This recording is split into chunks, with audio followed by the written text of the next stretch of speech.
吃！伴随着天邪神的陨落，那残余的大量魔神之力也是被混沌熔炉迅速的炼化分解，最后化作一道道精纯神力，疯狂地汇入到圣神丹当中。随着这海量神力的灌入，那枚圣神丹悬浮在虚空的当中，其中所蕴含的能量开始越发的恐怖。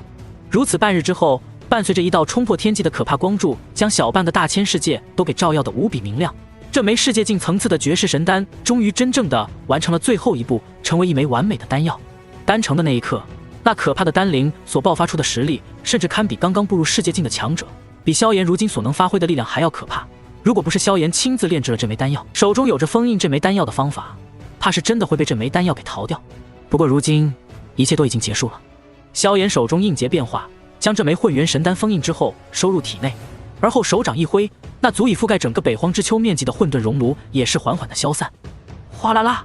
原本北荒之丘所在的那一方天地早已化作了虚无，就连北荒之丘也是早已在萧炎和天邪神的大战当中消失，只留下地面之上有着一道堪比超级位面、深度达到数十万里的可怕巨坑。随着萧炎收起混沌熔炉，天地之间的破碎的空间开始缓缓的自我修复，四周的海水也是疯狂的倒灌进那深坑当中。大千世界作为一方大世界，就算是两位世界境巅峰的强者在其中交手，也很难真正的将之毁灭。他的修复能力自然是毋庸置疑的。萧炎也是不再理会，一步迈出，便是已经出现在了大千世界众多强者的面前。以他如今的实力，一个念头之下，就算横穿整个大千世界也不是什么难事。做到这一点，自然是无比的轻松。不死之主，抱歉了，方才打得有点狠，把你们的北荒之丘给打没了。萧炎望着众人那激动的面色，有些尴尬的朝着不死之主笑了笑。无妨，无妨，哈哈。对于这一点，不死之主却是哈哈大笑。这北荒之丘在远古时期便不是什么好地方，当年它的作用便是封印着天邪神，如今天邪神都被你斩杀了，北荒之丘自然也就没有了它的用处。不死之主一句话，在场的众人看向萧炎的目光则是更加的狂热和欢腾。是啊，这一战他们已经赢了，困扰了大千世界足足49000年的大劫终于是过去了。大千世界即将迎来远古时期的强盛，甚至要比不朽大帝的时代更加的强大。因为如今的大千世界有了一个比不朽大帝更加强大的强者，那便是炎帝萧炎。至于我守墓人一脉，不死之主望着身后的数十位天至尊，他们都是原本守墓人一脉诞生的强者，这其中有他的子子孙孙，也有他的徒子徒孙。虽说胜了天邪神，完成了他们这一族的使命，令人高兴，但失去了生活了数万年的北荒之丘，这些强者其实还是有些迷茫的。而不死之主的脸上却是带着淡淡的笑容。等将被域外邪族占领的疆域夺回来，我族再随便找一处超级大陆便是了。他的话音落下，那一个个本来还有些迷茫的天至尊们，一个个瞬间眼睛都是亮了起来。不死之主的这句话，在一瞬间就点燃了他们内心的野望。过去与域外邪族大战了如此漫长的岁月，以至于让他们都忘记了那半数的疆域其实是属于他们大千世界的。如今天邪神已经被炎帝炼化，就连那无数的魔帝、魔王、魔将都是在这一战当中尽数陨落。如今的域外邪族可谓是顶尖强者一扫而空，剩下的一群最强不过至尊境界的域外邪族，对他们根本没有一点威胁，随便派遣几个天至尊便是足以将他们横扫。那可是半个大千世界的疆域，其下方更是包含了无数的下位面。如此庞大的疆域和无数的下位面，将来能够诞生多少天至尊啊！一想到这里，所有人看向那大千世界北方的目光都是灼热了许多。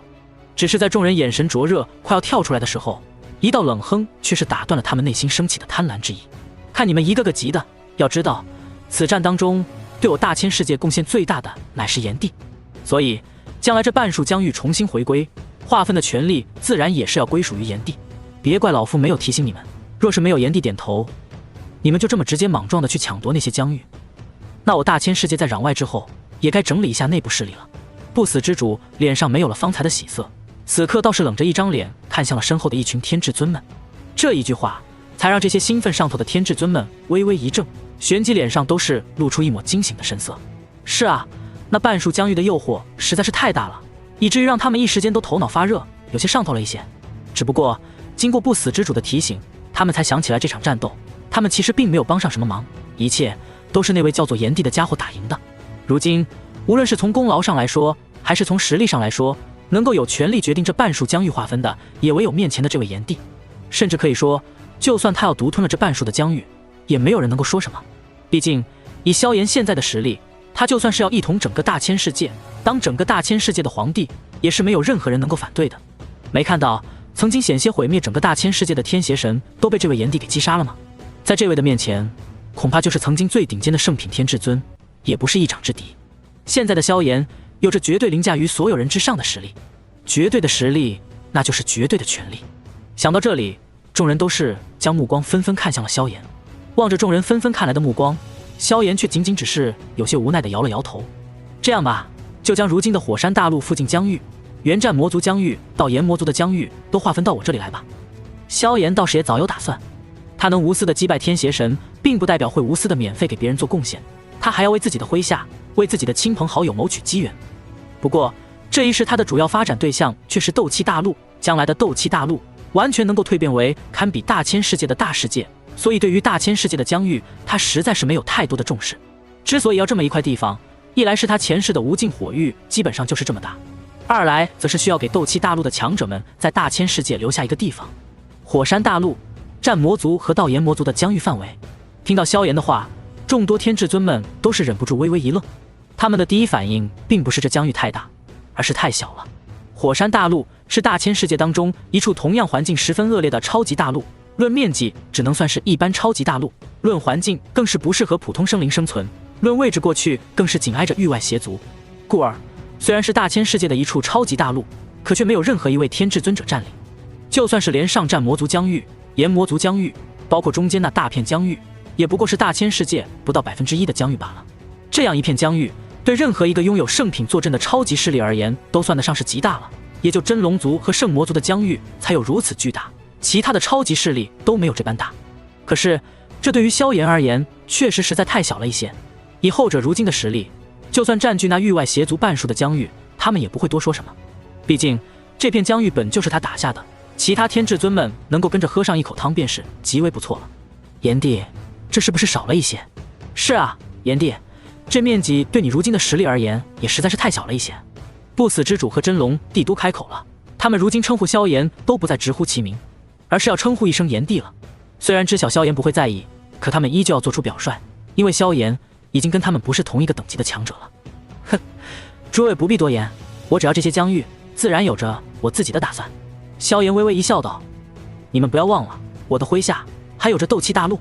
听到萧炎这句话，众人都是微微一怔，这才想起来那面积大到不可思议的斗气大陆。看萧炎如此，显然是另有打算，是打算将斗气大陆作为自己将来的大本营，而并非是大千世界的某处超级大陆。见众人不再多言，萧炎这才微微一笑道：另外，如圣魔大陆、天魔大陆等少数几个超级位面，乃至于少部分被域外邪族占领太久的下位面，经过这49000年的污染，位面本源已经完全被魔化。这些位面本源对于你们各位而言，非但没有好处，反倒是有着不少的坏处，所以我会直接抽出这些完全被侵蚀后的位面本源。萧炎提前通知道，圣魔大陆、天魔大陆等超级大陆，乃至部分普通位面早已被那些天魔帝彻底改造污染，位面本源完全不适合大千世界的规则。说到底，这些位面已经是废掉了，除了萧炎之外，整个大千世界已经无人能够再利用。这句话的另外一个意思，便是告知众人，这些位面已经不能被占领了，就算被占领了也是没用。闻言，众人都是纷纷点头。若是普通下位面的位面本源还好说，那些超级大陆的位面本源，就算是在座的这些圣品巅峰，也很难再洗炼了。这样的位面本源诞生的生灵，会自带域外邪族的部分特质，以他们的实力，想要让这位面本源恢复，实在是太难了，没个几万年根本做不到。与其如此，倒是不如直接将这些位面本源抽出，然后重新凝练。见到众人如此，萧炎也是微微点头。既然如此，那剩下的便是由不死之主、真龙帝和青山剑圣3位为首，你们大家一起商量一下，接下来具体怎么分配吧。3日之后，我大千世界一方开始反攻。萧炎话音落下，人群当中便是响起了排山倒海一般的欢呼之声，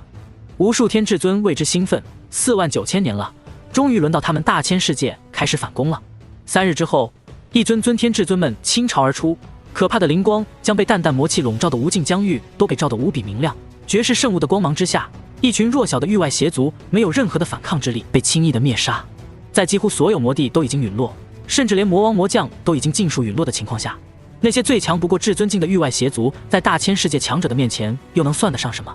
这几乎是一种单方面的屠杀。不过面对这种屠杀，那些天至尊们却是没有丝毫的手软，特别是经历过与域外邪族大战的一些天至尊，双目更是没有丝毫感情。比起那些死在域外邪族手中的同族，自己如今这般风卷残云一般的杀戮，已经是无比的仁慈了，至少给他们了一个痛快，没让他们在痛苦当中死去。而萧炎的本尊则是在一座座大陆当中游荡，每发现一座被完全魔化的位面，便是直接将其位面本源都给抽取出来。很快，他的手中便是有了上百道普通位面的本源，连超级位面的位面本源都有了3道之多。而此刻，他的身形终于降临到了圣魔族的核心圣魔大陆。这里是一座真正的超级大陆，面积足以堪比神兽一族的山海大陆，其中有着近乎海量的位面本源。只可惜，这位面本源已经被天邪神亲自出手魔化。是炎帝，炎帝来了！当萧炎降临到圣魔大陆的那一刻，无数的圣魔族强者脸上都是露出了绝望之色。作为域外邪族最为强大的血脉，他们的模样和智慧是最为接近大千世界人类的，也是天邪神创造的嫡系血统。可是如今，他们脸上满是绝望，因为他们知晓圣神大人已经败了，族中的强者已经全部战死。如今，他们这些大猫小猫就算拼尽全力，也唯有死亡一途。天空之上，萧炎望着那一头头圣魔族的族人，眼中却是带着一抹思索。圣魔族的族人生下来便是十分的强大，一旦成年，许多便是可以直接堪比至尊境强者。虽然数量比较稀少，却是域外邪族最为精锐的血脉，就这么直接灭杀了，倒是有些可惜了。萧炎扫过这些圣魔族族人，眼中略微思索一下之后，背后便是有着亿万灵印汇聚，最后在天空之上凝聚成一座超级大阵。那大阵来将整个圣魔大陆都给覆盖，将圣魔大陆给牢牢的锁死。这是一座圣品层次的超级大阵，清明封天阵，一旦封印下来，就算是天魔帝都难以逃脱，更别说是这些圣魔族强者了。而后，萧炎又大手一挥，暗魔族、星魔族、战魔族等域外邪族较为精锐的族人，被他直接丢在了这圣魔大陆当中。从今以后，这圣魔大陆便是算作大千世界的一处历练之地吧。以后的大千世界强者在成为帝至尊之后，都该来此地历练一番，与域外邪族好好厮杀一番，方才能不忘记当初域外邪族的危机。萧炎心念一动，又是一道圣品层次的阵法落下，却是汇聚在了大陆深处的位面之胎当中。这圣魔大陆的位面之胎，经过天邪神和历代圣魔族魔帝的改造侵蚀，早已化作一真正的魔胎，也就是萧炎亲自出手，否则寻常圣品天至尊还真拿这座位面之胎没有办法。毕竟圣魔大陆乃是极为可怕的超级大陆，它的位面本源也是无比的庞大。不过萧炎仅仅一个念头，便是抽取了其足足70%的位面本源。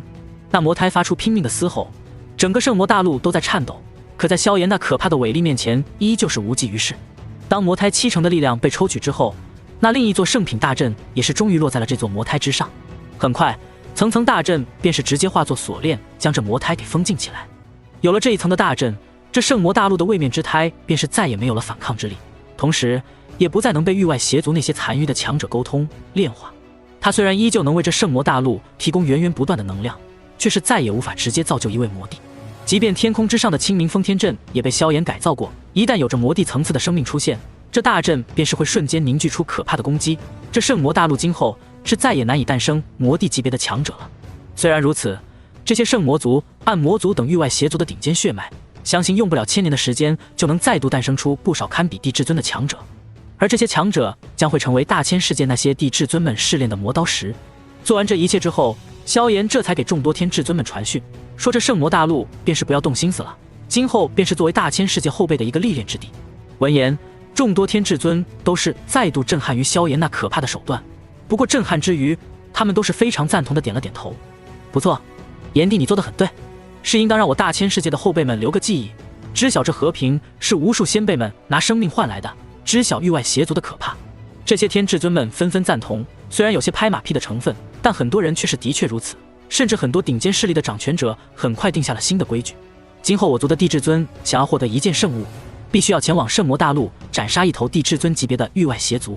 对于这些，萧炎也同样在斗气大陆定下了规矩，今后我斗气大陆的强者在晋升帝至尊之后，都可以进入圣魔大陆击杀域外邪族，若是击杀的够多，本帝自然会赐予足够的奖励。到了萧炎这一步，大千世界绝大部分的普通资源对他已经无用，他现在培养斗气大陆的强者，主要的也不过是想要让斗气大陆变得更加强大，更多的已经是在提升整个家乡的实力了。在将圣魔大陆封印，完成了这一未来的试炼之地之后，萧炎又来到了那火山大陆和过去炎魔族、战魔族等一大片疆域，这里就是他前世无尽火域的核心之地。这一世，此地也暂时算作我斗气大陆在大千世界的一处宝地吧。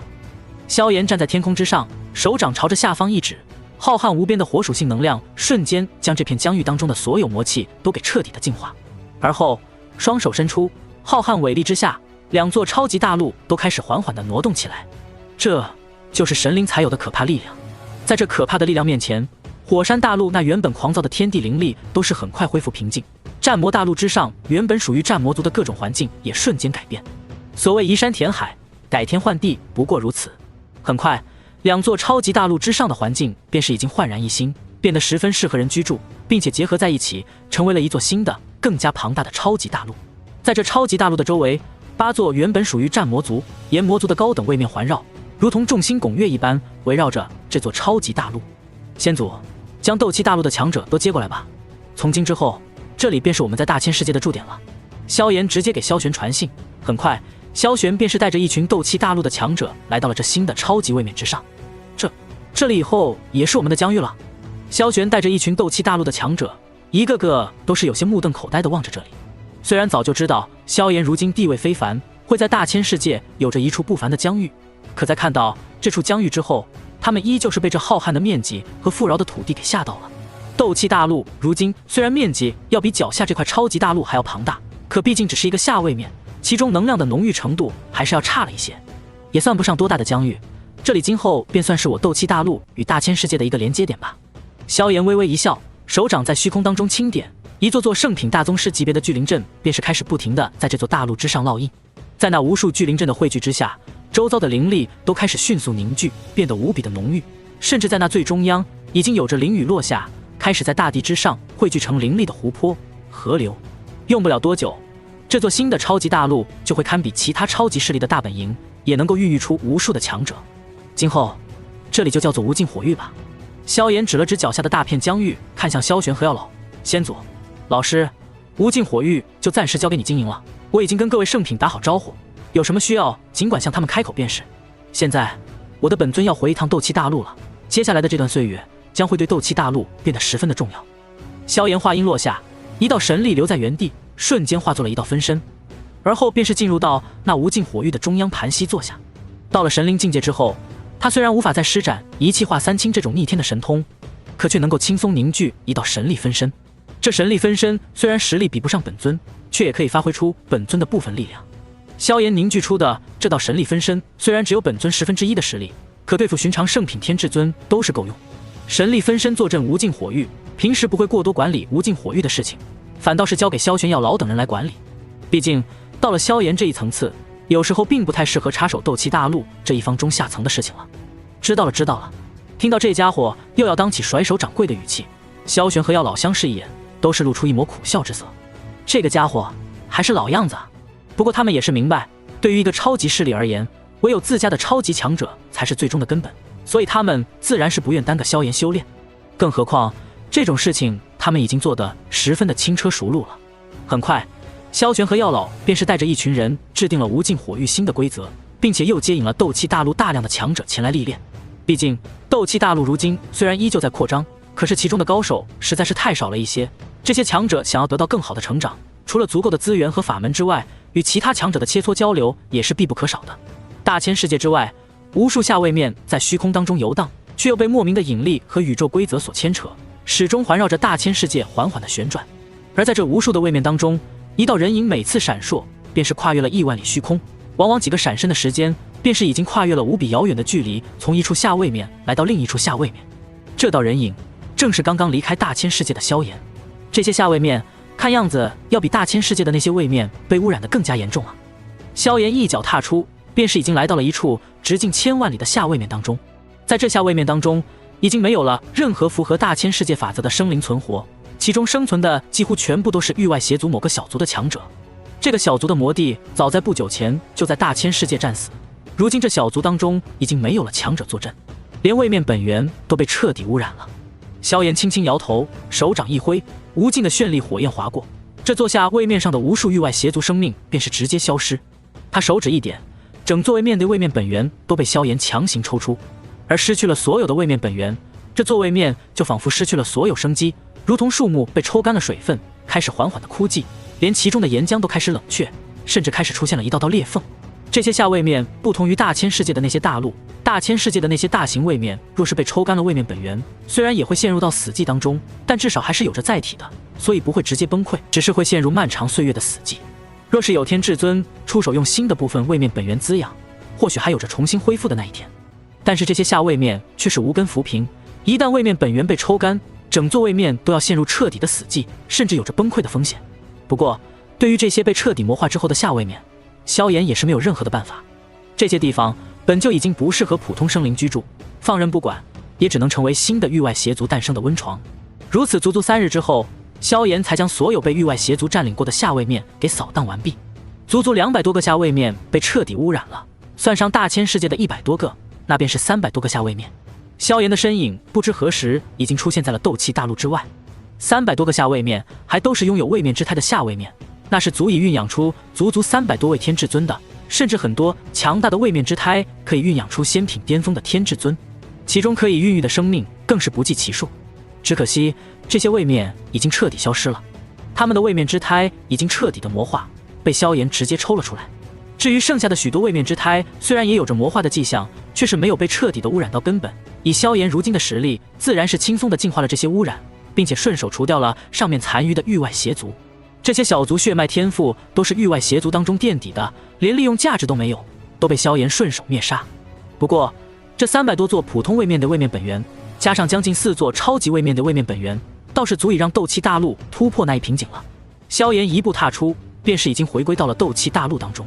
损失如此众多的位面本源，就算是对于大千世界的大世界本源，也算是一丝损伤了。不过好在大千世界的本源太过雄浑，虽然有着些许的伤害，但用不了100年就能迅速恢复。而这些被萧炎拔除的毒瘤，却将成为斗气大陆的最终养料。开始吧！萧炎心念一动，下一刻，混沌熔炉便是再度出现在了斗气大陆的一处荒芜之地。是炎帝，炎帝大人回来了！通天灌地的混沌熔炉一出现，斗气大陆上的众多强者便是一个个露出了激动之色。萧炎对此却是毫不在意，他大袖一挥，圣神丹已经出现在了混沌熔炉当中。接下来的目标便是突破世界境，然后让斗气大陆真正的进化为一方真正的大世界。萧炎心念一动，下一刻，圣神丹当中那近乎无穷无尽的磅礴能量骤然爆发。轰隆隆！圣神丹乃是萧炎耗费了海量资源，又有大千世界上百位天至尊帮忙凝聚灵力，才炼制出了这么一枚简简单单的除丹。而后又吞噬了天邪神和域外邪族近乎所有魔帝强者之后，最终炼制而成的世界境大丹。在这其中的浩瀚能量已经是多到了一个不可思议的程度。何为世界境大丹？便是因为其中的浩瀚能量已经堪比一方世界。虽说还没有到了可以跟大千世界这种成熟大世界的本源相媲美的程度，可也是远超任何一座超级大陆所有位面本源之力的。这一枚丹药是萧炎用来晋升世界境所准备的，也是为斗气大陆进化所准备的，故而其中的能量自然是到了一个极为恐怖的层次。一圈圈释放的能量涟漪都带着可以将天至尊震碎的可怕力量。好在有着萧炎的混沌熔炉包裹，并没有令那可怕的力量被释放出去，否则便是足以在斗气大陆掀起一场灾难。无穷无尽的能量疯狂在混沌熔炉的内部释放，而混沌熔炉旋转之间，则是将那无穷无尽的能量给尽数的吞噬，而后化作了源源不断的神力涌入到萧炎的体内。有着这般源源不断的神力加持，萧炎的修为很快便是再度飞速的提升。出生境后期，出生境巅峰，短短1个月的时间，萧炎的修为便是已经达到了出生境的巅峰，而那圣神丹当中的能量，在此刻却是仅仅只消耗了不足1/5。继续炼化，实力达到出生境巅峰之后，萧炎的实力更加的可怕。只见他手掌一挥，那被他抽取的大量位面本源，在这一刻都是悬浮在了混沌熔炉的当中。海量的位面本源早已被域外邪族那可怕的力量污染，化作了纯粹的魔源。可怕的气息之下，在混沌熔炉的当中回荡，便是足以令天至尊之下的一切生灵被那可怕的气息给污染。这也是萧炎为何不再净化这些位面之胎的原因，因为如今的整个大千世界，除了他之外，这些被魔化的位面之胎在任何人的手中都是一个祸害。也唯有萧炎有着混沌熔炉这等手段，才能够将这些位面之胎转化为自己的力量。想要晋升真正的世界境，不但我自身的神力要达到世界境的层次，就连斗气大陆也要完成真正的蜕变。如今就让你们帮我完成这次的蜕变吧。萧炎咧嘴一笑，无尽的绚丽火焰朝着300多道位面之胎缠绕过去。吃，绚丽火焰和那大量的位面之胎纠缠在一起，这些原本被封印安静的位面之胎都是发出了疯狂的挣扎。一道道位面之胎的表面魔气翻滚，甚至隐约有着狰狞的面孔出现。被彻底魔化之后，他们其中那最神秘的一丝灵光都已经被魔化。这般可怕的反抗之下，恐怕很多圣品天至尊都拿其没有办法。尤其是那3座超级位面的位面之胎，更是有着比圣品天至尊还要恐怖的力量。只可惜他们如今遇到的却是萧炎，连一切魔气的源头天邪神都陨落在了萧炎的手中，一群被魔化的位面之胎又如何是萧炎的对手？绚丽火焰燃烧过去，一道道位面之胎发出无声的挣扎，而后浑身的黑色魔气便是被焚烧殆尽，最后被地炎霸道的分解，然后恢复成一团团纯净的位面本源，通过混沌熔炉灌注到了斗气大陆的位面本源当中。一道道位面本源灌注之下，斗气大陆的位面本源开始瞬间变得更加的雄浑，斗气大陆的面积开始再度的急速扩张，短短1年的时间里，便是直接扩张到了9亿9900万里。从直径8亿多里到9亿9900万里，看似仅仅扩张了1亿多里的直径，面积却是再度扩大了许多。而直到这一刻，斗气大陆的扩张速度似乎是终于到了一个极限，9亿9900万里，几乎就是一个下位面所能达到的极限，哪怕是超级位面，到了此刻也是真正的到了极限。任由那海量的位面本源依旧疯狂的灌注，可斗气大陆的扩张速度却仿佛是达到了饱和，扩张的速度再也不像之前那般的飞速。而萧炎自身的修为在抵达了出生境巅峰之后，也是缓缓达到了一个饱和，吸收神力的速度开始变得无比的缓慢。对于这一幕，萧炎的脸上没有任何焦急之色，因为有过一次经验的他，对于这一切都是十分的轻车熟路。神灵层次每晋升一次所消耗的能量都是一个无比恐怖的数字，而世界每一次扩张也同样需要消耗海量的位面本源。如果不是有着域外邪族和这大量的位面本源作为养料，仅靠萧炎默默闭关修炼，就算他有着混沌熔炉这样的秘术，单单是能量积累就需要足足上百年的时间。而斗气大陆想要进化为一方大世界，更是需要至少1000年的时间，这还是有着萧炎全面掌控的情况下。到了此刻，无论是萧炎还是斗气大陆，都已经到了一个瓶颈。在突破这个瓶颈之前，他们的进步注定会到了一个极为缓慢的时间，这是一个不断积累、厚积薄发的过程。所以萧炎一点都不急，他望着面前还剩下了足足过半能量的圣神丹，又看了一眼混沌熔炉当中仅仅才消耗了100多道的位面之胎，没有丝毫的理会，继续开始炼化起其中的能量。如今域外邪族的问题都是被他彻底的解决，大千世界未来数千年之内至少是不会再出现任何的问题了，所以他的时间无比的充裕。故而萧炎这一次的闭关便是整整10年的时间。10年的时间里，斗气大陆的天地虽然停止了扩张，可是天地之间的能量浓度却是在不停的提升。相应的，这10年当中，斗气大陆也是涌出了源源不断的强者。不过因为前期积累了1000年的强者们都已经得到了彻底的发掘，故而这些新诞生的强者们大多都停留在了至尊境界，并没有太过突出的强者。相比起斗气大陆的日益强大，在大千世界当中的一群斗气大陆强者们才在这段岁月当中真正发挥出了自己那可怕的潜力。萧炎闭关第2年，紫妍和竹坤便是已经完成了在真龙血池当中的蜕变。竹坤没有真正进化为真龙，但实力却是真正的达到了天至尊，成为血脉最为浓郁的几位太虚古龙之一，甚至于被大千世界的太虚古龙一族邀请成为了族中长老。而紫妍则是借助龙皇之力真正的完成了蜕变，一举成为龙族当代的第6条真龙。之后父女2人继续在龙族接受传承，在得到太虚古龙一族和真龙族的大量传承和手段之后，实力再度突飞猛进。竹坤在第5年暂时回到了无尽火域，实力达到了灵品巅峰，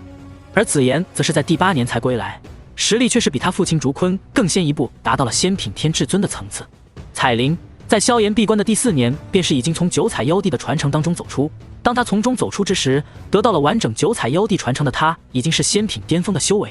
在出关之后不久，他便是被太阴蛇皇同样邀请担任了蛇族名誉长老的身份。第9年，小医仙从恶难毒体的传承当中走出，身后跟着5头天至尊级别的毒兽，而他的修为则是比萧玄更快一步，成功成为了斗气大陆的第2位圣品天至尊。这样的一则消息不但令整个斗气大陆一脉震动，更是令整个大千世界都为之震动。一位圣品天至尊已经是足以建立起一方顶尖超级势力的存在了，而斗气大陆在短短的岁月当中却是已经出现了第2位圣品天至尊。不但如此，随着小医仙的回归，另一则消息同样震撼了整个大千世界。那就是曾经消失的10大原始法身之一难毒体，在这一刻已经是真正的回归了大千世界。一尊消失了无尽岁月的原始法身再度降世，这则消息比起一位圣品天至尊横空出世还要令人震撼。虽然如今大家都知道有位炎帝萧炎已经成为了可以轻易碾碎原始法身的存在，可那毕竟是圣品天至尊都要眼馋的最强法身之一，所以难毒体的再度现世的确是在大千世界再度引起了一番轰动。不过这轰动尚未停止，便是被一则新的轰动再度震撼了。同年，炎帝萧炎的第6个妻子浮屠古族过去的圣女，现任的大长老青眼镜也突破成为了圣品天至尊。萧炎的众多妻子当中，单论天资悟性，青眼镜的确是要比其他人更强一些，尤其是后者很早就得到了浮屠古族的培养，积累要比其他众女更加深厚，根基也更加扎实一些。故而青眼镜在与萧炎交流了多年之后，也是终于突破了圣品瓶颈，成为了大千世界又一位新的圣品临阵大宗师。到了这一年，斗气大陆一脉在大千世界的力量已经积累得极为雄厚，已经丝毫不输于任何一大顶尖超级势力了。而这10年当中，除去斗气大陆的强者接连不断地露出闪光点之外，大千世界一样是风起云涌。这其中最为惊艳的2个名字便是五祖灵动和青山剑圣了。随着萧炎的闭关，这10年来大千世界已经极少被萧炎的动静所震撼。而在萧炎的名声不再震荡着整个大千世界之后，这2位被萧炎盛名所遮盖的顶尖强者也是终于露出了各自的锋芒。短短10年当中，那位从下位面飞升上来的五祖，便是以一个极为迅猛的态势直冲圣品，一路五祖成为大千世界新的一位圣品天至尊，并且真正的建立了自己的势力武境。他比小医仙更快达到圣品，早在萧炎闭关第5年，便是已经迈入到了圣品之境。而10年过去，他的实力已经不输于许多老牌的圣品天至尊，被很多圣品天至尊认为是萧炎之后潜力和天赋最为恐怖的一位。而青山剑圣则是比萧炎灵动早修炼了许多年，加上之前服用过万古丹，或许天赋要比2人差上些许，却是在萧炎的一些指引之下，终于迈出了那一步，在苍穹榜上留下了一个姓氏。至此，大千世界在49000年之后，终于再度诞生了一位堪比不朽大帝的半步主宰。而青山剑圣的突破，也是令大千世界的众多强者们再度看到了希望，明白了圣品之上究竟该如何修炼。只可惜这条路实在是太过坎坷艰难，即便是已经有了清晰的答案，可依旧将无数人困死在了原地。即便是经验如真龙帝不死之主，也依旧跨不出那一步。这一步实在是太过困难，这也让众人更加惊艳。萧炎当年究竟是怎样如此轻松地迈过这一步，并且轻松击杀了天邪神这种恐怖的存在？青山剑圣突破之后，大千宫内部也诞生了一位属于自己的圣品天至尊，此人正是擎天。故而青山剑圣也是顺手将公主之位直接传给了擎天。事实上，在天邪神陨落，域外邪族都被灭绝之后，大千宫自然没有了当年的权势，虽说依旧是比寻常顶尖势力还要恐怖一些，却已经没有了号令所有天至尊的权利。没有了共同的敌人，大家又怎么可能轻易服从对方？所以如今的大千宫已经自动变换了自己的角色，成为了一个诸多超级势力的联系枢纽，更多的作用是调节各大势力之间的矛盾。至于域外邪族过去所占领的那些疆域，早已经被各大超级势力给占领，一座座无主的普通位面和下位面，为各方势力源源不断地造就了一位位新的天至尊。如今大千世界的天至尊数量早已超过了1万之数，并且还在不停地增长着。而众多势力在这一刻却是极有默契地将斗气大陆附近疆域的300座下位面给空了出来，没有任何人敢去染指。若是有哪个不长眼的敢去触碰，那就将遭到所有人的围攻。因为这300处下位面是对于那位炎帝大人丰功伟绩的回报，也是他们表达自己敬意的一种方式。毕竟这位存在若是真的贪婪，如今已经可以轻易地统治整个大千世界了。而他们心中那位伟大的存在，在进行了长达10年的闭关之后，在这一刻终于是睁开了眼睛。而伴随着萧炎的再度睁开眼睛，一种难以言喻的恐怖威势在这一刻瞬间冲出了斗气大陆，席卷了整个星空。一瞬间，庞大的气息令整片星空都在震颤。斗气大陆之上，所有的生灵没有丝毫犹豫的纷纷跪伏下去。在这足以令星空都撼动的可怕气息面前，他们所能做的也只有仰望。而这还仅仅只是斗气大陆之上生灵的感受，在大千世界所在的整片界域星空当中，无数天至尊都是惊愕地抬起头望着那从斗气大陆之上磅礴升起的可怕气息。在那道可怕的气息面前，就算是他们都感觉自己宛如蝼蚁一般弱小。这是一位位天至尊再度腾空而起，已经达到半步主宰境界的青山剑圣也是同样震撼地望着这一幕。在他身后，密密麻麻的天至尊们已经纷纷传音：“剑圣大人，这气息难道是炎帝的气息？这股气息也太过可怕了一些吧！就算是当年的天邪神，都是远远不如。”一位位天至尊们震惊的传信，青山剑圣站在虚空之上，却是满眼无奈地望着斗气大陆那冲天而起的可怕气息。不错，如此可怕的气息，除了萧炎，还有谁能够爆发出来？青山剑圣微微一叹，如今的萧炎实力怕是又比击杀天邪神之时要可怕太多了。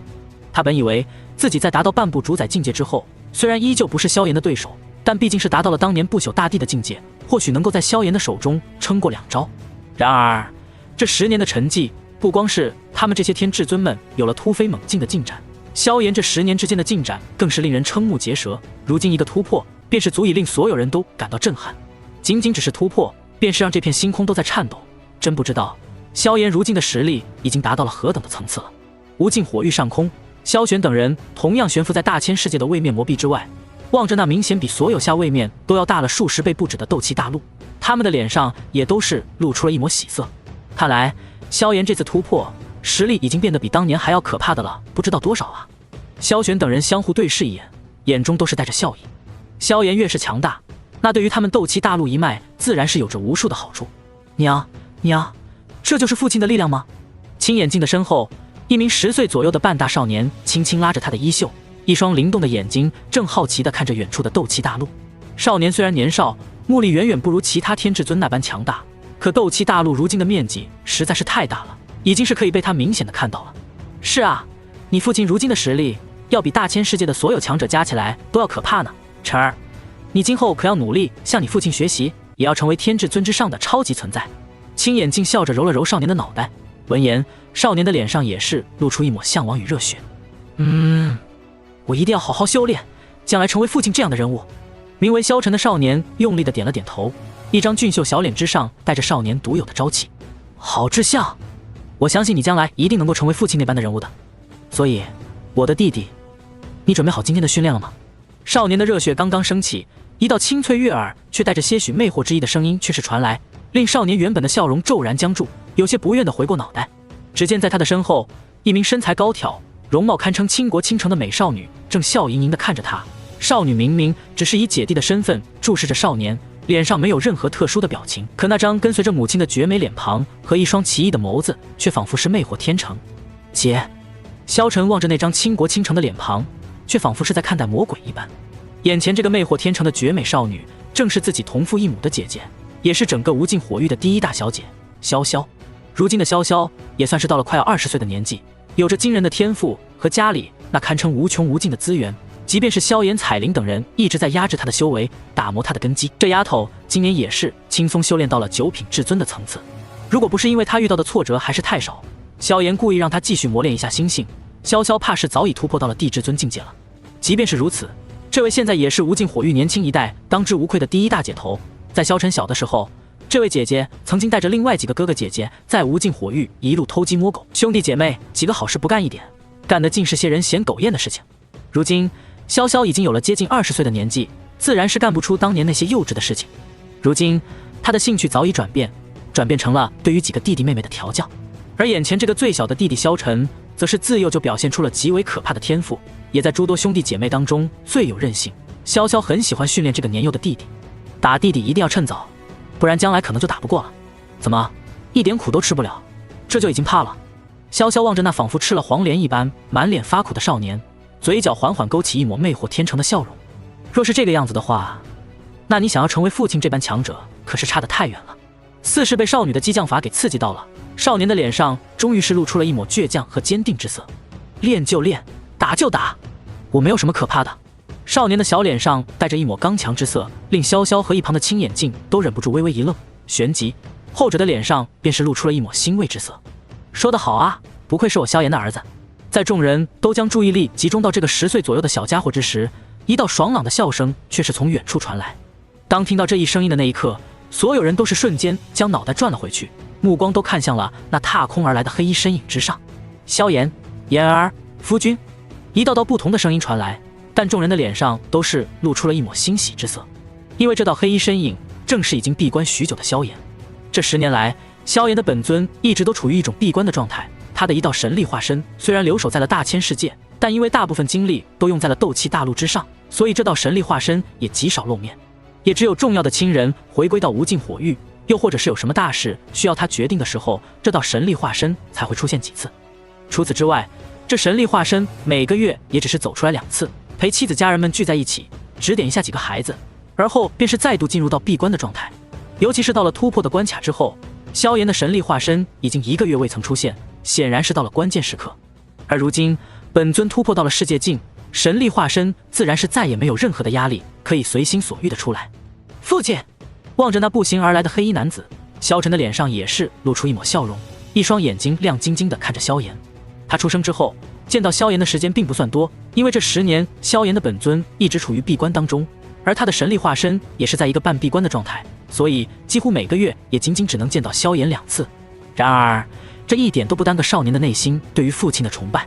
每一个少年的心中都是有着一个英雄梦，会有一个自己所崇拜的大英雄。而当今的整个大千世界，所有少年们最为崇拜的传说自然是他的父亲炎帝萧炎。这是一个活着的传说，更是萧晨自幼就崇拜的对象。也正是因此，他自幼便是立下了以父亲为目标的方向。呵呵，好孩子。萧炎伸出手轻轻揉了揉萧晨的脑袋，脸上也是带着一抹笑容。虽然他的重生改变了一些因果，但也有些事情似乎依旧在循着大方向在前进。就仿佛自己面前的这个儿子从出生开始，这孩子便是表现出了几个比其他子女更胜一筹的天赋和心性。如今10岁的年纪，却是已经能够初步看出一些成为超级强者的潜质了。爹爹！一旁的潇潇看到萧炎过来，也是很快就甜甜的抱住萧炎的手臂撒娇。你这个丫头倒是好意思刁难你弟弟，我看你自己吃的苦还没你这几个弟弟妹妹们多的。萧炎有些无奈的看了一眼大女儿，轻轻弹了弹她的脑袋。对此潇潇却是满不在乎，只是笑嘻嘻的看着萧炎道：爹，你啥时候让我突破的至尊啊？我不是说过了吗？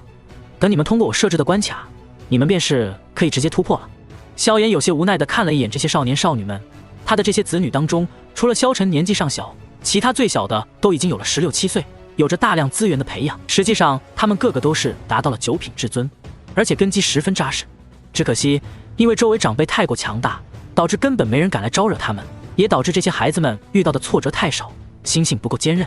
故而萧炎也不想让他们突破太快，这样对将来的修炼并没有太大的好处。啊，突破你设置的关卡？潇潇等人都是脸色一苦，天知道萧炎设置的关卡有多难。我所设置的关卡只是普通人修炼到地至尊之前都需要具备的一些东西罢了。你们若是这点都做不到，即便是成了地至尊、天至尊，也很难走得更远。萧炎微微摇头，依靠资源的堆积，即便是他再不惜代价，能够将亲人们培养到天至尊，便已经是极限了。前世自己的亲人们大部分都停留在了仙品巅峰，或许他付出足够的代价，也足以令他们实力达到圣品层次，可那终究只是天至尊境界而已。天至尊虽然强大，却是有着寿命极限的，唯有神灵寿命才无比的漫长，虽然不能说是堪称不死不灭，却要比天至尊的寿命多了10倍100倍。自己前世如此着急的想要突破到永恒境，未尝不是想要给亲人们找到更好的出路。只不过按照当前的条件来看，想要修炼到神灵的境界，也只能依靠自己，外力的极限便是圣品巅峰，甚至大部分情况下，仙品巅峰便是依靠外物修炼的极限了。罢了，先不说这些了。萧炎目光扫过众人，这才轻声道：等会斗气大陆将会再度进化，整个斗气大陆的天地都会发生翻天覆地的变化，这种位面的演变千载难逢，对于你们来说，好处怕是都会不少。现在我们斗气大陆一脉达到地至尊以上的高层，都可以速速返回斗气大陆观摩位面的演变。另外大千世界的天至尊们，我也会给他们一个机会，1个月之后，斗气大陆的蜕变就将会开启了。萧炎对于众人说的话都是十分的简单，但却是所有人脸上都是露出惊愕与激动之色。萧炎哥哥，你是说？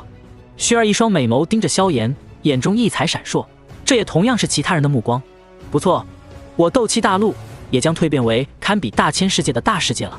当听到这句话的那一刻，所有人都是忍不住倒吸了一口凉气。这10年来，随着众人的修为增长和萧炎偶尔神力化身出现讲道，众人对于宇宙寰宇以及无数位面的等级也是有了一个更加清晰的认知。正是如此，他们才震撼于萧炎所说出的话，让一个下位面进化为大世界，这是何等不可思议的事情。也正是因此，萧炎才敢说这是一次千载难逢的机会。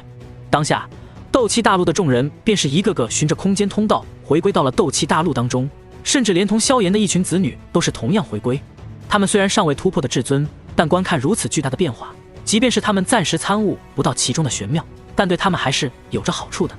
同时，萧炎也给大千世界的众多天至尊们传讯，这些天至尊们闻言也是纷纷赶来。他们也是明白，这是一个千载难逢的好机会，是他们的一场机缘造化。很快，斗气大陆一脉所有的强者，加上大千世界上万的天至尊，便是在短短1个月的时间当中，陆续来到了斗气大陆。他们此刻就站在一处万仞山峰之上，这是斗气大陆最高的一座山峰，高达数十万丈。诞生在原本魂界所在的疆域，是经过萧炎无数位面本源灌注之后演化出来的一座巨峰。萧炎将之命名为断魂峰。诸位看好来，接下来的一幕对于你们的帮助会很大。天空当中，萧炎站在断魂峰不远处的虚空之上，手中印结开始缓缓的变换。下一刻，近乎无穷无尽的本源力量开始在天地之间隆隆回荡。这是山峰之上，一群强者们此刻都是有些瞠目结舌地望着这一幕。只见随着萧炎的操作，整座斗气大陆都开始了可怕的变化，一道道足以轻易酝酿出天至尊的元气，此刻不要钱一般的出现在了天地之间，令天地之间都是充满了这种天地本源。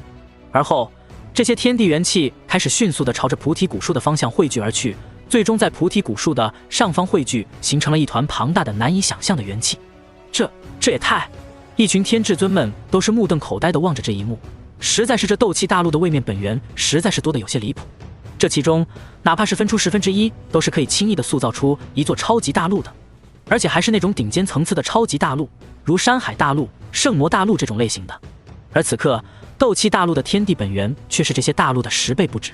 难怪这斗气大陆在扩张到那般可怕的程度之后，竟然还在不停地积蓄着其中的能量。望着这一幕，萧炎却是没有丝毫的惊讶，反倒是继续操纵着那大量的元气汇聚。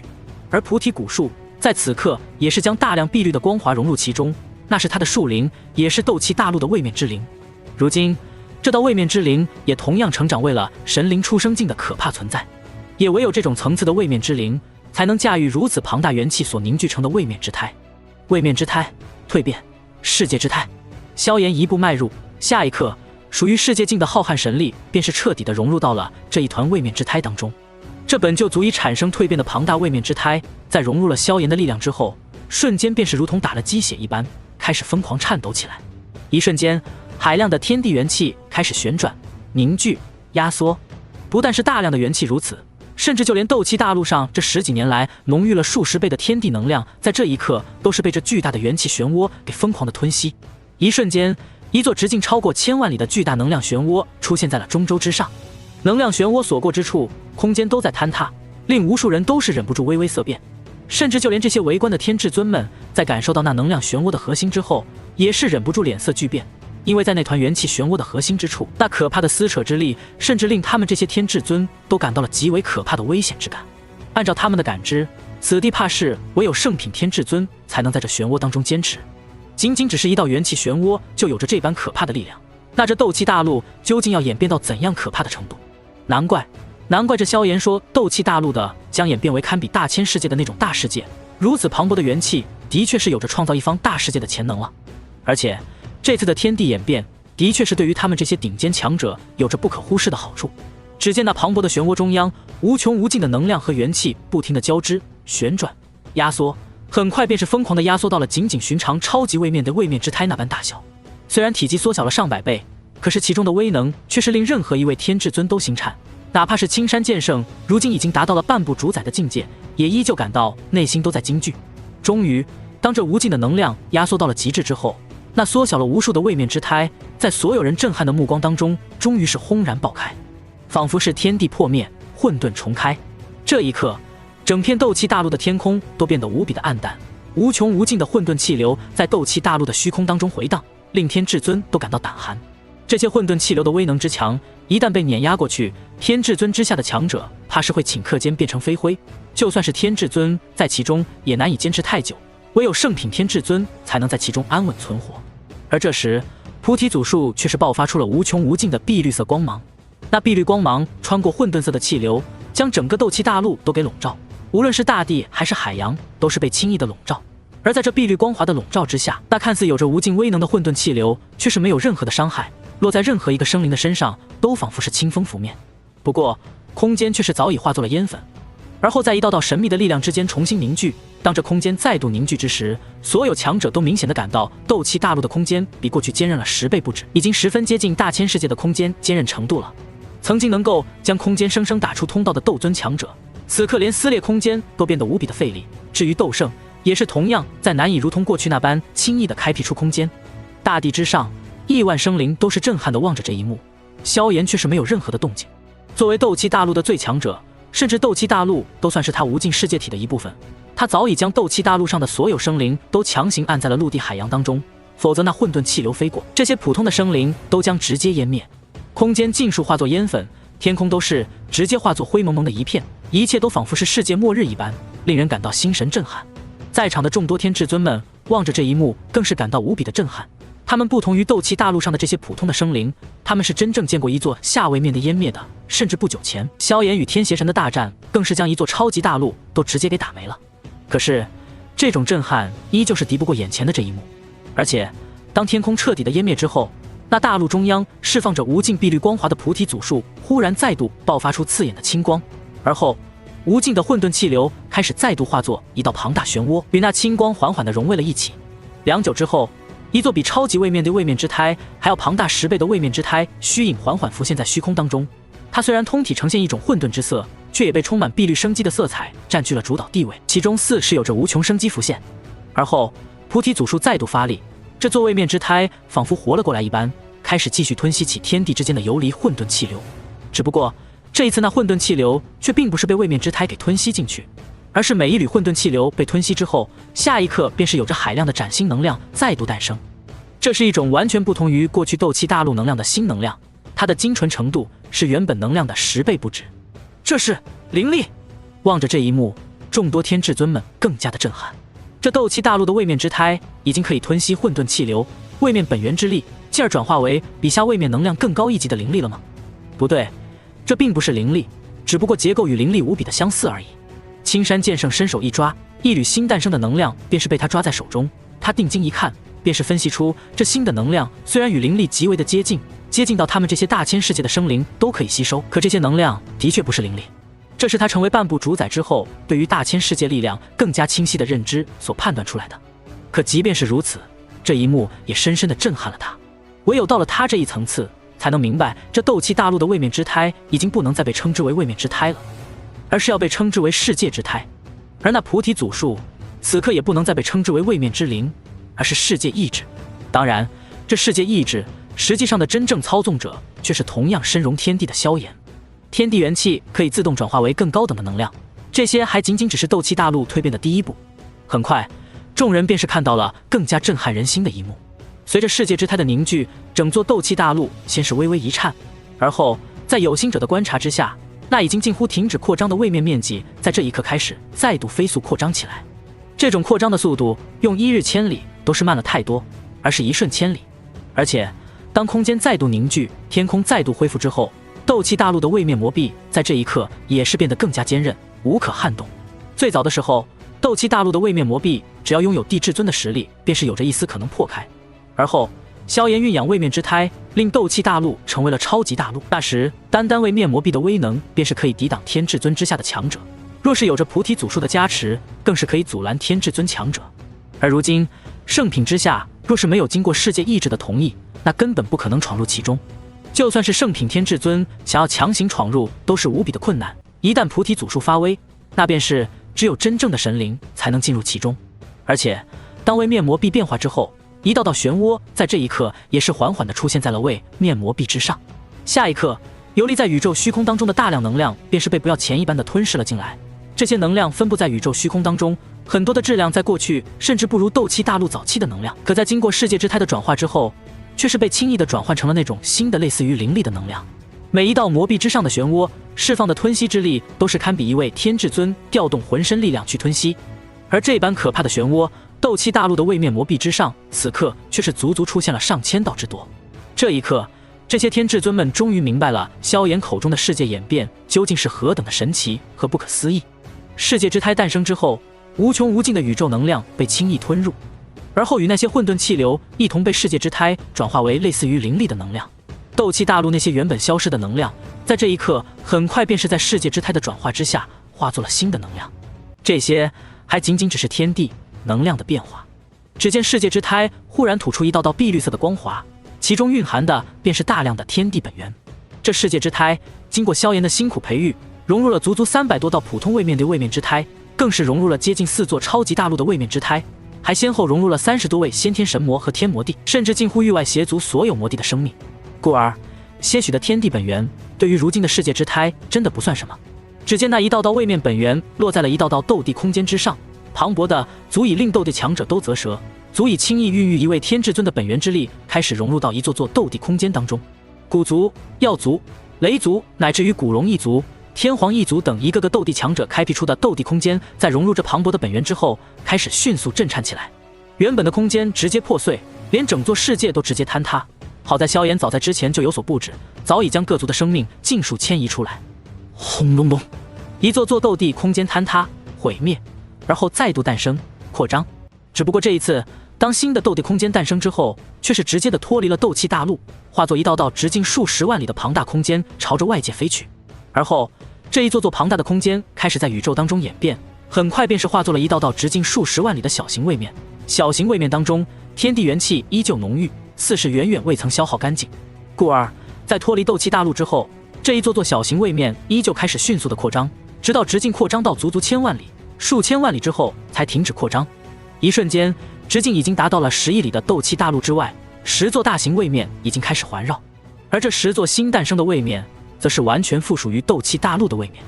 10座下位面当中，以萧族所在的下位面最为庞大，面积甚至隐隐已经接近一座超级大陆，又以天妖皇族的下位面最为小巧。因为萧界经过了萧炎、萧玄2位超级强者的加固，本源架构十分的稳固，能够承担的本源之力自然是更加的庞大。而古族、古龙一族则是次之，远古7族当中剩下的几个下位面虽然没有这般强悍，可各族这些年也都诞生了一位天至尊，至少有着天至尊加持过。唯有九幽地冥蟒和天妖皇族未曾诞生过天至尊强者。不过九幽地冥蟒一族已经主动将蛇族的掌控权让给了彩铃，故而蛇族也有了自己的下位面，且比10族灵族之流还要坚固。唯有天妖皇族这些年也仅仅诞生了2位斗帝，至今未曾突破到天至尊。不过即便是如此，天妖皇族所在的下位面也有着千万里的直径，堪堪达到了大型位面的门槛。刷刷刷，一道道本源之力再度降落，这一次却是降落在了一群斗圣开辟的空间和一些天地诞生的奇异空间当中。嗡嗡，一道道本源之力落入其中之后，那一座座原本仅仅不到万里直径的斗圣空间也是开始急速扩张，连同其本源都是变得更加的雄浑，空间变得更加的坚韧，浓郁的天地能量在其中诞生，无数奇珍异宝、各种修行宝地在其中酝酿。而后这些小空间也是纷纷脱离了斗气大陆，化作一道道小则数十万里、大则100万里的中小型位面环绕。比起斗帝空间，斗圣空间的数量显然是多了不知道多少。一瞬间，足足上百座小型位面一个个出现在了斗气大陆的周围，开始围绕着斗气大陆旋转。不过虽然是足足上百座中小型位面，可总共消耗的本源之力却是还不如萧界一个高等位面所消耗的多。这些下位面虽然都已经脱离了斗气大陆，但确实依旧与斗气大陆同根同源，本源之力相互连接，在萧炎的操纵之下，有着天然的空间通道，可以供两方位面的生灵来回穿梭。10大下位面供给7族和魔兽3族使用，那一座座小型位面也可以给其他势力使用，作为他们的大本营。除此之外，更是可以将部分小型位面改造成如天幕这般培养强者的宝地。萧炎只是心念一动，在本源之力的改造之下，很多小型位面便是发生了根本性的变化。这些事情对于他而言实在是太过轻松。不过他做这些十分的轻松，可对于其他生灵而言，那便是如同神迹。就算是对于那些天至尊们而言，这也是十分不可思议的一种事情。而诞生一座座小型位面，也仅仅只是大世界诞生一部分神奇之力罢了。演化这么多的位面，所消耗的本源之力也仅仅相当于一座超级大陆的本源之力而已。天地之间依旧有着大量的本源之力残留，而这些本源之力很快便是汇入到了菩提祖树和萧炎之前准备的4大灵根当中。很快，菩提祖树的气息也是开始再度暴涨，直到达到神灵出生境的巅峰才缓缓停止。而4大混沌灵根在那大量元气的滋养之下，也是开始迅速成长，短短不到1个月的时间，便是成长为参天古木。虽然体型无法与菩提古树相比，可也个个都是高达万丈，怕是用不了太久的岁月，便是能够真正的成熟。除此之外，最后残余的天地元气依旧在天地之间盘旋。顷刻间，一头头身长超过10万丈、100万丈的神兽诞生在了天地之间，时不时传来龙吟凤鸣之声，令众人终于是有些坐不住了。真龙真凤，太古四神兽，好多，都是在大千世界都已经灭绝了的超级神兽啊！众人都是双目震撼地望着天地之间诞生的一头头先天神兽。这些神兽当中，实力最弱的都是堪比下位帝至尊，堪比天至尊的都有着10几头之多，像真龙真凤这种更是有着圣品的实力。当然，先天诞生之后就堪比圣品的，也唯有真龙真凤2大生灵。可这一幕依旧是令人震撼。通常情况下，一方大世界诞生之初，便是会有着大量的先天生灵与之伴随着一起诞生。只不过像大千世界这种宇宙本源自我孕育诞生的大世界，一诞生便是有着100亿里的直径，所以能够诞生出的堪比天至尊的先天生灵自然是更多。而斗气大陆终究是萧炎后天人为进化出来的，可当他突破了位面瓶颈，演变为一方大世界之时，同样会演化出各种各样的先天生灵，只不过数量和质量要比大千世界稍逊一筹罢了。也正是因为有了这些先天生灵，一个大世界才能慢慢繁衍，诞生出无数的强大族群。好，又是一声惊天动地的龙吟，无数金色雷霆在虚空当中闪烁，却是化作了一条身长足有100万丈的庞大金色雷龙。这条金色雷龙正是当年的9玄惊雷。萧炎在演化大世界的过程中，直接将9玄惊雷的雷灵也丢入其中。随着一道元气的酝养，9玄惊雷已经自动进化为了堪比圣品天至尊的可怕圣物。身为本就是天生地长的天地奇物，9玄惊雷反倒是没有修行者所有的瓶颈，只要元气足够，它的实力便是可以如同菩提古树4大混沌灵根那般不断的壮大。自今日起，我封你为斗气大陆的天罚雷灵，掌管一切天罚之力。萧炎微微一笑，大量元气再度融入9玄惊雷的体内，令后者的实力一路飙升到了圣品巅峰的层次，才缓缓停止。好，9玄惊雷的身体宛然数百万丈，浑身闪烁着惊人的金色雷霆，朝着萧炎发出兴奋的吼声，而后化作一道金光，盘旋在了菩提古树之上，仿佛一条小型的神龙缠绕在神树之上。到了这一刻，斗气大陆才算是真正的演化完毕。短短1个月的时间，这座超级大陆已经完成了朝着一方大世界演变的过程。这时，天地之间最后的元气变化，化作了无数精纯的神力，最后终于再度凝聚为了萧炎的本尊。这道本尊依旧是先前那出入世界境的实力，但事实上，整座斗气大陆这一方刚刚演变出来的大世界，才是他真正的本尊，而这才是真正的世界境，是无尽世界体的真意。身体化作一方庞大的超级世界，自身就是这世界的意志。以如今斗气大陆的威能，若是寻常的世界竟敢杀入斗气大陆内部，也不过是死路一条而已。如今的萧炎，除非是真正的创世境神灵出手，否则任何人都不是自己的对手。吞噬吧，给我尽情的吞噬吧。萧炎微微一笑，双手一张，那位面膜壁之上的上千道漩涡爆发出更加可怕的吞吸之力，磅礴的宇宙能量化作一条条粗大千丈万丈的能量天河，落入到世界之胎当中，再被世界之胎转化为新的更加精纯的能量灌注在天地之间。而随着这些能量的滋养，斗气大陆的面积依旧在不停的扩张，此刻已经超过了12亿里的直径。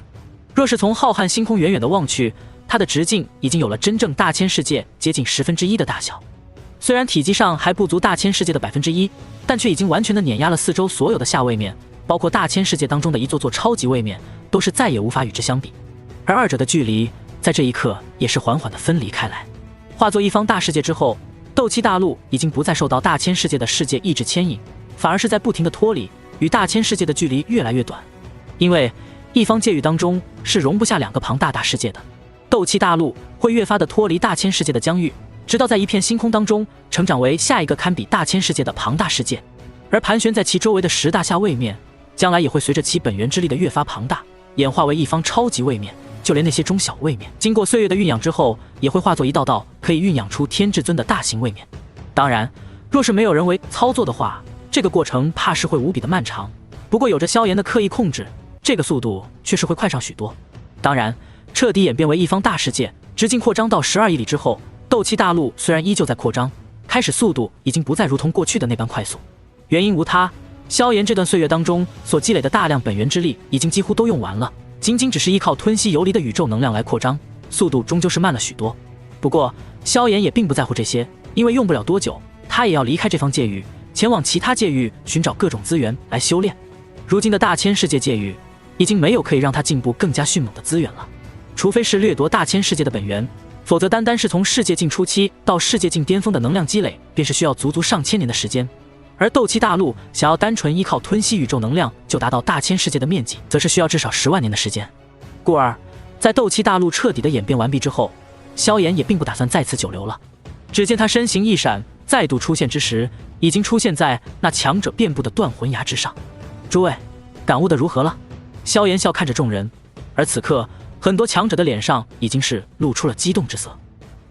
我感觉我要突破了，下一步便是可以真正的在苍穹榜之上烙印下自己完整的名字了。青山剑圣面带激动之色，在这其中还有其他人也是面带激动之色，这其中便是包括着萧玄、灵动等人。观摩一方下位面进化到大世界的天地演变，对他们而言都是一场了不得的机缘，能够迸发无数灵感，其中便是有着突破的契机。当日大千世界的诸多天至尊们便是一一告辞了萧炎，各自回到了大千世界当中闭关修炼。这一次对他们的启发都是无比的巨大，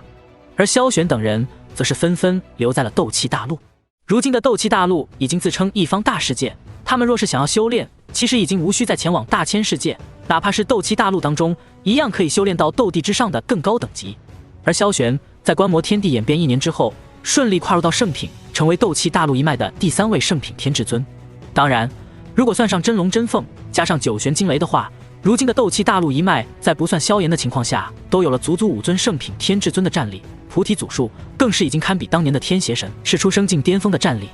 7大古族、3大兽族，还有丹塔、焚烟谷等各方势力，在进入到各自位面之后，他们当中诞生的斗帝、天至尊一个个也是再度实力暴涨。如今的斗气大陆，即便是不算萧炎和菩提祖术，也绝对是堪比大千世界最为巅峰的势力了。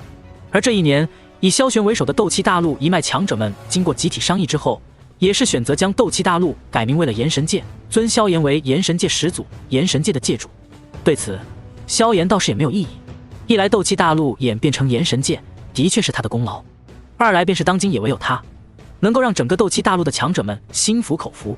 春去秋来，眨眼之间，斗气大陆演变为炎神界之后，已经过去了整整3个春秋。而这3年当中，炎神界与大千世界的距离也是开始变得越发的遥远，到了一个圣品天至尊都很难抵达的遥远距离。对于这一切，众人却是早有准备，一个个的心中却并没有太多的不舍和担忧，因为早在3年前，萧炎便是已经在断魂崖布置下了一层新的空间通道，连接着大千世界的无尽火域，方便双方的强者相互抵达，彼此切磋交易。毕竟炎神界和大千世界本就是一家，双方从一开始的关系便是十分的友好。而这3年当中，青山剑圣在回归之后2年再度突破，真正的剑之大道小成，自身成就神灵出生境，而后在苍穹榜之上留下了完整的姓名，成为大千世界不知多少年之后再度诞生的一位主宰。第3年，五祖灵动触摸到了武道，险些引动了苍穹榜，令大千世界的众多强者再度感到震撼。对此，萧炎倒是不怎么惊诧。按照过去的时间线，灵动想要走到今天这一步，本是需要再有个几十年的。可他一来得到过萧炎帮助，二来观看了世界演变，可谓是得到了2次机缘，能够接触到这一步，虽然还是有些惊艳，但想想也是正常。只不过，即便是如此，他想要走到半步主宰，怕是依旧需要至少10年的时间。除此之外，大千世界有着近10位停留在仙品巅峰已久的天至尊，在观摩天地演变之后，都是如同萧玄一般顺利突破圣品，令大千世界的整体实力再度增强了不少。反倒是那些老牌的圣品，除了青山剑圣之外，哪怕是不死之主真龙帝也没有再进一步。对此，萧炎也是没有了任何的办法。到了他们这一步，想要再进一步成为神灵，那已经不是单纯的能量积累所能做到的了，必须要对大道有所感悟，才能将自身力量演变为属于自己的神力。领悟部分大道，即可一只脚跨入神灵境界，成为半步主宰。初步领悟大道，将大道感悟总结小成，与宇宙天地契合，才能真正迈入到神灵出生境。这是所有后天生灵必须经历的一关，在这一关面前，即便是和道境大能，也很难帮助到别人。这一关也是所有后天生灵最大的关卡。大道难寻，任你曾经如何的经验，任你手中手段如何众多，任你有着多少的天才地宝，不懂就是不懂。到了这一步，修为、宝物等等都再也无用，唯有自身的悟性和心性是走出这一步的契机。这也是为何大千世界这等大世界孕育了上万的天至尊强者，可却也难以诞生一位主宰的原因。唯有对大道感悟达到小成，才能真正成为神灵出生境。当然，借助外力或许也能够在苍穹榜之上留名，可若是没有领悟大道，其生命本质依旧是后天生灵，算不上真正的神灵。大道小成之后，便是大道大成。唯有对大道有了充分的了解，领悟大成之后，自身神力才能演化为一方神力世界，有着无尽威能，一念即可通过宛如一方世界一般浩瀚的神力，将实力差距大者直接碾压。这便是世界境。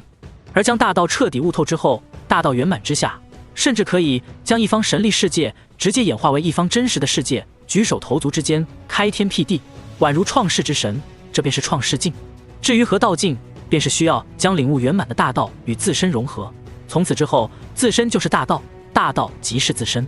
以一己之力足以调动这一方宇宙的所有大道之力，毁灭一方大世界都是轻而易举。这便是合道境巨擘的可怕力量。这些都是萧炎之前就在大千世界讲到一次，告诉所有天至尊的路子。只可惜，即便是他告诉众人这些事情，他们也是依旧难以领悟。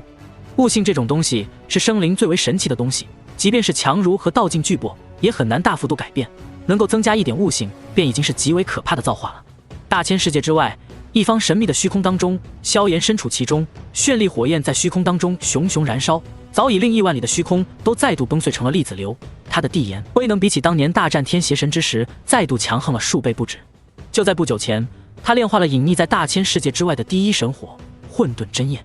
炼化了此火之后，他的地炎威能再度暴增，再有着世界境的神力支持，威力自然是无比的可怕。只需一点火苗落下，便是可以将一座夏位面瞬间焚烧成虚无。这就是地炎如今的威力。而此刻，在这火焰当中，却是有着无数的金属液体在相互的融合，彼此之间正在构建成一座十分特殊的结构。当这些金属材料彻底融合在一起，形成一种新的材料的时候，哪怕是以地炎如今那恐怖的高温，在这一刻竟然都是难以让这金属迅速融化。如果不是早期就已经将其彻底融化，此刻要是想要令其再度融化，怕是要耗费不知道多长时间。萧炎站在虚空当中，望着那渐渐被炼制成一长方形物体的黑色金属溶液，嘴角却是缓缓地露出一抹笑容。炼化混沌真焰都仅仅只是用了1年的时间，炼制它却是花费了足足2年的时间。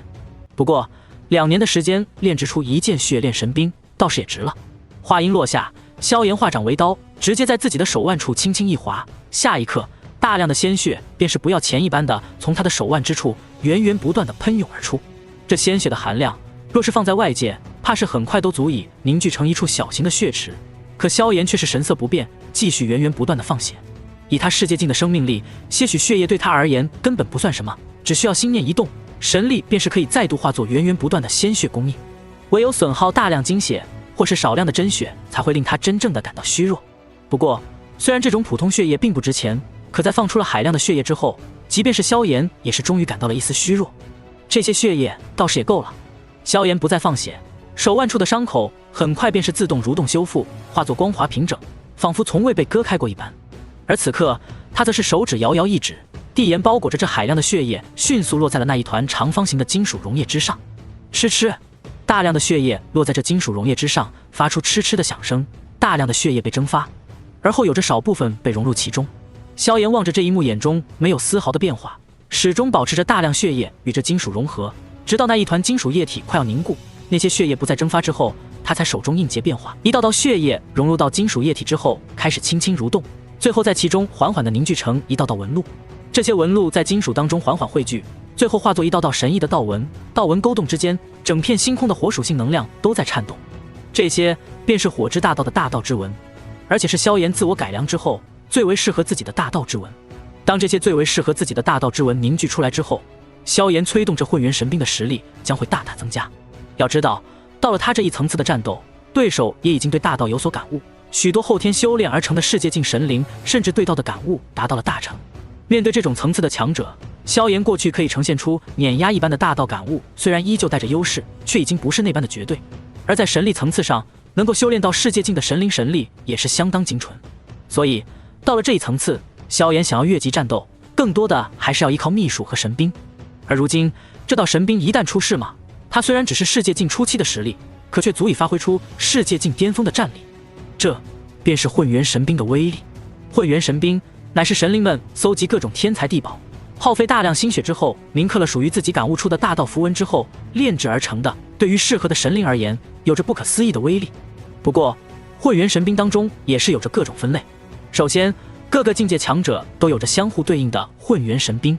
其次，自己铭刻道文的混元神兵最为适合自己，往往能够发挥出最大的威力。不过，因为混元神兵对于普通神灵而言极难炼制，并且每一境界之间差距极大，故而那些创世境和道境的混元神兵对于世界境、出生境的神灵依旧有着巨大的帮助。哪怕这些神兵之上的道文并不是他们创造，可只要大道没有太大的差异，那就依旧能够爆发出不俗的威能。当然，若是大道截然相反，那便是如同一块坚硬的废铁，并发挥不出多少的威能。就好像萧炎，此刻他若是得到一剑火之大道的创世境混元神兵，他也依旧可以将其发挥出不俗的威能。若是剑之大道、空间大道，他能够施展出的威能就会小上许多，但依旧有用。而若是水之大道、黑暗大道，那对于萧炎而言，便仅仅只是一件坚硬的废铁，只能说是有胜于无。当然，在诸多混元神兵当中，还是以血炼神兵最为适合原主，能够令兵器的创造者发挥出最大的实力。像创世境和道境的巨擘的混元神兵，都是自己炼制的血炼神兵，这种兵器与他们自身最为契合，能够将他们的实力发挥到极限。那些落在世界境、出生境手中的创世境神兵，都已经是无主之物了，也就是说，他们的主人都已经陨落了。吃，绚丽的火焰在星空当中逐渐的缩小，而在那火焰的深处，一道长达万丈、通体漆黑的古朴巨齿也是缓缓地浮现在了虚空当中。这巨齿赫然便是玄重齿的模样，只不过在这黑色巨齿的表面，却是还有着一道道宛如大道一般的神奇纹路。这道纹只是呈现在那里，便是已经令周围虚空的火属性能量都在波动。老朋友，我们又可以并肩作战了。萧炎咧嘴一笑，手掌一伸，便是直接握住了玄重齿。当然，如今的玄重齿已经有了新的名字——炎神齿。在他手掌握住炎神齿的那一刻，一股如同生命一般的波动，便是已经传递到了萧炎的心间。至宝有灵，连大千世界的那些绝世圣物都已经初步诞生了灵性，更何况是萧炎如今炼制的这件混元神兵。只不过这神兵之灵只是刚刚诞生，尚且不可能做到如同人类那般有着十足的智慧。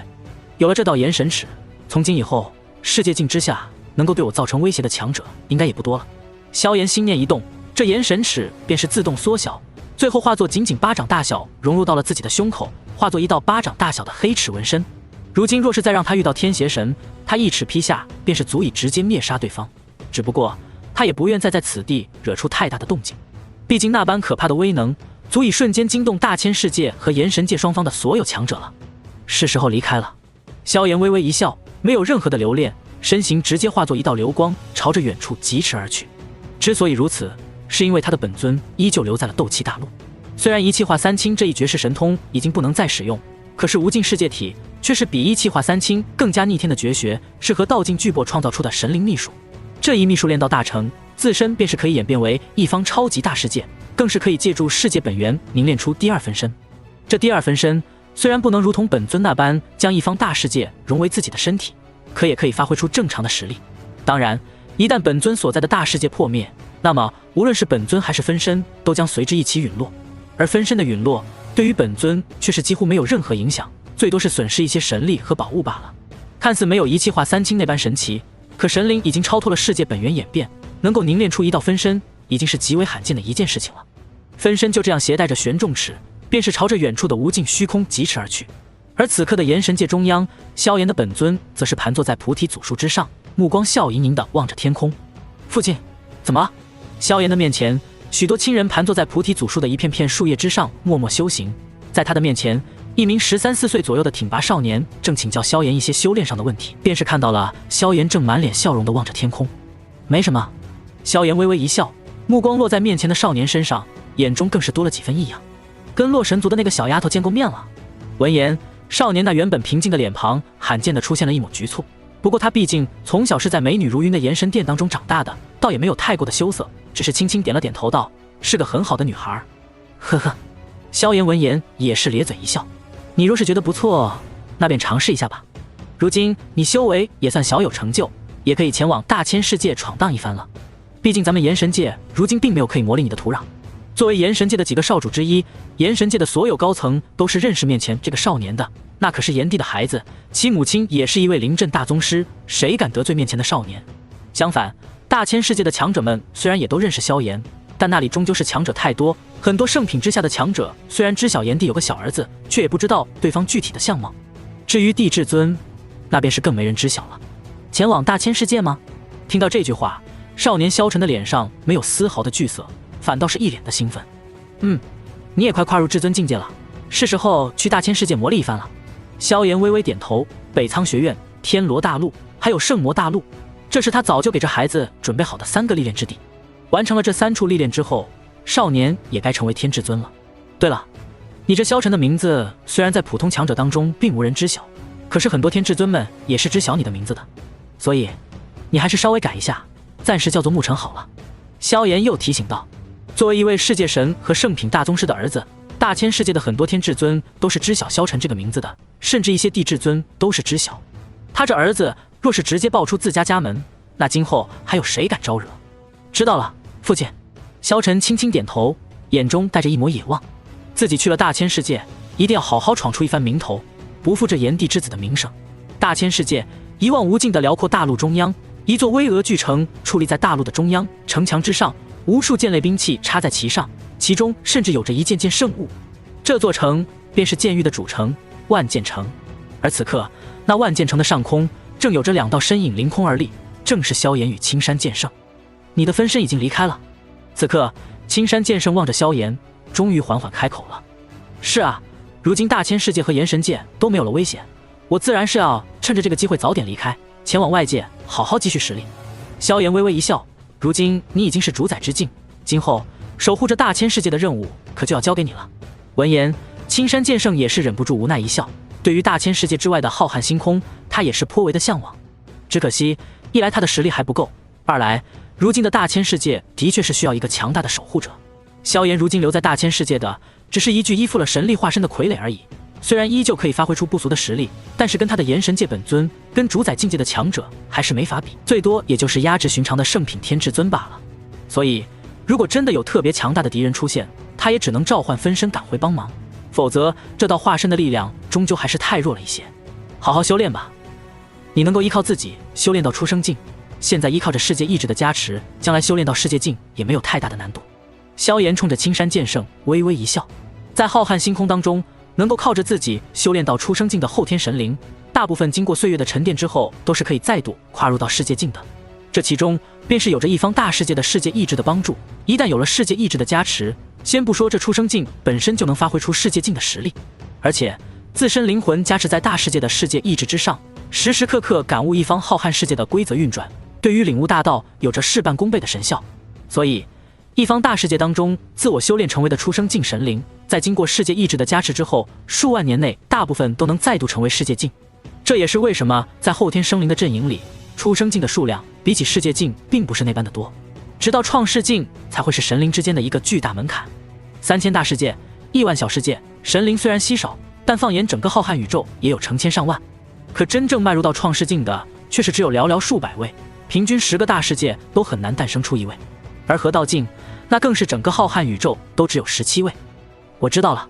青山剑圣也只是心中有些牢骚，他自然也是知道自己现在离开大千世界可不是什么明智之举。在大千世界内部有着世界意志的加持，他可以发挥出世界境的力量，可一旦离开了大千世界界域，他就是最普通的出生境神灵，碰到天邪神这种层次都有着陨落的危险。对了，天罗大陆那边我已经跟那些家伙们打点好了，暂时不会有人插手那边的事情。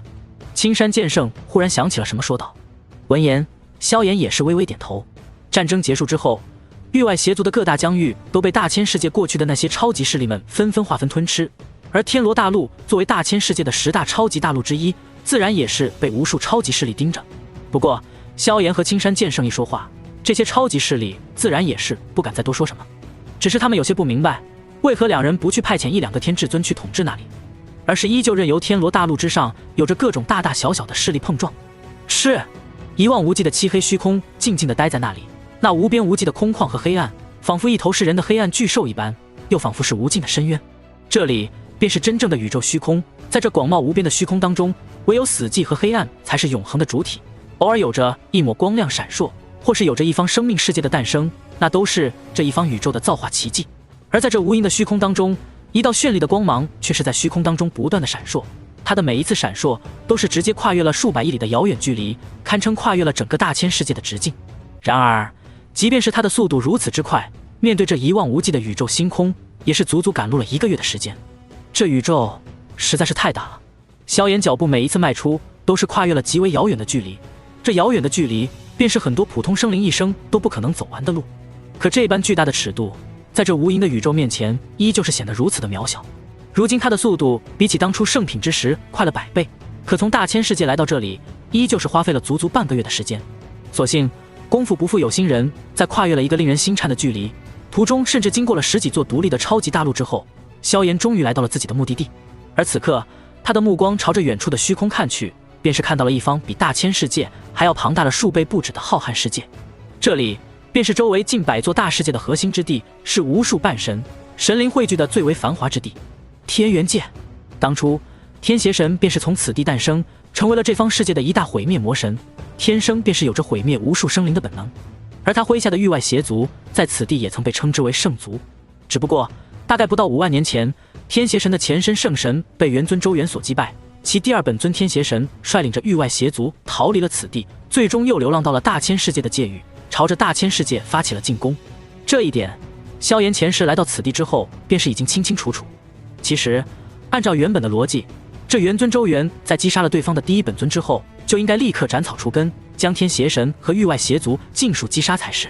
若非如此，大千世界和其周围的无数下位面又怎么会遭受到如此可怕的劫难？最初的萧炎便是因此而颇为的不满，比起他只是不满，他的好兄弟灵动更是险些直接动手。毕竟当初他的妻子和族人都是险些陨落在了域外邪族的手中。不过动手归动手，这位五祖却是非常惨的被直接镇压了。毕竟这位元尊可是比他们多修炼了4万9千年，如今早已经是合道境巨擘，是整个宇宙最为强横的17位顶尖强者之一。不过一切缘由他最终都得到了答案。望着远处那一望无际、庞大的难以言喻的巨大世界，萧炎也是不再多言，准备前往此地。天元界不同于其他大世界，这里是有着合道境巨擘坐镇的超级大世界。这座世界的直径达到了900多亿里，面积是大千世界的近10倍，更是刚刚诞生不久的炎神界的1000倍万倍。仅仅只是最为普通的世界魔币，都足以轻松抵挡世界神出生境神灵的进入。而有着合道境巨擘坐镇，就算是创世神都不敢强闯此地，强闯一位合道境巨擘的领地，那便是找死。不过这里既然是周围上百座大世界、无数小世界最为繁华之地，自然也是允许外来生灵进入此地的。只见在那巍峨无尽的超级大世界之外，一座看似极为渺小，但实际却是无比庞大的超级大陆正悬浮在虚空当中。之所以看上去渺小，实在是因为这天元界太过庞大，以至于即便是一座超级大陆在其面前都是那般的渺小。事实上，连大千世界都有着无数下位面环绕，这天元界周围环绕的下位面更是数不胜数，连直径超过5亿里的下位面都是有着不少。但唯有这座下位面最为特殊，因为在那下位面的上方有着一座直径1000万里的巨大平台，而且这平台之上所散发的气息实在是太过明显，只要是周围路过的强者都是能够轻易地感受到这巨大平台的波动。这里便是元尊故意留下专门传送到天元界的一座超级阵法。来自其他大世界的伪神、半神或是真正的神灵，想要进入这一方浩瀚世界，唯有通过这座传送阵进入，除此之外别无他法。若是强闯，那便是在挑衅一位合道境巨擘，一旦对方发怒，即便是神灵也有着陨落之危。对此，萧炎自然也不愿破坏规矩。虽说他来自大千世界，即便是强闯也不会有什么危险，但如此也是着实有些不礼貌了。故而他脚步踏出，便是朝着那一方超级大陆直冲而去。越是靠近此地，才越能感受到这天元界的强大。只见周围的虚空当中，已然有了一条条长达万丈的战船在虚空当中遨游，每一条战船当中都是有着1道不亚于天至尊的气息和10道不亚于地至尊的强者待在其中。而这样的战船在这一方大陆之外足足有着10艘。除此之外，那些超级大陆的外界，包括整个天元界的外界，都有着战船巡逻，单单这些战船加起来便是足足有着上千艘之多。仅仅只是巡逻的力量便是如此的庞大。萧炎前世第一次见到这般规模的时候，也是被这一幕给震撼到过。一个大世界一旦诞生出一位世界神乃至更强大的存在，那这方大世界诞生天至尊这一层级强者的效率也会大大增加。这等存在高欧建灵之下，可以建立更加完善文明的修炼体系，更是可以汇聚宇宙能量化作位面本源，从而为源源不断的诞生出更强者而打好基础。而天元界又是所有大世界当中都排在最前列的超级大世界，其中堪比天至尊级数的强者已经是大千世界的10倍不止。而这些巡逻在虚空当中的战船，在发现萧炎之后，也是并没有多言，只是遥遥地注视了一眼，便是没有再多说什么。似乎这种事情对他们而言已经是见怪不怪了。在天元界的疆域当中，就算是神灵也不罕见，萧炎没有刻意展现过气息，自然难以令他们重视。呼，萧炎迈出，再度出现，已经是出现在了这座超级大陆之上，而后再度落下，便是已经出现在了那巨大的广场之外。站住！当萧炎来到这巨大广场之外后，2只人马很快便是拦住了他的去路。这位道友，我天元界虽然是对外开放，但这传送阵每一次开启都是需要消耗巨大的能量，所以过路费这方面还是要收取些许的。为首的一名镇守统领显然看出来萧炎颇为的不凡，其他强者都是驾驭非洲来到这天元界，唯有面前这位是直接肉身横渡而来，显然不是一般的强者，就算不是神灵，他也是堪比圣品巅峰的存在。不过虽然客气，他却也没有任何的谦卑，因为他自己也是一位堪比圣品天至尊的3连境圣者。是的，面前的2支护卫队，每一支队伍的统领都是一位3连境圣者，放在大千世界当中，他们便是堪比圣品天至尊的存在。而在他们的身后还有着10位1连境圣者，那便是堪比灵品天至尊的强者。而且这2支队伍的强者身上还有独特的战甲穿戴，萧炎一眼便是认出，那是堪比绝世圣物的战甲和兵器。天元界的强者已经可以使用套装的绝世圣物了，这11位强者同时组成阵法，加上套装宝物，应当是神灵炼制，足以短时间硬抗出生进神灵一段时间了。我明白规矩。萧炎微微点头，手掌伸出，一枚完全由位面本源凝聚成的结晶便是出现在了手中。这道结晶宛如拳头一般大小，其中蕴含的本源之力却是十分的充沛。呵呵，多谢配合工作。为首的统领见状也是微微一笑，伸手接过这道结晶之后，便是将之收起。想要进入天元界，规矩很简单，缴纳1枚元晶，然后组队进入，或者单独缴纳100枚元晶，单独传送进去。而元晶便是位面本源之力凝聚成的晶体，也是宇宙当中神灵之间最常见的一种货币。1颗元晶相当于普通高等位面本源的1%左右，也就是说，100枚元晶当中的本源之力汇聚到一起，便是足以凝聚出一座高等位面的位面之胎，足以看出此物是何等的珍贵。对于天至尊之下的强者们而言，这1颗元晶便是无上至宝了，就算是对于普通堪比天至尊的存在而言，也是十分的珍贵，也唯有堪比圣品层次的存在才勉强能够玩得起。但这1颗元晶缴纳出去，即便是对于他们而言都是极为肉疼的一件事情了。萧炎缴纳完这1颗元晶之后，便是直接进入到了人群当中，在他的周围便是有着足80位堪比圣品天至尊的存在，这些放在寻常大世界足以称圣做祖的存在，此刻却是一个个老老实实的等在这里。还有7人，虽然不是圣品层次，却也都堪比天至尊，除去5名是跟着长辈一同前来，还有2位一看便是神灵子嗣，一身的绝世圣物，明眼人都能看出对方无比的富有。一群人虽然守规矩的在一旁等候，但都是各自世界的一方顶尖强者，很快便是笑谈了起来。这位兄弟，看你如此面生，不知来自哪方大世界啊？一名圣品老者笑呵呵地望着萧炎，周围的其他天至尊也是十分好奇。我来自大千世界。萧炎微微一笑，说出的话却是令周围众多天至尊们微微一愣。大千世界？没听说过。大千世界是哪里？我还是第一次见到这个大世界的人。众人纷纷摇头，萧炎也是无奈一笑，正欲开口，便是听到了身后一道近乎冷嘲热讽的声音。我当是哪里人，原来是大千世界来的土包子。怎么，你们大千世界的天至尊们终于走出村了吗？淡淡的话音从萧炎的身后响起，令萧炎的眉头微微皱起，脸色变得有些阴沉了起来。虽然如今炎神界与大千世界已经逐渐分开，可论起来他终究也是大千世界的一员，在宇宙这个维度的位面体系当中，严格来说大千世界便是相当于他的家乡。萧炎缓缓回过头，目光已经远远地落在远处那名浑身穿着金甲的少年身上。在他身边，原本几个相谈甚欢的圣品天至尊也是忍不住皱起眉头。不过在看到那少年的面容之后，几人却是面色微微一变，原本到了嘴边的呵斥之语也是被强行咽下肚子。萧炎兄弟，这是金霄老祖的孩子，金霄神子。金霄老祖可是9霄大世界的9位世界神之一，不可得罪啊。一名圣品天至尊默默开口给萧炎传音道：9霄大世界，那是周围上百座大世界当中都足以排名前10的超级大世界。传闻这9霄大世界的创造者是一位只差一步便是可以合道的创世神巅峰，只不过他学得太过博杂，最终无望河道。在创造了九霄大世界之后，便是陨落留下来自己的传承。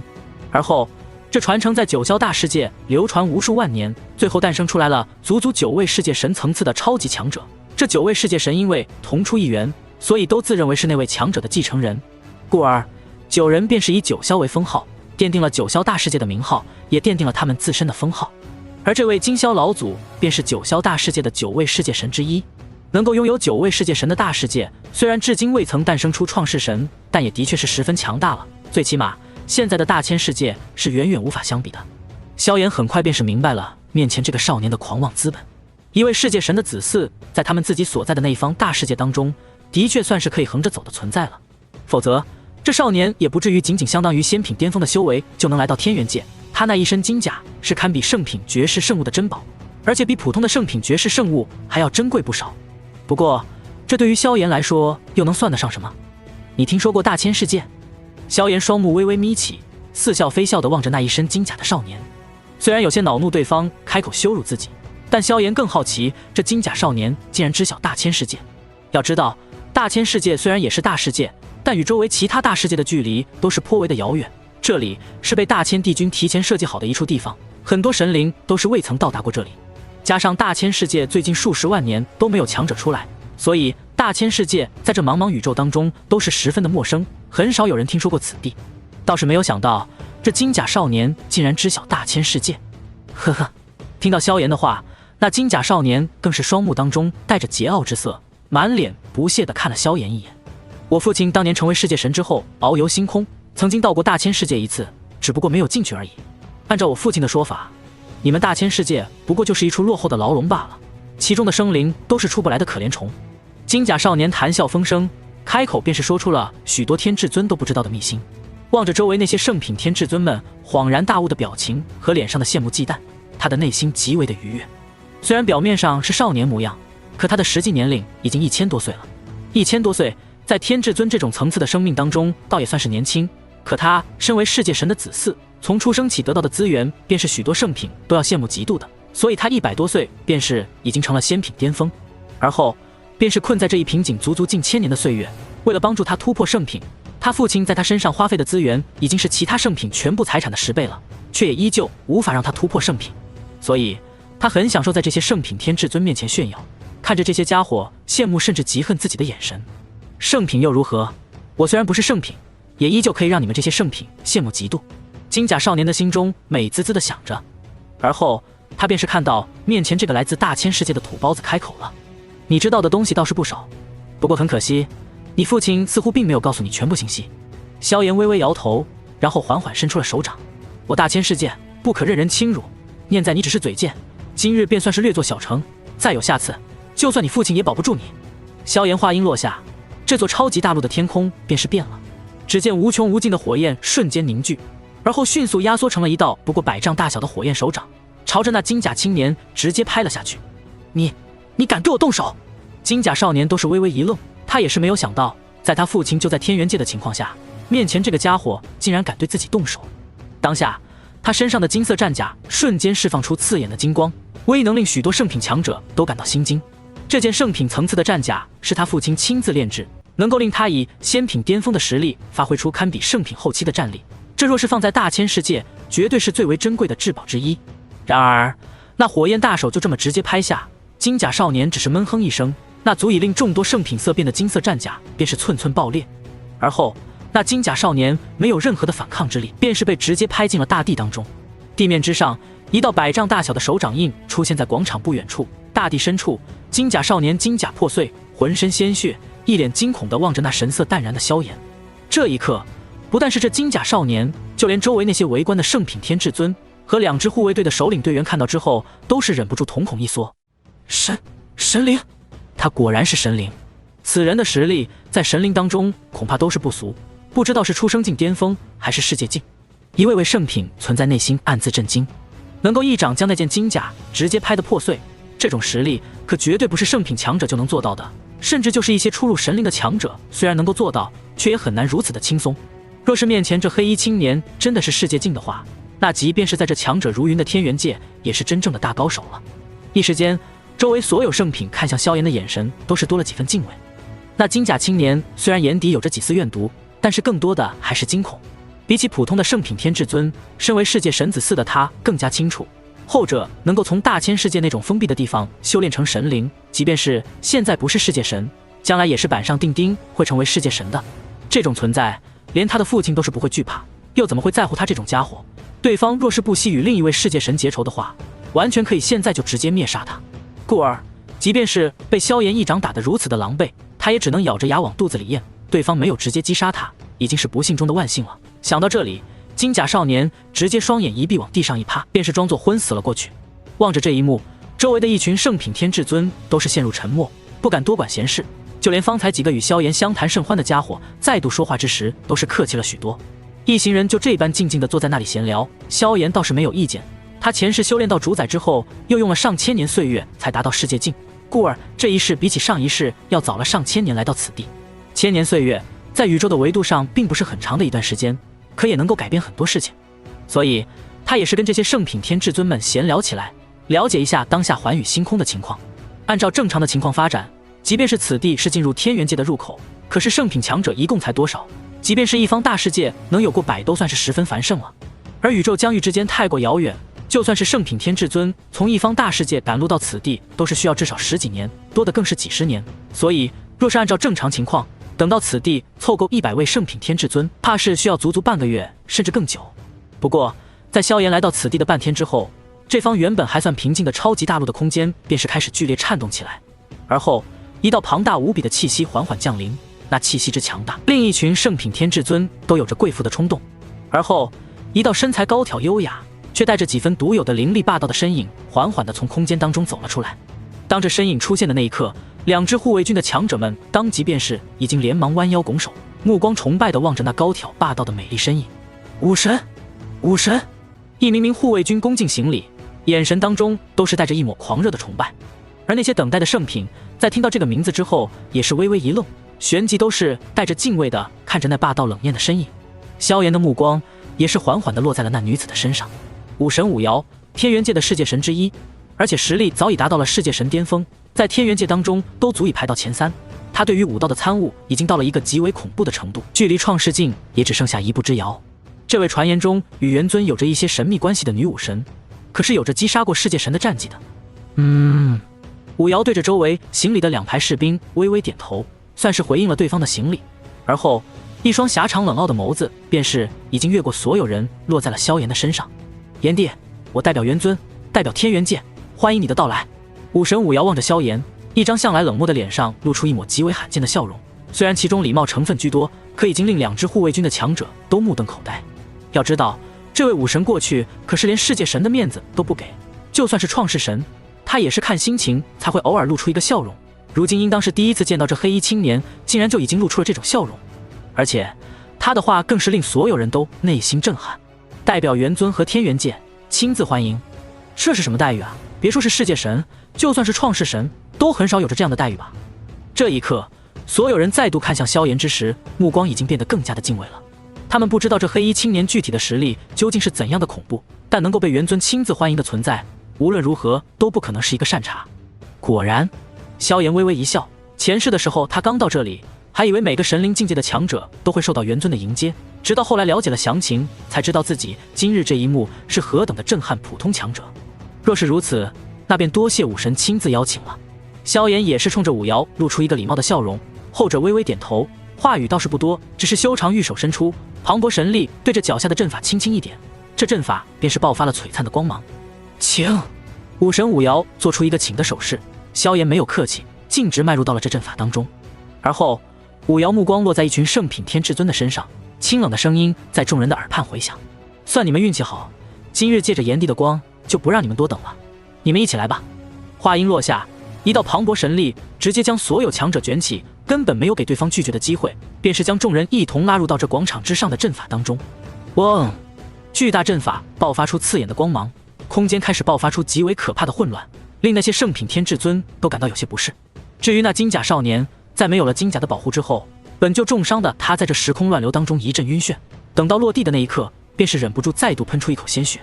众人当中唯有萧炎不但没有受到任何的影响，对于这传送的原理了如指掌。等他再度出现的那一刻，面前已经是一座巍峨无比的巨大城池，脚下则是一片广袤无边的巨型大陆。这巨型大陆的面积要比如今的斗气大陆还要庞大无数，直径接近足足100亿里，足以堪比一些弱小些的大世界了。而面前这座宏伟巨城，则是雕刻着龙飞凤舞的万界城3个大字。这里便是我天元界用来接待外界来客的一座天域——万界天。说起来，还是你们大千世界那域外邪族当年的领地之一圣灵天改造而成的呢。武神武瑶朝着下方的巨大城池和大陆介绍道：“本来按照正常情况，我天元界也该给炎帝你在万界城准备一座城池的。不过，有些事情还是先让你见到元尊之后，了解了一些具体情况之后再说吧。”武瑶微微笑道：“若是炎帝没有意见，便跟我来吧。”闻言，萧炎也是露出一抹笑容道：“客随主便。”唰，天元界面积无比庞大，堪称是广袤无边。而在这其中，却是有着2道身影在天空当中行走，两人每一步迈出都是数十亿上百亿里的遥远距离，而这般距离对于这2人而言，却是如同闲庭信步。这2人自然便是萧炎和武瑶。我天元界最初诞生之时，直径也不过100亿里而已，而大陆更是分为9处，以9天为称呼。武瑶站在萧炎身边，介绍着脚下这片广袤无垠的大世界。而如今，经过元尊的不断扩张，其直径已经达到了近1000亿里。当初的9天也被扩张为了12诸天，每一个天域的面积都比当年的整个天元界还要庞大。说到这里，即便是武瑶脸上都是带着一丝骄傲之色。近1000亿里的直径，几乎是一个大世界的极限了。在整个浩瀚宇宙当中，只有20多座大世界达到了这般面积。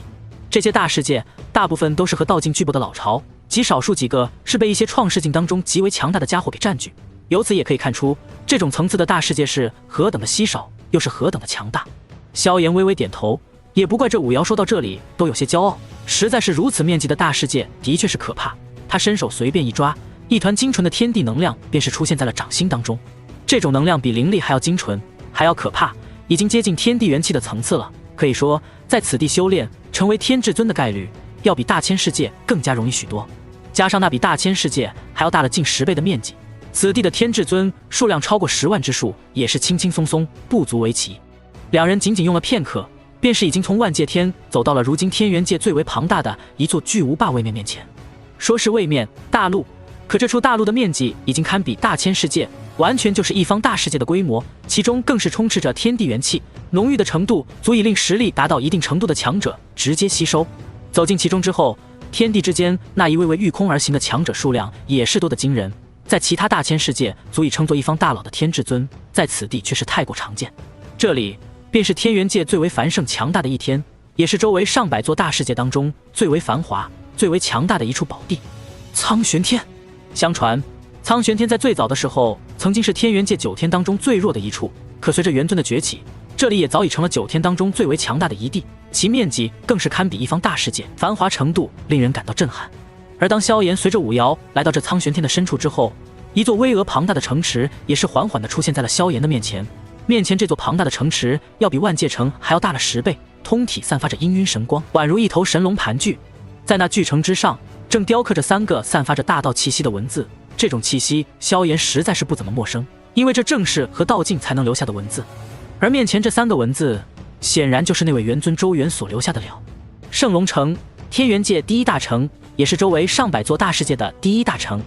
至于这座城中到底有着多少强者，在萧炎到来的那一刻，似乎便是已经有了一个模糊的答案。因为在萧炎来到此地的那一刻，一道宛如大道降临的磅礴气息便是已经从圣龙城当中爆发，而在这道气息的身后，则是有着足足近100道神灵的气息出现，而后便是足足数万圣者天至尊从中腾空而起。刷刷刷刷，一道道身影腾空出现，惊动了整个圣龙城的无数强者。甚至当那道宛如大道的气息出现之后，整个苍玄天的强者们脸上都是露出了惊愕之色。是元尊，元尊他老人家已经近1000年不曾露面了，今日怎么突然出现了？发生了什么？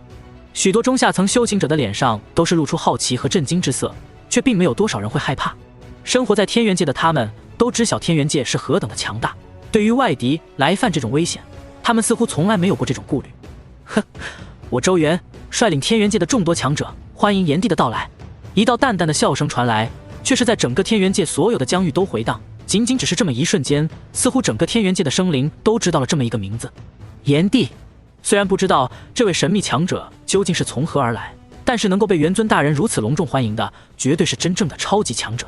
这一点，在圣龙城当中的无数强者们心中更是清楚。同时，那天上凌空而立的数万名强者，也都是将目光看向了萧炎。特别是元尊身后的那些神灵，此刻看向萧炎的眼神，更是多出了许多不一样的神情，有好奇，有怀疑，甚至还有着不服气。要知道，能够被元尊亲自接见，而且还是率领整个天元界的所有强者接见，这般阵容绝对是迎接同层次的和道境巨擘，或是一些创世境巅峰的顶尖强者才能如此的。而面前这萧炎却仅仅只是一个世界神而已。一个世界神在其他大世界的确算是顶尖强者，甚至是一方主宰了，可在他们的面前，世界神也不过如此。毕竟他们当中一部分人本身就是世界神，能够被元尊拿出如此阵仗欢迎，也实在是萧某的荣幸。萧炎站在天空，望着面前的一众神灵注视，依旧是面不改色，倒是令其他强者暗暗点头。在这一群神灵的最前方，正是一名身穿玄色长袍的年轻俊朗男子。这名俊朗男子便是这周围上百座大世界当中的最强者，是一位真正的合道境巨擘元尊周元。而在他的身后，萧炎也是一眼认出，其中足足有着20多位世界神，其中更是有着2位创世神跟随。一名创世神是一绝美的女子，那便是元尊的妻子夭夭。而另外的20多位创世神当中，也是有着过半是属于天元界自己的力量。传闻天元界12天的天主，每一位都至少有着世界神的实力，而另外的世界神当中，则是从其他大世界来到天元界，直接投靠了元尊，或是他自己培养出来的几个弟子。总之，单单是这样的一股势力，便已经是极为的可怕了。除此之外，这其中更是有着数十位出生境的神灵。不过，这些出生境神灵大多都是先天神灵，诞生自天元界或是其他大世界，他们生来便是拥有神灵出生境的实力，随着岁月变换，会自动达到出生境巅峰。但突破世界境对他们而言反而是无比的艰难，反倒是其中2位靠着后天修炼上去的出生境神灵，只要积累足够，机缘足够，便是有望达到世界境。2位强者相互见面之后，元尊也是不再客气，只是微微笑道：“我知道你对于大千世界的事情十分的好奇，或许对我甚至有些不满。不过今日一切缘由我都会跟你说个清楚。跟我来吧，大千帝君正在等你。等见到了大千帝君，一切缘由你便是会彻底的知晓了。”他的话音落下，周围的其他强者都是微微一怔，旋即都是深吸了一口凉气。这个叫做炎帝的世界神到底有着什么可怕的神秘背景？不但能够令元尊主动相迎，竟然还能让大千帝君要见上一面。要知道，大千帝君可是另外一位合道境巨擘，而且虽然同为合道境，它存在的时间却是可以用100万年乃至1000万年来计数。这是整个宇宙当中都极为古老的一位超级存在。与之相比，元尊一来太过年轻，仅仅出现了5万年的岁月；二来便是他们常见，也不觉得太过神秘。而大千帝君则是在他们的心中显得无比神秘古老的存在。而且，一个世界神竟然同时得到2位合道境的接待，这也实在太过不可思议了一些。要知道，寰宇浩瀚，宇宙无边，神灵虽然稀有，但一座座大世界还是能不停诞生的，甚至连一些超大型的超级位面也有希望孕育出出生境神灵。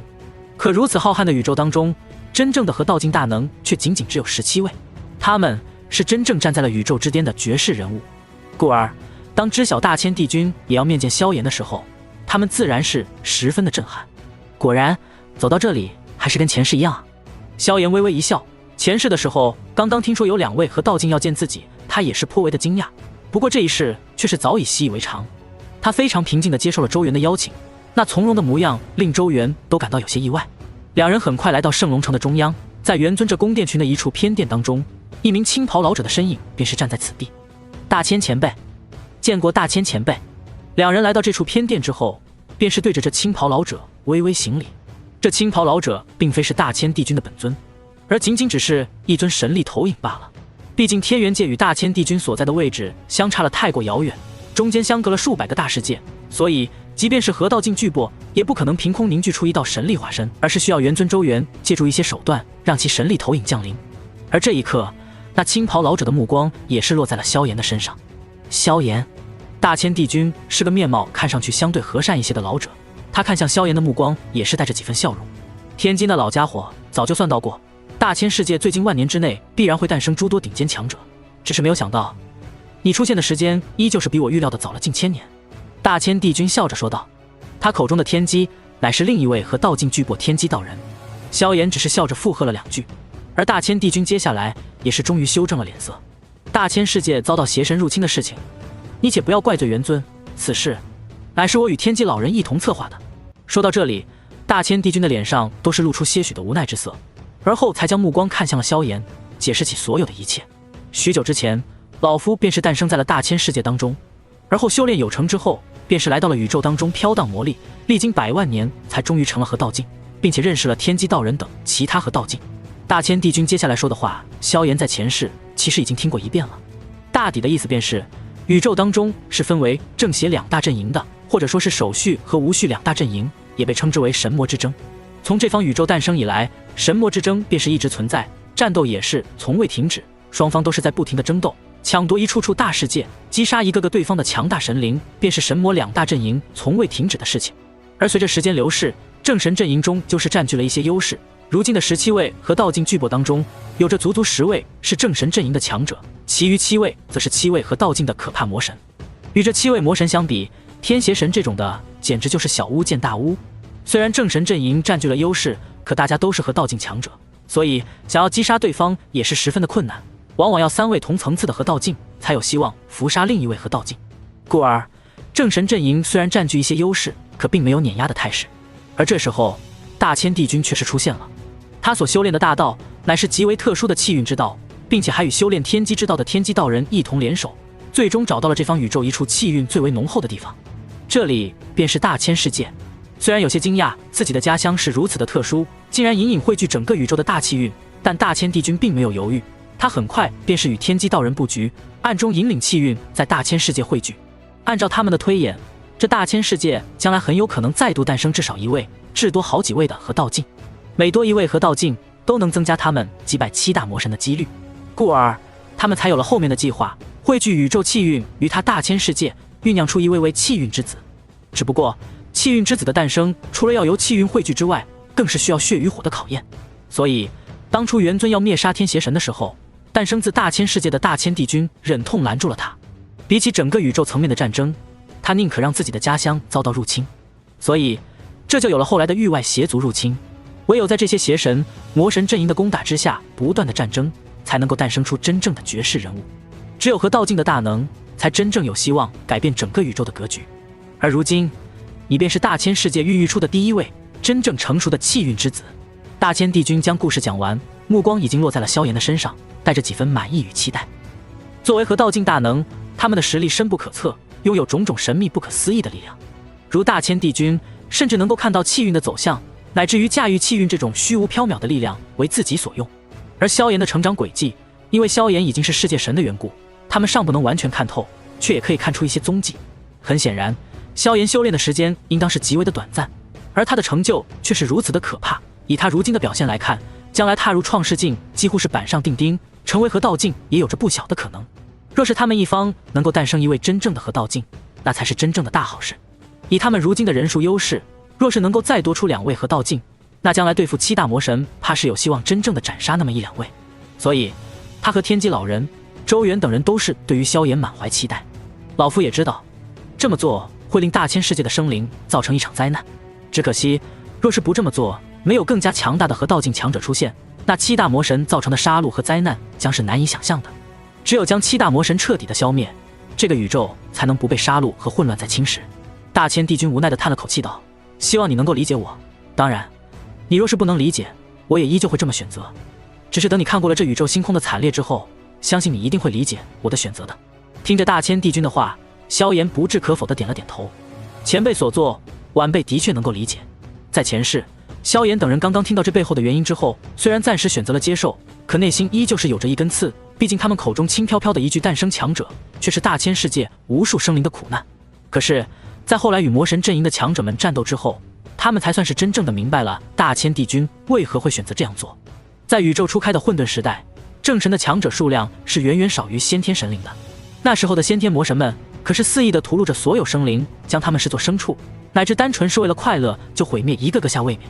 要知道，最早期的那几位顶尖魔神可都是连一个大世界都敢随意屠戮毁灭的。直到后来一位位创世境和道境的正神出现，有了与魔神阵营抗衡的实力之后，这些魔神才真正的收敛了一些。而随着合道境的数量再度增多，真正超过压制了7大魔神阵营之后，宇宙才算是得到了暂时的和平。最起码，诸多大世界是暂时不用担心被魔神们屠戮了。即便是如此，那些魔神依旧在悄悄地破坏着那一处处的小世界，如吞天兽这种连神灵都算不上的先天魔神，都可以吞噬一个个独立的下位面。唯有将这些家伙真正的赶尽杀绝，宇宙才能不被这些毁灭的力量所侵蚀。所以，多诞生几位和道境，便是可以守住更多的大世界，更多的下位面，更多的生灵。与之相比，半个大千世界的确是极少的一部分损失了。呵呵，老夫也知晓，这些年大千世界带来了很多的麻烦，所以当初在与元尊碰面之时，便是已经提前将一份礼物留在了天元界当中，等着大千世界将来走出的强者来得到。大千帝君看着萧炎，脸上也是露出一抹歉意的笑容。这歉意所面对的不是萧炎，而是他家乡的无数因为域外邪族而陨落的生灵。当年他迈入河道境之后，便是已经看到了命运那无形的牵引，故而带着麾下众多强者离开了大千世界，让本来有机会堪比天元界甚至更加强大的大千世界再度陷入贫瘠。对于家乡，他自然是满怀歉意。如今气运垂落，一位位气运之子即将诞生，大千世界也即将真正的再度复苏，变得更加的强盛，故而他自然是内心欢喜，也想出手好好帮一帮家乡。礼物吗？听到这句话，萧炎的嘴角终于是露出了一抹笑容。他之所以第一站就来到天元界，自然有着自己的打算。一来，天元界是周围无数星空当中最为庞大繁荣的一方世界，其中连神灵都有很多，会有很多机会。二来，便是这天元界当中有着那大千帝君提前给自己一行人准备好的礼物。有了这份礼物，萧炎也可以很快达到世界境巅峰。呵，事情的来龙去脉已经跟你说的差不多了，接下来的事情就让元尊替我交付于你吧。大千帝君将这些事情说完之后，也是不再多言，目光最后落在萧炎身上之后，那神力投影已经开始慢慢消散。不出意外的话，你便是第一位真正的气运之子。老夫希望不久后能够看到你成功踏入到河道境，与我等并肩作战。哈哈，萧炎，有时间可以来大千界，老夫再欢迎你的到来。话音落下，他的神力投影已经彻底的消散，偏殿当中也只留下了萧炎与周元二人。其实，你们这位大千世界的前辈，心中也是极为惦记着你们的，甚至于连自己新开辟的一方大世界也取名为大千界，足以看出他其实一直挂念着自己的家乡。大千帝君消散之后，元尊也是微微叹了口气，而后才看着萧炎笑道：“跟我来吧，我相信大千帝君你们准备的礼物你会喜欢的。”萧炎闻言也是轻轻点头，并没有多说什么。很快，两人便是来到了另一处偏殿当中，在这里面储存的都是元尊所收藏的一些宝物，若是放在其他大世界，那便是一座惊人的宝库。一位河道境巨擘的收藏，哪怕不是最珍贵的一部分，价值也是普通神灵难以估量的。很快，两人便是来到了一道石台前，在那石台之上，便是一枚小巧精致的银色戒指。以萧炎的眼光，自然是一眼就看出这银色戒指都是一枚混元神兵。不过，这只是最低层次的混元神兵而已，除了材料比较珍贵，炼制手法需要神灵出手，并没有什么特殊之处。拿去看看吧，这些资源对于你们大千世界未来都应该有着不小的帮助。元尊拿起那枚银色戒指递给萧炎，闻言，萧炎也并没有拒绝，只是点了点头，将这枚戒指接过，神力轻易将之炼化。至于戒指里面到底有着什么，他其实早就知晓了：100万元金、5道混元神兵的胚胎，还有一头创世境魔神的尸体。除此之外，还有足足32种创世境神灵的神术秘典，囊括涵盖了32种大道的精华。所以，这对于大千世界来说，的确是非常丰厚的资源。一枚元晶，其中蕴含的天地本源，便是足以蕴养一片小型位面，堪比一座最普通大型位面的1%。换句话说，一枚元晶便是可以创造出一片类似于当年斗气大陆的斗帝空间那样的小型空间，而只需要100枚元晶，便是有希望孕育出天玄大陆这样的大型位面。若是1万枚元晶，则是可以直接汇聚出庞大的位面本源，足以在星空当中凭空孵化出一座超级位面。100万元晶，那便是100座超级大陆的天地本源。当然，超级大陆有强有弱，这里所指的超级大陆是最为普通、刚刚诞生的那种超级大陆。但无论如何，都是证明了100万元晶的珍贵程度。许多普通世界神的财富也不过如此。如萧炎将斗气大陆催化到一方大世界，所消耗的天地元气大概也多不了多少。而这还仅仅只是最普通的一笔财富。萧炎可以轻易看出，那5道混元神兵的胚胎都是可以用来炼制血炼神兵的。单单是这一点，每一道胚胎的价值也是不会少于10万元晶。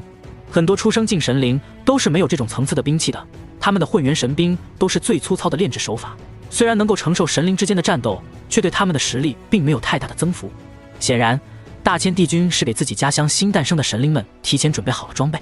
一头创世境魔神的尸体，价值还要在100万元金之上，这是真正的宝物。要知道，到了这一境界的神灵，自身便是有着创造一方大世界的可怕实力了。他们不但领悟了大道，并且神躯当中的神力也是无比的浩瀚，完全不是寻常的出生境、世界境可以媲美的。一头创世境魔神的躯体，其中的浩瀚神力完全可以直接演化成一方大世界。萧炎只需将这具神尸入大千世界的本源当中，便可以令大千世界的本源源源不断的壮大。可以说，这具神尸的价值还要比之前的100万元金和5道混元神兵的胚胎更加珍贵许多。只不过因为其炼化难度太过艰难，所以没有这般便捷而已。至于最后的32部创世境神灵的秘典，对于和道境大能们来说或许算不上什么，可对于普通的强者们而言，那便是无上的瑰宝。这32部秘典对于大千世界的价值堪称无价，他们可以系统性的引导天至尊们学着去感悟大道。有了这32部秘典，大千世界诞生神灵的几率将会扩大10倍。可以说，大千帝君为了自己的家乡，的确是付出了不少的心思。要知道，这一方宇宙的创世境数量也不过寥寥数百位罢了，收集32道创世境的秘典，的确是对于和道境都要费些心思。如何？这些礼物，你可还满意？周元站在一旁，笑着看着一旁的萧炎。满意，十分满意。萧炎也是微微一笑，轻声道：“大千帝君前辈，为了我大千世界，的确是耗费了不少的心思。”哼，这倒是真的。不过这也算是他对于大千世界这些年磨难的一些补偿吧。周元摇头一笑道：“说起来，你们大千世界会有这些年的遭遇，就算是我也是有着责任的。这样吧，大千前辈既然拿出来一些礼物，那我自然也是不能例外。我这里同样有着2件礼物。”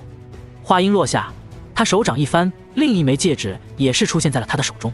这其中是一具世界境的战魁，加上一株盘龙树的幼苗，就算是我对于大千世界的一些补偿了。你将来回到大千世界之后，便是可以直接将这盘龙树种下，而后以神血浇灌，1000年之后，这盘龙树不会让你们大千世界失望的。至于这世界境的战魁，便是暂时交给你来使用吧。我估计现在的大千世界也没有别人比你更加适合这战魁了。等你将来成了创世境，这战魁对你作用不大之后，再留给下一位气运之子使用便是。周元微微一笑，萧炎也是露出了笑容。世界境战魁是用世界境的神师炼制而成，有着自己的驾驭，完全能够发挥出不输于正常世界境的实力。虽然无法与本尊和分身的战力媲美，但是可以暂时当成一分身使用了。至于盘龙树，那更是这位元尊用圣龙气运孕育而出，是不输于菩提祖树的一种最为顶尖的混沌灵根。使用神血浇灌1000年，便是堪比出生境巅峰的神灵战力，而且结出的果实更是可以令服用者直接获得圣龙之气，对于天至尊帮助都是极大，对于龙族而言更是至宝。这2样宝物的价值也都是不俗，那便多谢元尊前辈了。哼，不必称呼前辈，我年长你5万年，你若是愿意，喊我一声大哥便可。周元微微一笑，萧炎也是没有拒绝，二人很快便是以兄弟相称。而后周元才满意的点了点头，而后道：“贤弟若是无事，3日之后我便是可以设宴，号令我天元界的所有神灵前来参加宴席，让他们认识你一下，也好让你多上一些磨砺自己的渠道。”闻言，萧炎自然是没有丝毫的拒绝之意，很快答应了下来。而后在周元的安排之下，得到了圣龙城当中的一处神府，这才与周元相互告别。这些流程他前世都是有着记忆，所以也是相当的轻车熟路。很快，他便是在一位3连圣者的带领之下，来到了自己的神府。而此刻，远在数百亿里之外的万界城当中，金霄老祖正满脸阴沉地望着自己浑身鲜血的儿子。是谁把你打成了这副模样？你没说你是我的儿子吗？望着自己小儿子浑身破碎的金甲，金霄老祖怒火上头。到了他这一层次，想要有个儿子是一件很不容易的事情，需要日日夜夜的不停努力，才有希望有这么一个子嗣。所以，对于金甲少年，他一直是比较偏爱的。爹，就是今天那个被武神邀请进来的家伙。金甲少年见父亲要给自己出头，顿时眼前一亮。他一个大千世界来的土包子，就算是世界神又能如何？能跟我们九霄大世界比吗？爹，你可要为我做主啊！金甲少年喋喋不休地说着，却是看到金霄老祖原本怒发冲冠的表情骤然变化，转而化作了沉默。你是说，那个家伙就是武神亲自迎接的人物，而且他来自大千世界？金霄老祖看着儿子，而那金甲少年却是隐隐感到了一丝不妙。作为他父亲最喜爱的小儿子，金甲少年对于金宵老祖的脾气十分的了解，知晓父亲表现如此态度，想必是有了什么不得了的大事发生了。果然，下一刻那金宵老祖脸上的愤怒已经彻底的消失，取而代之的反倒是一丝担忧和不安。这种表情，金甲少年从出生之后第一次在身为世界神的父亲脸上看到。那炎帝为何要对你出手？是他自己主动找事，还是你得罪了他？金宵老祖目光看向金甲少年，语气已经十分的凝重，甚至隐隐有着一种令金甲少年心颤的含义。跟我说实话，否则你将来怕是有性命之忧。见到金甲少年欲要狡辩，金宵老祖语气顿时冷冽了几分，一瞬间，仿佛这明亮的大厅温度都下降了许多，令那金甲少年浑身一颤。爹，我只是随意吐槽了一句，那大千世界是个不出名的土包子世界，然后那位世界神就直接对我出手了。金甲少年慌乱解释道。从他父亲的语气当中，他已经判断出父亲口中的那位炎帝就是不久前打伤自己的那个神灵。只不过看父亲对他的态度，金甲少年心中正想着，便是看到一道黑影已经来到了自己的面前。啪的一个大嘴巴子，金甲少年便是直接飞了出去，直到撞在大殿的墙壁之上，才被那坚硬的墙壁给阻拦下来。他的身体顺着墙壁缓缓滑落，目光望着那道出手的黑影，眼中露出了不可置信的神色。爹！金甲少年嘴角带着鲜血，不可置信地看着金宵老祖。从他记事以来，金宵老祖对他便是一直比较宠爱，从小到大从来没有打过他，最严重的一次惩罚也不过是罚他禁足了3年而已。而那次他也是惹到了一位神灵。可即便是如此，活儿，看来为父平日里对你的确是有些溺爱了。金宵老祖盯着金甲少年，眼中甚至泛起了一抹寒意。不过这终究是他的小儿子，这一抹寒意也被他很快收了起来。可即便是如此，也依旧是让金甲少年惊鸿内心升起前所未有的恐惧。你差点就给我九霄大世界都带来一场灾难。金宵老祖内心的怒火已经转变了方向，好在他终究是世界境的神灵，心境远非常人，很快便是平息了内心的情绪波动，而后这才深吸一口气。罢了，你闯下今日之祸患，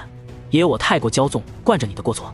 这样，元尊大人已经传令天元界所有神灵前往欢迎这位炎帝，3日后你便是随我一同前往，我会带上一份厚礼，然后你去磕头认罪。若是这炎帝心胸宽广，原谅了你，那是最好的结果。金宵老祖望着金甲少年惊鸿，惊鸿此刻却是大脑一片空白。父亲，你要我向他磕头？惊鸿有些不敢相信，内心更是无比的抗拒。从小到大，他也只给自己的父亲磕过头，其他强者谁不是对他毕恭毕敬？就算是那些世界神出生神，看在他父亲的面子上，都要对他摆出一份慈祥的面孔。若是不愿，那你就做好丢掉小命的准备吧。我可以明确的告诉你，那炎帝若是真的想要杀你，我是不会强行保你的。金宵老祖冷哼一声，声音当中再度带着寒意，甚至已经不再理会金甲少年，手掌一挥，那金甲少年便是已经出现在了自己的殿宇当中。这炎帝到底是什么来头，竟然让父亲说出这种话？金甲少年惊鸿落在地上，却是顾不得身上的那点疼痛，心中只剩下了无比的惊惧。他的脑海当中还停留着金宵老祖那冰冷的声音，那炎帝若是真的想要杀你，我是不会强行保你的。另一侧，金宵老祖则是同样脸色阴沉的坐在大殿当中，内心也是无比的懊恼。他万万没想到自己教出来的儿子竟然会闯下这等大祸。大千世界是一方土著世界，一方浩瀚无比的大世界，过去却连个世界神都没有。这种大世界，放眼浩瀚宇宙，的确是个落魄偏僻的地方。可是真正修炼到神灵，特别是世界神的强者们都知道，这大千世界真正的背景是何等的可怕。那里可是大千帝君的家乡。大千帝君那是当今的10位合道境正神之一，是这方宇宙都当之无愧的最巅峰强者之一。可以说，这萧炎从大千世界走出来的那一刻，他身后便是自动有了一个巨大的靠山，这座靠山的名字便是那大千帝君。传闻这大千世界一直是大千帝君和另一位合道巨擘天机道人的一个培养场，试图在其中培养出新的绝世强者。而且今日这炎帝到来，竟然让元尊都亲自迎接。金宵老祖想想都是胆寒。世界境神灵虽然强大，在普通大世界都是主宰一般的人物，可在浩瀚宇宙却也不算顶尖。3000大世界孕育出的世界境神灵也足以过万了。可是这萧炎一出现，就已经跟3位合道境巨擘扯上关系了，甚至其中2位是主动见面，在这一点上可不是他金宵老祖能够相比的。他们9霄大世界的9位世界神，连见到创世境都要10分巴结，和道境更是仅仅与他们没有什么直接关系。最起码现在的9霄大世界当中，9位世界神还没有一位有着完全的合道境靠山。而且这萧炎若是真的如同传说中那般是大千世界孕育出来的气运之子，那他的潜力怕是更加的可怕。种种原因之下，大千帝君根本就不敢得罪萧炎，无论是对方的背景还是潜力，都不是他能比的。所以他在得知儿子得罪的是萧炎之后，内心的确是无比的震怒。对于金萧老祖的心思，萧炎自然是不太清楚，白天发生的事情他早就已经忘得差不多了。此刻他正站在元尊给自己安排的神府当中，消化着大千帝君赠予的诸多礼物。说是一座府邸，可这一府邸的面积却是堪比一个国家，长宽都是有着接近万里的距离。府邸当中山岳湖泊都有，其中一头头上蹿下跳的灵兽植物都是堪比至尊乃至地至尊的存在。这便是一座世界神规格的府邸。此刻萧炎的面前正有着一尊高达100丈的巍峨巨人，这巨人通体呈现一种土黄之色，看上去宛如黄泥塑造，浑身肌肉高高隆起，硕大的拳头仿佛一拳就可以打碎一方位面。而事实上，这巨人也的确是可以一拳打碎一座位面。这便是元尊周元赠予的那一具世界境的傀儡。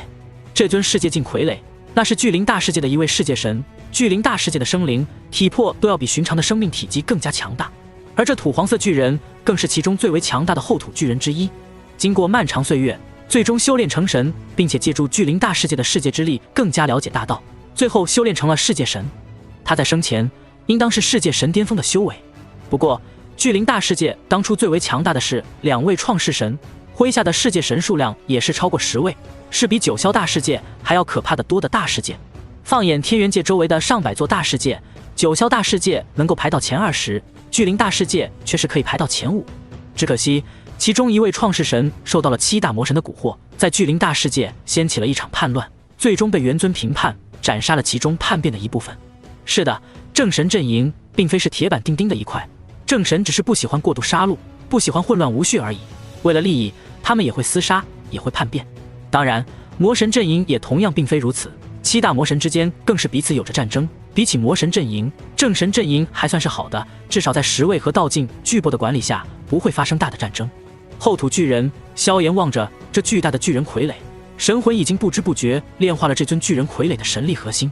神灵层次的傀儡术更加高明，更加强大，但傀儡之道终究是殊途同归，论起来也与当年的天妖傀有着几分相似。以萧炎如今世界境的修为，炼化这巨人傀儡的神力核心倒是十分的简单。很快他便是分出部分神魂融入到那巨人傀儡的神力核心当中，而后那一只双目空洞的土黄色巨人双眼当中终于有着一缕绚丽的火焰缓缓地跳动起来。火焰缓缓跳动，土黄色巨人也是缓缓地动了起来。只见他宽大如华盖的手掌缓缓抬起，轻轻挥动之间，面前的100丈空间便是直接湮灭。如果不是萧炎用自己的神力环绕，仅仅这么随意挥动一下，都足以湮灭这座府邸。世界境巅峰的修为的确是十分的可怕，即便是最纯粹的肉身力量，也足以轻易碾压出生境神灵。以这尊巨人的实力，一拳打碎一座超级大陆，的确是轻而易举。若是其生前的巅峰时期，只要不是大世界，任何位面都可以被他轻而易举的毁灭。只可惜我对土之大道并不了解，并不能发挥出这道傀儡的极限力量。萧炎微微摇头，这后土巨人乃是天生的土属性生命，感悟大道自然是更容易感悟土之大道，而他最为熟悉的却是火之大道，是这方宇宙第一位火之大道的合道境。另外对于吞噬大道、空间大道、武之大道，萧炎也都达到了大成的层次，如时间大道、木之大道等他也达到了小成，但对于土之大道他却是连入门都没有。若是用这傀儡对敌，他只能靠武之大道的战斗技巧对敌，却很难调动宇宙当中的土之大道的力量。故而虽然这是具世界神巅峰的傀儡，他却只能使用蛮力对敌，能够压制普通的世界神中期就很不错了，遇到世界神后期连平手都要看双方克不克制，而若是遇到世界神巅峰，那就要被吊着打。到了世界神这一层次，他们也对大道有所领悟，而且都达到了大成的层次。依靠大成的大道，他们同样可以爆发出数倍于己身的力量。等灵动达到创世境，倒是可以把这傀儡让给他。萧炎摇头一笑，灵动乃是以8大祖符悟出的武之大道，而且还是同时将乾坤之道推演到了大成，倒是颇为适合这巨人傀儡。至于现在他连主宰的门槛都没达到，这傀儡的力量他更是把握不住。不过这傀儡暂时用来送信跑腿倒也足够了。萧炎微微一笑，便是将一枚银色戒指放到了巨人傀儡的手中。去吧，回一趟大千世界，将这些宝物送回去。话音落下，那巨人傀儡也是带着银色戒指冲天起，化作一道流光，很快消失在了天际。大千帝君赠予的这些宝物，对于如今的萧炎而言，并没有多少作用。他仅仅只是留下了20万元金供自己暂时修行，剩下的则是被他尽数送回了大千世界。盘龙树的种子、创世神的尸体，还有32种创世神法门，还有80万元金，这些对于大千世界的帮助都将极为的巨大。当然，除了盘龙树的种子，其他的好处炎神界也要吃上一小部分。炎神界才是萧炎的本体，只要炎神界越强大，萧炎的实力自然也更加强大，而萧炎更加强大，得到各种资源的机会才会更多。若是他早日恢复到河道境，那大千世界和炎神界便是真正的无敌，他更是可以将两界都打造成天元界这样的超级大世界。20万元金，那便是相当于20座超级大陆的本源之力，倒是暂时够我修炼到世界神中期了。萧炎坐在一处湖泊旁边，周围瞬间出现了数百枚元晶，混沌熔炉的虚影在头顶盘旋，瞬间将一枚枚元晶吞噬。本源之力是一种很神奇的力量，它虽然不如神力那般可怕强大，却是可以被神灵转化为神力，是宇宙当中任何生灵都最适合的一种修炼资源。若是换作其他神灵，想要提升实力，一来需要推动自身的大道演变，二来则是他们的炼化速度也没有这么快。可对于萧炎而言却并不是如此，他的大道早已圆满，混沌熔炉的炼化速度更是远超寻常神灵，故而短短3天的时间，便是有着足足3万元晶被他吞噬干净。他的修为也有了一个小幅度的提升，不过距离世界神中期还是有着一些距离。只是萧炎如今却是只能暂停炼化了，因为元尊派来的使者已经到了。炎帝大人，元尊说宴会快要开始了，令我现在请您过去。一名3连境的圣者在萧炎的允许之下走了进来。闻言，萧炎也只是点了点头，带路。得到萧炎的示意，那名3连境的圣者也是微微点头，很快便是给萧炎带起路来。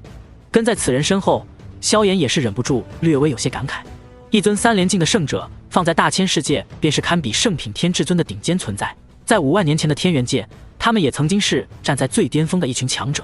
只不过对于如今的天元界，3连圣者也的确只能算是中间战力了，许多突破无望的3连圣者都已经主动加入到圣龙城，成为元尊麾下的护卫。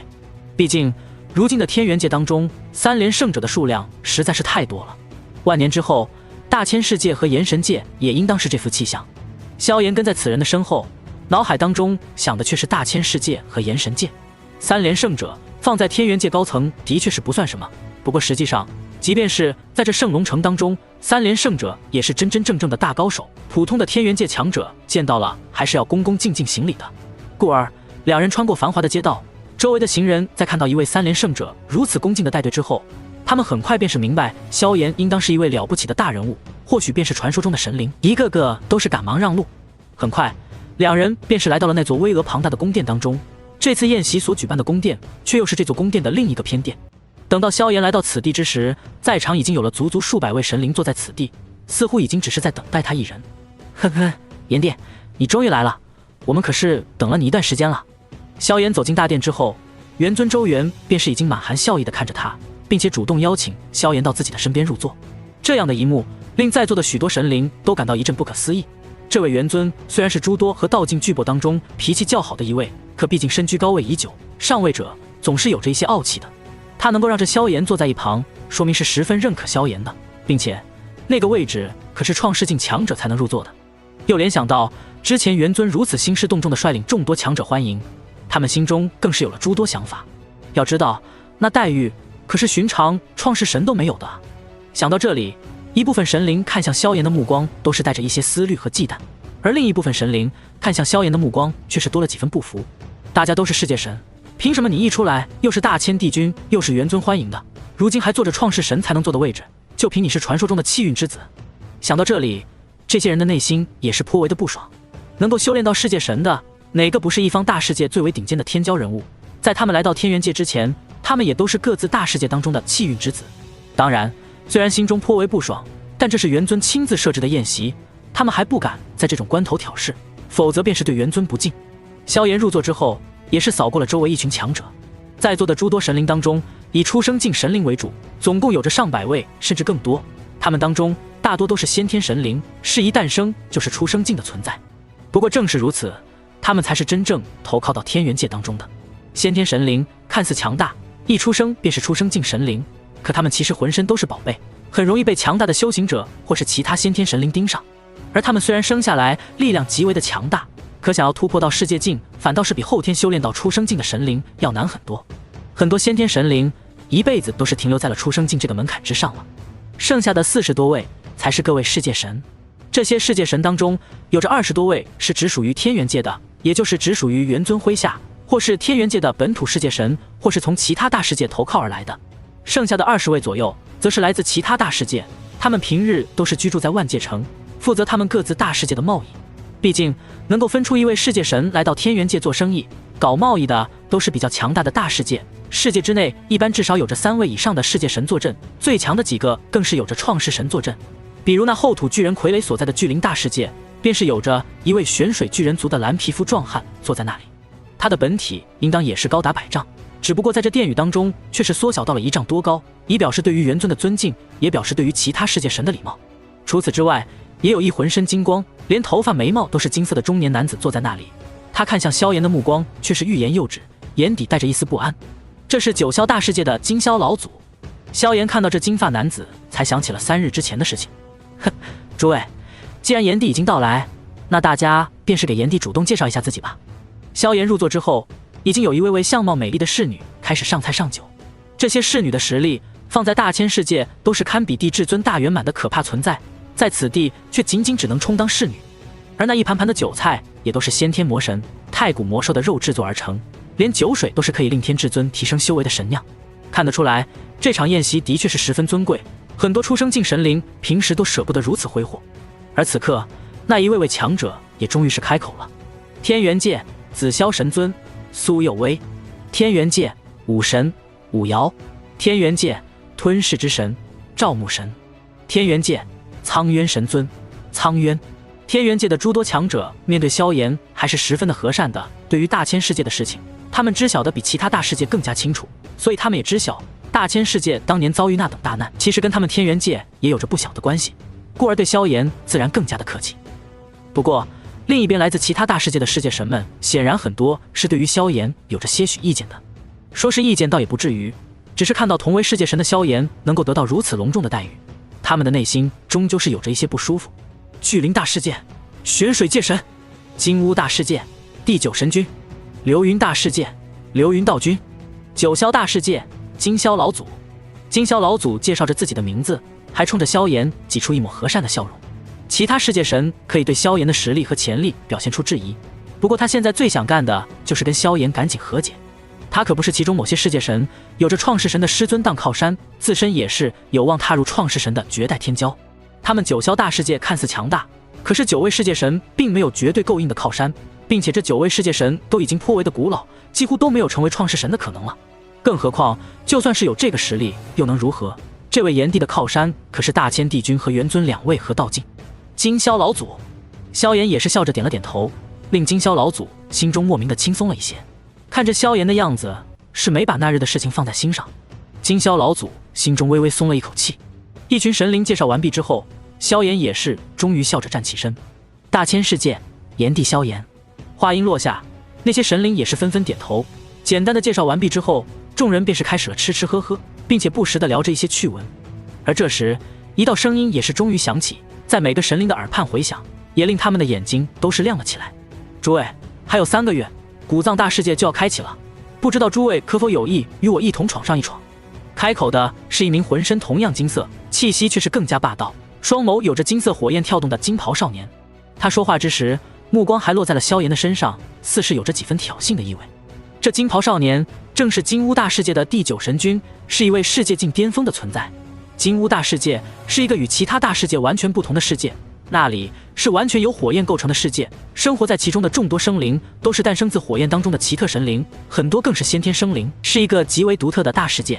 因为金乌大世界的诸多神灵都是从恒星当中演变出来的，在宇宙当中，每数十颗恒星便是有一颗有着希望诞生出金乌真火，而金乌真火经过漫长岁月的沉淀，灵性孕育到一定程度之后，便是会诞生智慧，成为真正与修行者无异的火灵。这些火灵诞生自恒星当中，一旦真正修炼成人形，开始自己的修炼体系，那便是堪比仙品天至尊的可怕生命。而宇宙当中，恒星何止亿万之数，虽然往往成千上万颗恒星当中才能有一颗的金乌神火能够真正有灵化作人形，可聚少成多之下，也是有着很多金乌神火成为了先天生灵一般的存在。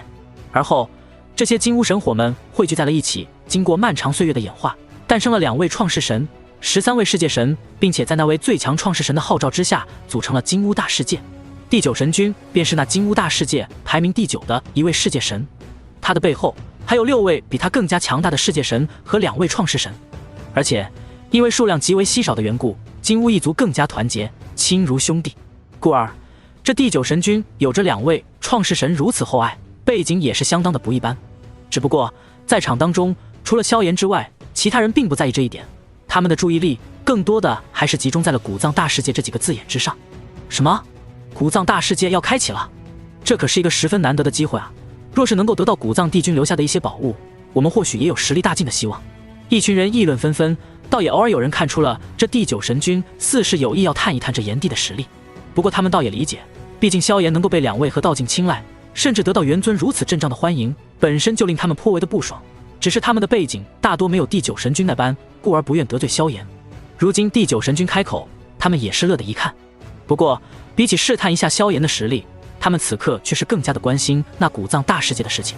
古藏大世界，那可是当年古藏帝君所在的一方大世界。古藏帝君虽然不是合道境巨擘，却是创世神巅峰的存在。传闻他当年即便是在合道境强者的手中都能逃得性命，是合道境之下最强的一批创世神。古藏大世界在他的经营之下都是无比巨大，远超一般的大世界。只不过他在当年一战当中被2位合道境魔神同时围攻，最终终究是没能逃掉陨落的下场。因为这件事，他的好友另一位真正的合道境巨擘玄渊帝君为此发疯，一战毁灭了魔神阵营2处大世界，杀了数十位神灵，才就此罢休。只可惜玄渊帝君再如何的疯狂，也终究是未能阻止古藏帝君的陨落。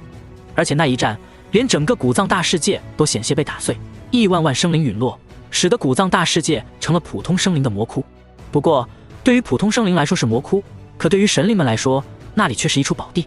一座超级大世界孕育了无数年的本源之力，还有古藏帝君留下的珍贵宝物，每一样都是可以令神灵们都一夜暴富的机缘。因此在听闻古藏大世界又开启之后，众多神灵的心中自然也是无比的兴奋。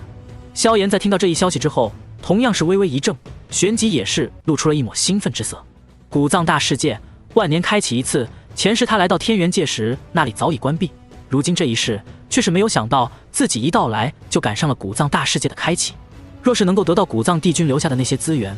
我踏入创世境也是轻而易举的事情了。萧炎心中期待，目光也是颇为热切地落在了那第9神君的身上。倒是想问问第9神君，等到那古藏大世界开启之时，可否带着我萧炎一个？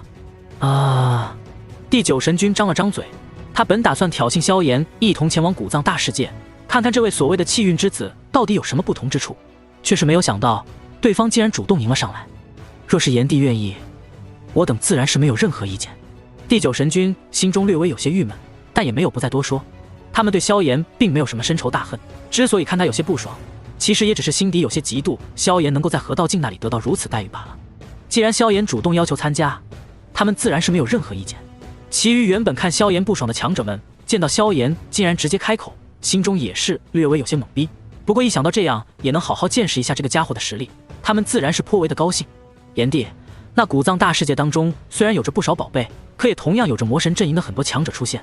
你虽然也是世界神，但也要小心其中的危险啊。见到萧炎如此干脆的想要进入古藏大世界，天元界当中的一位顶尖世界神楚清忍不住提醒道：古藏大世界为何要万年开启一次，又为何要叫做开启？这是因为此界天地本源已经无比的混乱，根本不适合普通生灵生存，想要在这其中长时间生存下去，至少需要天至尊层次的实力。不过正常情况下，古藏大世界每次开启进入其中的都是一群神灵层次的强者，其中以出生神和世界神为主，创世神以上不得进入，这是2大阵营17位和道境定下的规矩。因为这古藏大世界已经成为了一座神灵层级的战场，魔神阵营和正神阵营当中，每次开启都会派遣大量的世界神和出生神进入其中。这2大阵营的世界神们，除了要从中搜刮大量元金，捡到一些宝物之外，更重要的任务其实是杀死敌对阵营的神灵。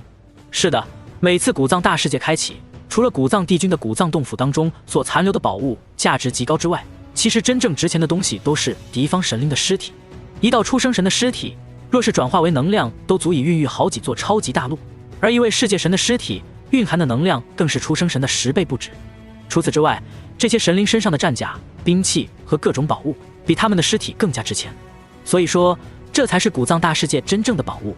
古藏大世界说是机缘宝物之地，实际上已经成为了2大阵营诸多神灵的一个战场。既然是战场，那在斩杀其他神灵的同时，自然也有着被其他神灵斩杀的风险。所以，古藏大世界虽然是获取财富的好地方，却也凶险无比。这一点，萧炎前世便是有所了解。只不过，创世神不出的情况下，这方宇宙似乎还真没有哪个世界神能够真正的威胁到他。所以，这古藏大世界注定要成为萧炎恢复到创世境的一处宝地。多谢楚清界神关心，萧某既然愿意入内，自然是有所把握的。萧炎冲着那名光头世界神楚清点了点头，后者看着萧炎张了张嘴，又看了一眼元尊，却是将嘴巴又闭了上去，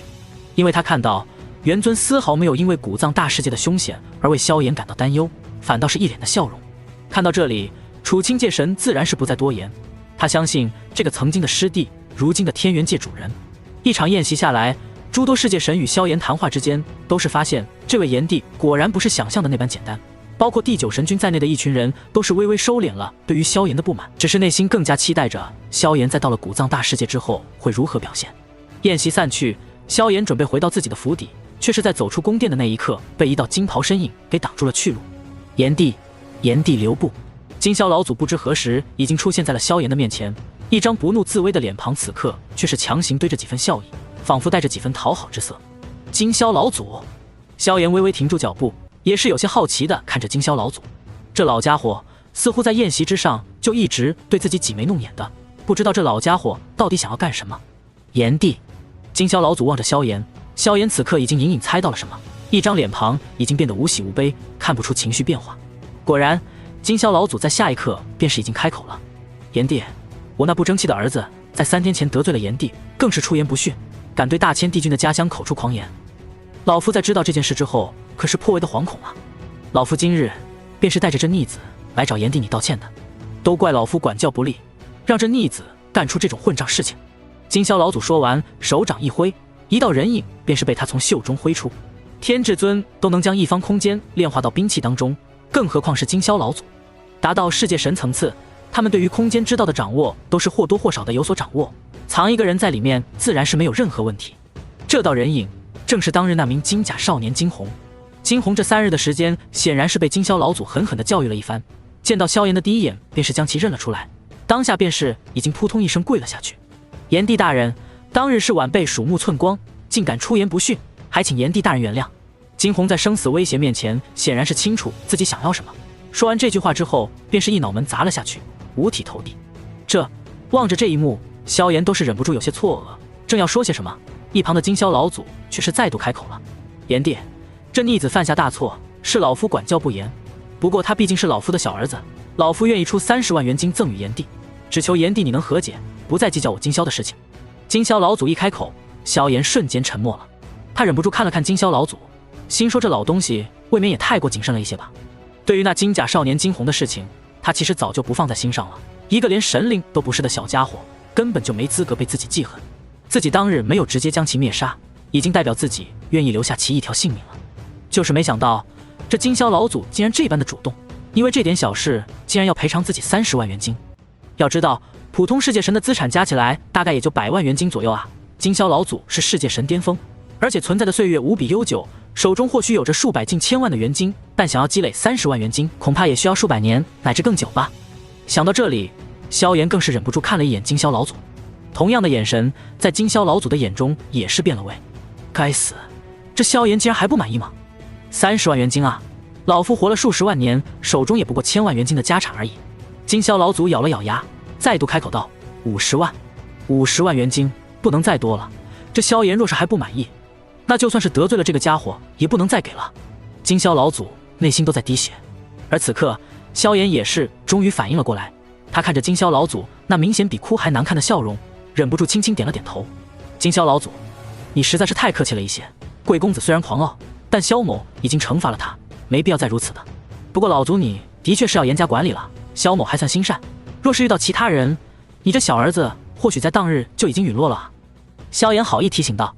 这话也是实话，若是被自己那个不识字的好兄弟遇到，这金红可能当日就真的被一巴掌拍死了。闻言，金霄老祖也是连忙点头称是，手掌一翻，一碗如布袋一般的小袋子落在手上，而后便是被他送到了萧炎的手中。炎帝说的是，这次回去，我便罚这小子禁足100年，好好反省一下自己。金霄老祖赞同的点了点头，因为这个混账儿子，他损失了足足50万元金，这笔钱都足以令出生神都感到疯狂了。老夫先回去教育孩子了，炎帝将来若是有兴趣，可以来老夫的金霄城做客，也欢迎到我九霄大世界做客。金霄老祖点了点头，见萧炎的确不再计较惊鸿的事情，这才与萧炎告辞离开，只留下有些茫然的萧炎站在原地。这算是凭空掉下来50万元金吗？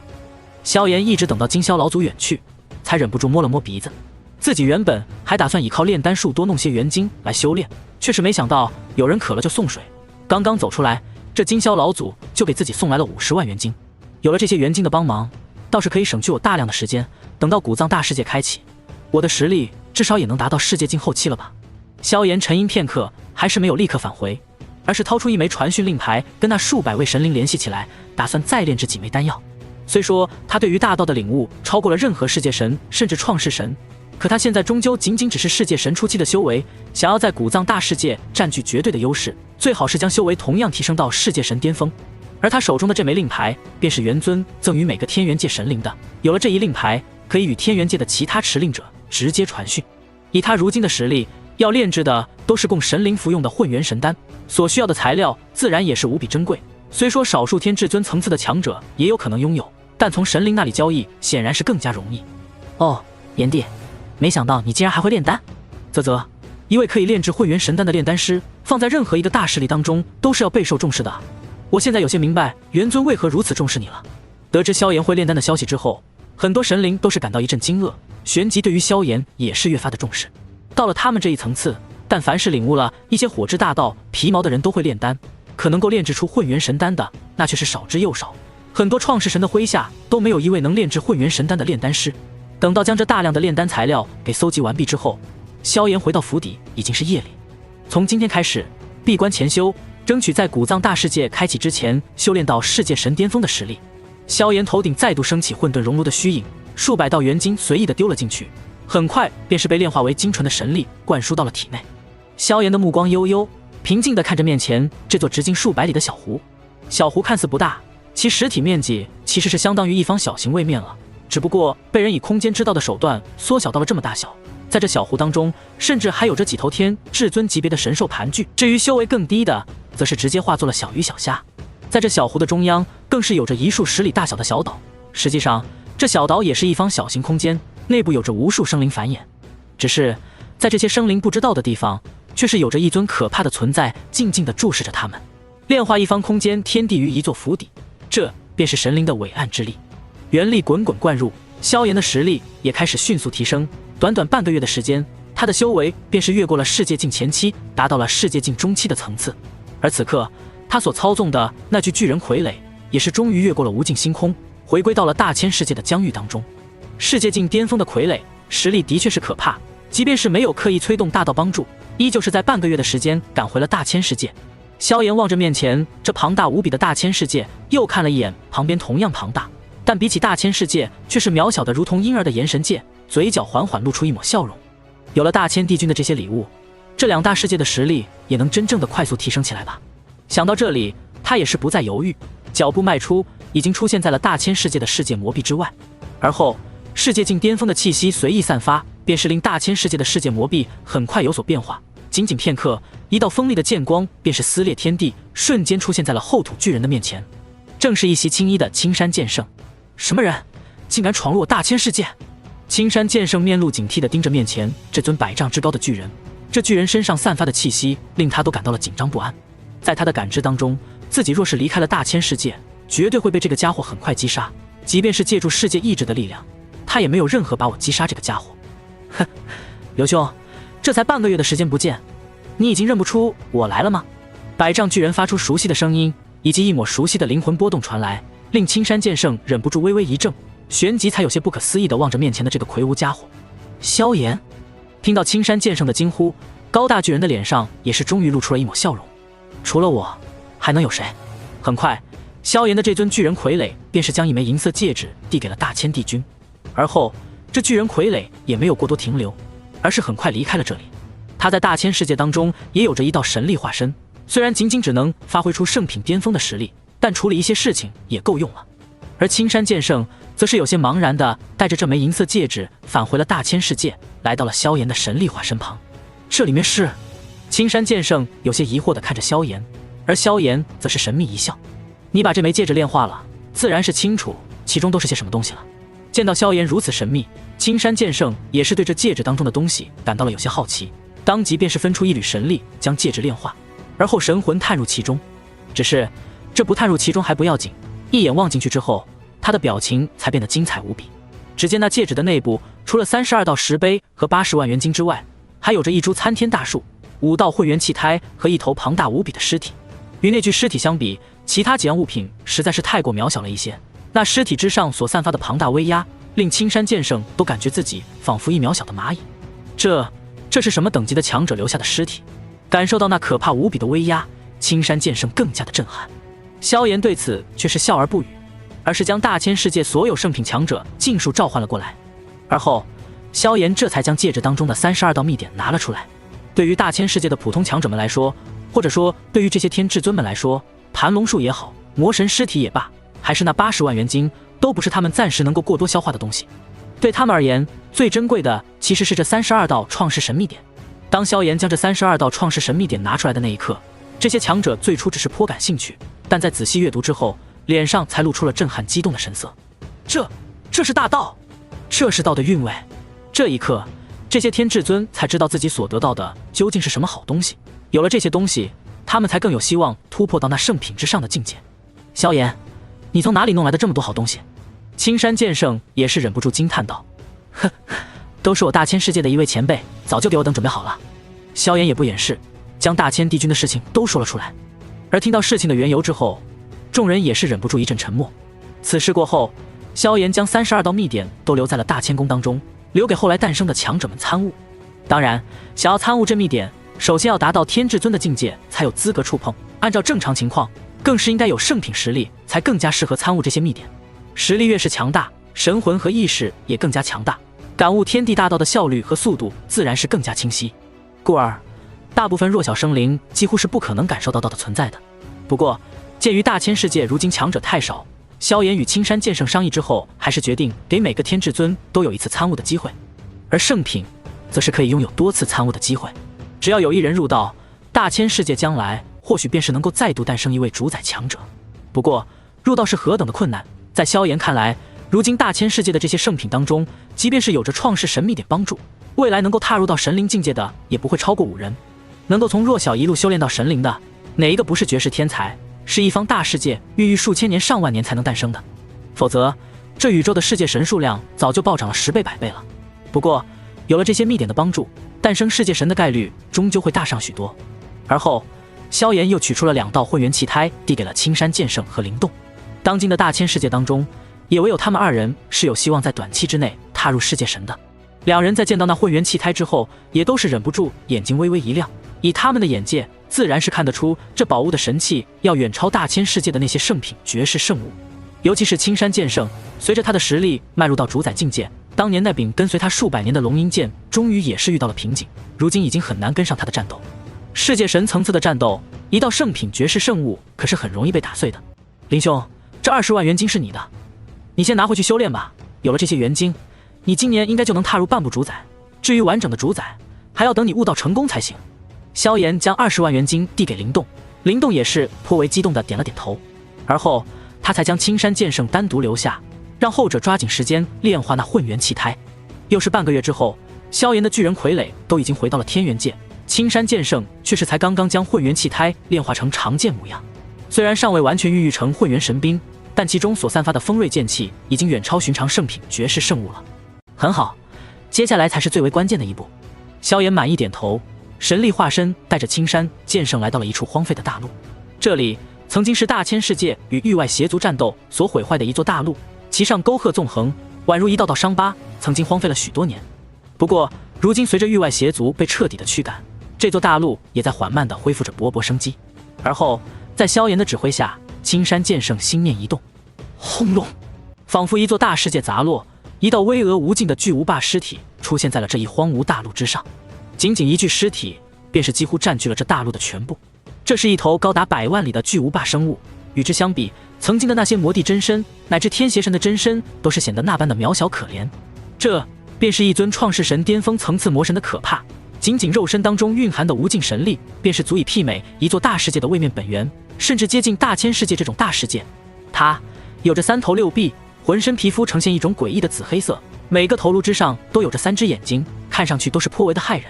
在其胸口位置有着一长达万里的坑洞，正是萧炎之前所留。他在天元界的时候，便是已经取走了这创世神尸体的部分血液，留作炼丹所用。干活吧！萧炎笑着指了指那巨大无比的尸体，轻笑道：“我要心脏，其他部分留给大千世界慢慢消化就好。对了，血液也尽量留着，这血液也是十分珍贵的材料。”青山剑圣沉默地望着那100万里的巨无霸尸体，半晌之后才微微点头，手持新炼化的长剑，朝着那尸体砍了过去。而这件事情很快也是在大千世界引起了巨大的轰动。当各地的强者赶来看到那巨大无比的神尸的那一刻，他们的内心也是被这一幕给狠狠地震撼着。3天之后，青山剑圣才轻轻擦了一把额头的汗水，眼神望着那被自己分解的神尸，依旧带着不可思议的神色。他即便是死了，单单是那筋骨的强度，也是令我无比费力才能砍开。这还是我借助世界意志的缘故，真不敢想，这尊存在在巅峰时期是何等的可怕。萧炎闻言也是微微一笑，创世神乃是这方宇宙真正的超级存在，仅次于17位合道境巨擘，他们的肉身都是无比的可怕，即便是站在那里不动，出生境神灵都很难伤到他们。一旦神力催发，除非是同级的强者出手，否则即便是世界境巅峰也很难对他们造成伤害。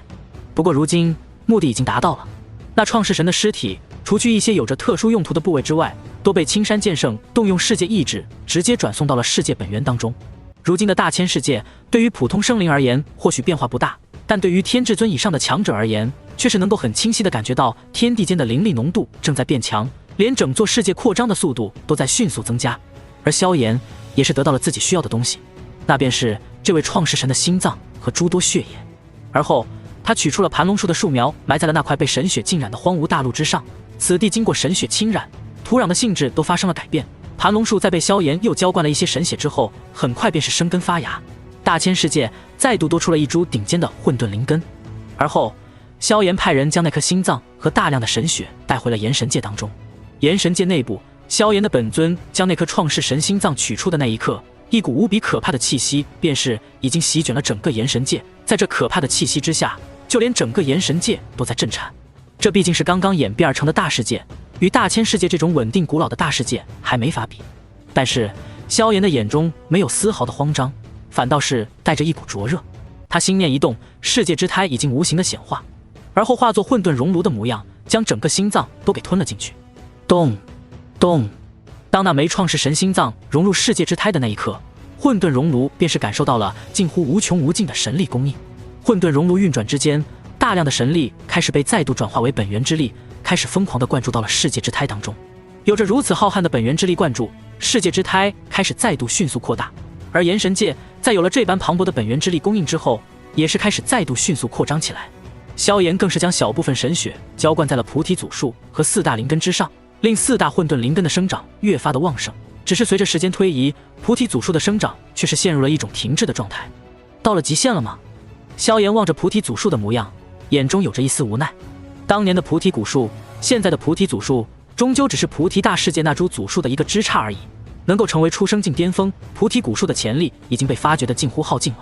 接下来想要更进一步，他也只能去菩提大世界寻求那枚最终祖树的帮助了。等古藏大世界之行结束，也该去一趟菩提界了。萧炎闭上眼睛，混沌熔炉开始继续炼化着创世神心脏当中那无穷无尽的神力。炎神界也是再度飞速扩张起来，而炎神界越强大，他的本尊也会越加的强大。一转眼3个月的时间便是已经过去。圣龙城当中的一座世界神府邸当中，萧炎的身影静静地盘膝而坐，在其身后，后土巨人所化作的巨人傀儡正宛如铁塔一般站在那里。不知过了多久之后，一直双目紧闭的萧炎在这一刻也是终于睁开了眼睛。这一刻，磅礴的神力在其体内流转，萧炎缓缓站起身，只感觉自己现在仿佛可以直接毁灭一方弱小的大世界。虽然是一种错觉，可他的修为却是实实在在地提升到了世界神巅峰。当初从大千帝君那里留下的20万元金，在他成为世界神中期的时候就已经炼化干净了。好在后面又有着经销老祖的50万元金，萧炎在消耗了近40万元金之后，也是踏入到了世界神后期。而后他用之前买好的一些元金炼制了几枚混元神丹，最终又卖出去了60多万元金，最后成功将自身修为提升到了世界神巅峰。而此刻他口袋当中已经是空空如也，除了10多万元金和血炼神兵炎神尺之外，便是只剩下了身后这宛如铁塔一般的后土巨人傀儡。如今我的修为已经恢复到了世界神巅峰，也是时候前往那古藏大世界一趟了。萧炎嘴角露出一抹笑容，距离古藏大世界的开启只剩下最后3天了。天元界当中的那些神灵们早已催促自己了，如今修为恢复到世界神巅峰，他自然是没有等待的必要了。所以萧炎很快便是来到了第9神君的府邸。第9神君作为此次行动的发起者，也是目前的领头人，所有有意愿前往古藏大世界的世界神最好是都联系他。炎帝，你终于来了。炎帝，你这么做可是不对啊，大家都等你很久了。萧炎到来之后，几位世界神都是半开玩笑的表达自己的不满，他们有些人在此地已经等了3天，如果不是顾忌萧炎，一行人恐怕早就离开了。抱歉，突破在即，稍微耽误了一段时间。萧炎对着众人微微抱拳表示歉意，此事倒的确是他的不对。不过那些世界神在看到萧炎之后，眼中原本的些许不满却是很快化作了惊愕。你达到世界神巅峰了？这一刻，整个大厅接近50位神灵都是一脸呆滞地看着萧炎。要知道3个月前这萧炎可还仅仅只是一个世界境初期啊，这才多久，他怎么就莫名其妙地达到世界神巅峰了？他不用感悟大道吗？他不用积累神力吗？一些世界神看了看自己至今还只是世界境后期的修为，只感觉这辈子好像是活到了狗身上一样。要知道神灵要提升自己的修为，可不是像普通生灵那般只需要能量积累就足够了，他们要提升自己的修为，就要提升自己对于大道的理解，只有对大道越发的理解，才能越发的提高修为。踏入世界神就代表有着一条大道被他们领悟到了大成的层次，而达到世界神巅峰就代表对于这条道的领悟已经接近圆满了。这萧炎难道在很久之前就已经将火之大道领悟的近乎圆满，只是受困于大千世界那贫瘠的环境，导致神力的修炼有些跟不上？只是神力积累在不依靠外物的情况下虽然缓慢，可最多万年的时间也是完全够用了。多数优秀的世界神只要大道感悟跟得上，神力的积累也只是时间问题罢了。而且就算是大道感悟早早达到了世界神巅峰，炼化元晶转化为神力也做不到这么快吧。一群神灵们相互对视一眼，眼中都有着无穷的想法，只可惜无论他们如何思考，都想不透其中的关键。想不通就不想了，只是他们在看向萧炎的眼神已经多了几分忌惮和尊敬。别的不说，单单是这一手便是足以令他们无比震撼。而且世界神巅峰的修为在场的众多强者当中也是最为强大的，在场当中唯有第9神君楚清界神2位是世界神巅峰，其他2位世界神修为都仅仅只是世界神后期而已。呵呵，侥幸罢了。望着众人那惊骇的目光，萧炎只能是露出一抹常用的笑容。听到他的话，其他人都仅仅只是翻了个白眼，而后便是不再理会。既然炎帝已经到了，那我等也就没必要再留在此地了，大家随我来吧。第9神君微微点头，很快便是带着一行人来到万界城之外。是的，第9神君身为非天元界直属强者，却又与天元界交好的世界神，自然是居住在万界城当中。一路之上，一群人彼此闲聊，萧炎也很快了解了这支队伍的情况。天元界此次出发的神灵共计刚好50人，这50人当中共有5位世界神，分别是世界神巅峰的萧炎、第9神君、楚清界神，还有世界神后期的青芒天神和万雷神君。其余45人都是来自天元界的一位位出生境神灵，这些神灵都是清一色的先天神灵，并没有后天修炼而成的神灵，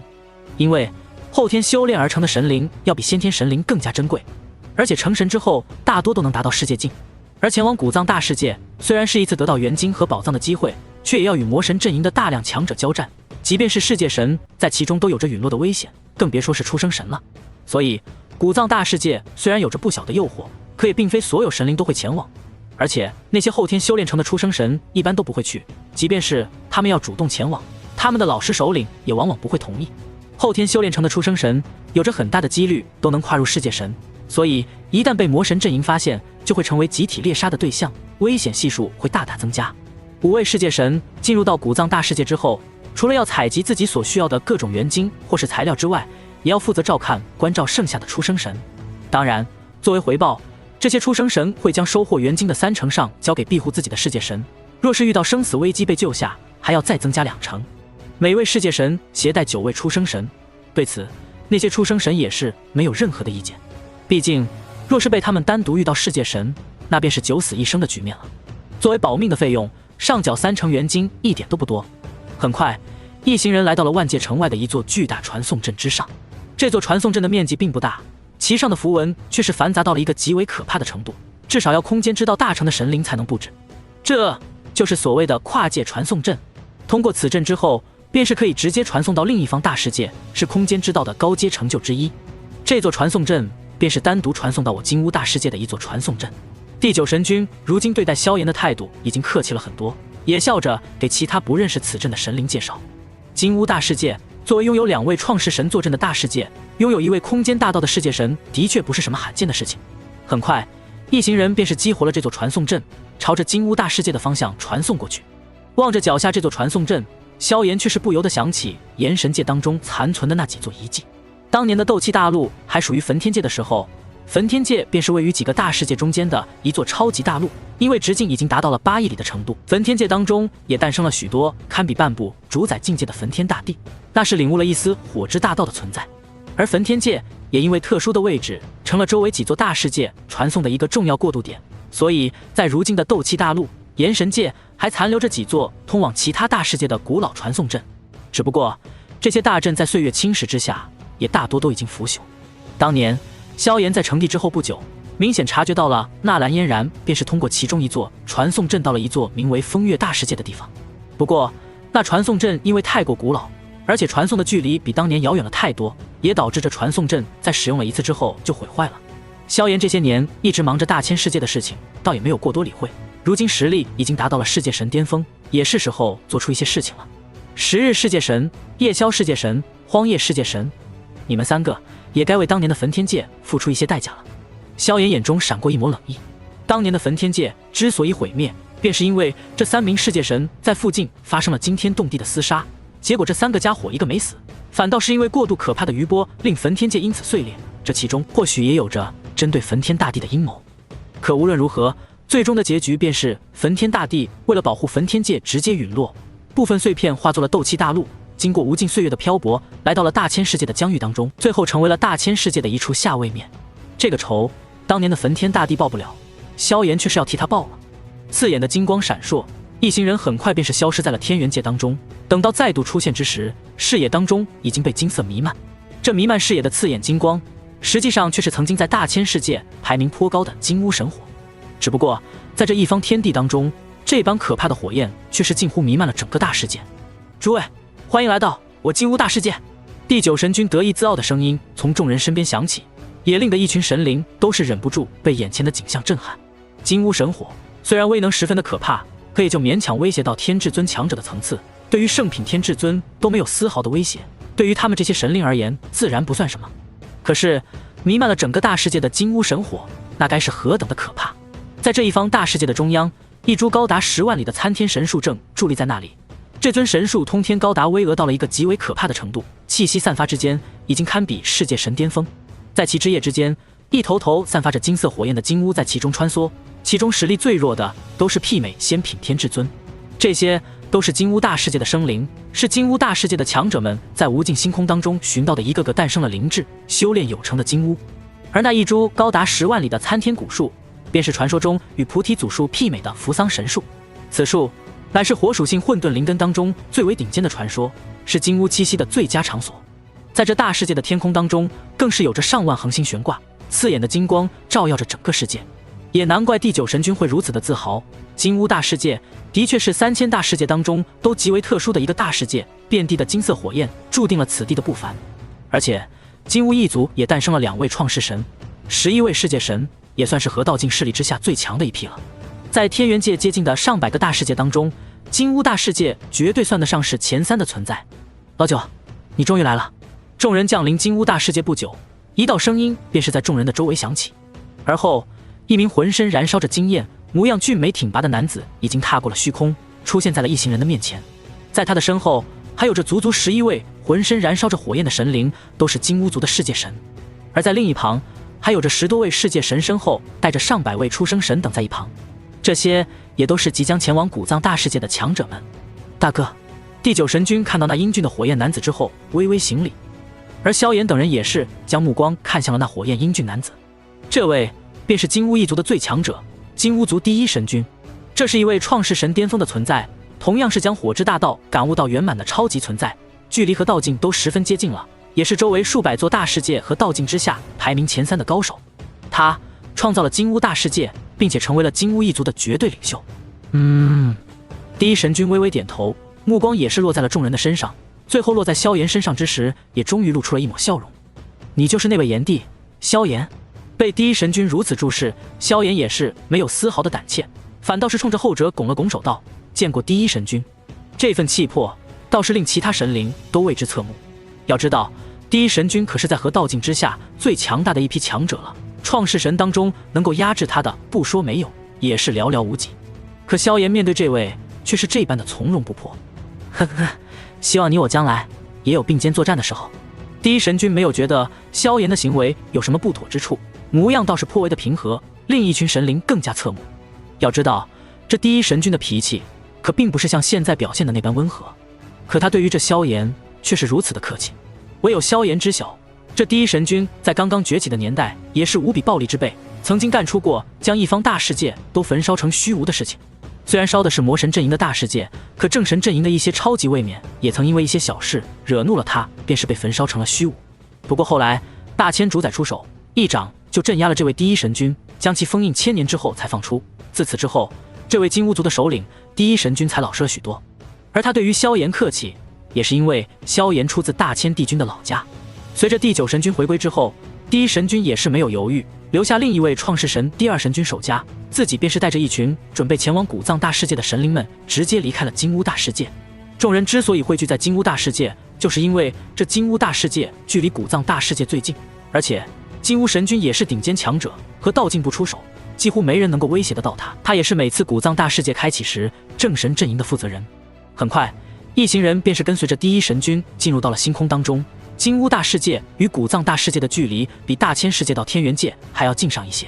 加上众人都没有抵抗，第1神君直接大手一挥，便是将这数百位神灵一起携带着赶路。短短2天的时间，一行人便是已经来到了另一座大世界的面前。远远望去，便是可以看到一座庞大的世界悬浮在星空当中。这座世界比起天元界要略小一些，却是比大千世界要大了数倍，比起金乌大世界都是毫不逊色，甚至更胜一筹。800亿里的直径已经是3000大世界当中的佼佼者。只不过若是一眼望去，便是能够清晰地发现，这座大世界的世界魔壁一片混沌，其中已经是一片死寂，甚至有着1道道亿万里的巨大裂缝藏在其中，宛如一堆废墟。这里便是古藏大世界了吗？许多未曾见到此地的神灵都为之感到震撼。而与此同时，远处的星空忽然有些滔天魔影闪烁，很快1道道魔影便是已经出现在了星空当中。望着这一幕，第1神君的目光也是终于眯了起来，十分不善地盯着远处那踏步而来的众多魔影。在这些魔影的最前方，一尊通体呈现暗金色光泽的巨大骷髅站在最前方。虽然是一尊白骨，但是其气息却是足以与第1神君相媲美。暗骨神将，你果然还是来了。第1神君面色不善地望着那暗金色骷髅，后者的口中也是发出了难听的怪笑。结。暗金色骷髅低沉的笑声在星空当中回荡，他一双空洞的眼睛也是极为不善地盯着第1神君。杂毛鸟，你们都主动前来了，我们自然也是不可能缺席，希望这一次你们可不要像上次那样死上2个世界神吧。他的话音落下，身后的无数魔影不知何时已经站了出来，对方的阵容同样不比正神阵营要弱，甚至还要更强一分。闻言，第1神君的脸色也是瞬间阴沉了下来，在他身后的其他强者听到之后也是脸色难看。这暗骨神将乃是骸骨大魔神麾下的第1高手，正神阵营一方由第1神君负责，而魔神阵营一方通常都是由他管辖。按照以往的情况，古藏大世界虽然也算危险，可对于世界神而言应该很难有生命危险，毕竟敢进入此地的至少都是世界神后期，不少都是世界神巅峰的存在。同为世界神，双方一般是很难将对方杀死的。但就在万年前的那一次古藏大世界开启当中，修罗大魔神的麾下的一位世界神大杀四方，不但斩杀了10多位出生境神灵，并且还联手其他魔神围杀了2位世界神，令正神阵营遭受了不小的损失。要知道，一方大世界孕育无数年也才能酝酿出几位世界神而已，他们在各自的大世界都是擎天巨柱一般的存在。一些弱小的大世界当中，世界神便是唯一的主宰，即便是放眼整个星空，看似不少，其实也并不是很多。可上一次的古藏大世界之行，却有2位世界神陨落在了其中。想到这里，众人的目光也都是忍不住看向了那暗谷神将身后的一名血衣男子身上。他身穿一袭宛如鲜血铸就的红袍，长着一张阴柔俊美的脸庞，皮肤白皙如玉，可一双狭长的眼睛深处却是带着可怕的杀意。当他的目光扫过第一神君身后的众多世界神之时，众人都是能够很明显的感觉出这血衣男子眼中的兴奋杀意。此人便是修罗大魔神麾下当代世界神当中最为可怕的一位世界神——血剑世界神。此人同样是人类的后天生灵修炼而成的世界神，天赋堪称妖孽。传闻他的杀戮之道已经接近圆满，或许距离突破创世神都是不远了。同时，他对于剑之大道的参悟同样达到了大成的境界。2种最擅长攻伐的大道加持在他身上，令这位血剑世界神的战斗力在世界神当中绝对是属于最强一档的，拥有着正面击杀世界神的战绩。无论是正神阵营还是魔神阵营的强者，对于这位血剑世界神的评价都是极高，认为他有希望成为下一位创世神，而且一旦突破，将会是创世神当中都极为可怕的一位。因为他同时掌握2种擅长战斗的大道，或许其他方面要弱上一些，可论起正面战力，绝对是同级当中极为可怕的。哼，没想到这血剑世界神竟然还没有突破。第一神君目光扫过血剑世界神，在其身后还有一群其他的魔道世界神，每一个都散发着滔天的杀戮之气、邪恶之气。不过你们也不要太得意了，上次是我们这一方太大意了，没有发现这血剑的实力，这才导致2位世界神陨落。这次他们提前有了准备，你们想要再杀我们一位世界神可没这么容易。第一神君虽然是在反驳对方，可说出的话却是令他自己面子上都有些挂不住。被对方逼的能不死世界神就算是好的战绩了，这的确是一件颇为侮辱人的事情。可古藏大世界的规矩便是如此，只允许世界神和出生神进入其中，创世神以上的强者是不能进入其中的。这是几位和道境大能一同定下的规矩，第一神君和暗谷神将都只是双方势力的代表罢了，他们也要遵守规矩。而在世界神当中，能够正面胜过血剑世界神的强者的确是太少了一些。你们进去之后一定要小心，彼此之间尽量保持联系，一旦被这血剑世界神盯上，就赶紧汇聚在一起，一定要保护好自己。第一神君嘴上反驳着暗谷神将，却是在跟这些神灵们悄悄传音。明白，我们一定小心。一群神灵们也是连忙传音，他们看向血剑世界神的目光也满是忌惮，毕竟对方有着正面击杀同级强者的战绩，虽然有着其他世界神帮忙围困的原因，但血剑世界神的实力依旧令他们不敢小觑。唯有萧炎在看到那血剑世界神之时，眼中却是带着一抹奇异光芒。前世的时候，自己刚进入这浩瀚星空，在世界神之时遇到的最大的对手便是这位血剑世界神。2人相互争斗了足足上百年，萧炎从一开始的劣势到后期有了优势，最后将这血剑世界神斩杀，凭此一战真正成为了正神阵营的最强世界神之一，并且在此战之后不久成功悟透火之大道，成为了创世神。他自己也是没有想到，这一世刚出大千世界不久，遇到的第一个对手又是这个家伙。既然如此，那我也只能再度踩着你的尸体登临这宇宙之巅了。萧炎心中想着，2位创世神也是停止了斗嘴，转而望向了远处那巨大无比的超级大世界。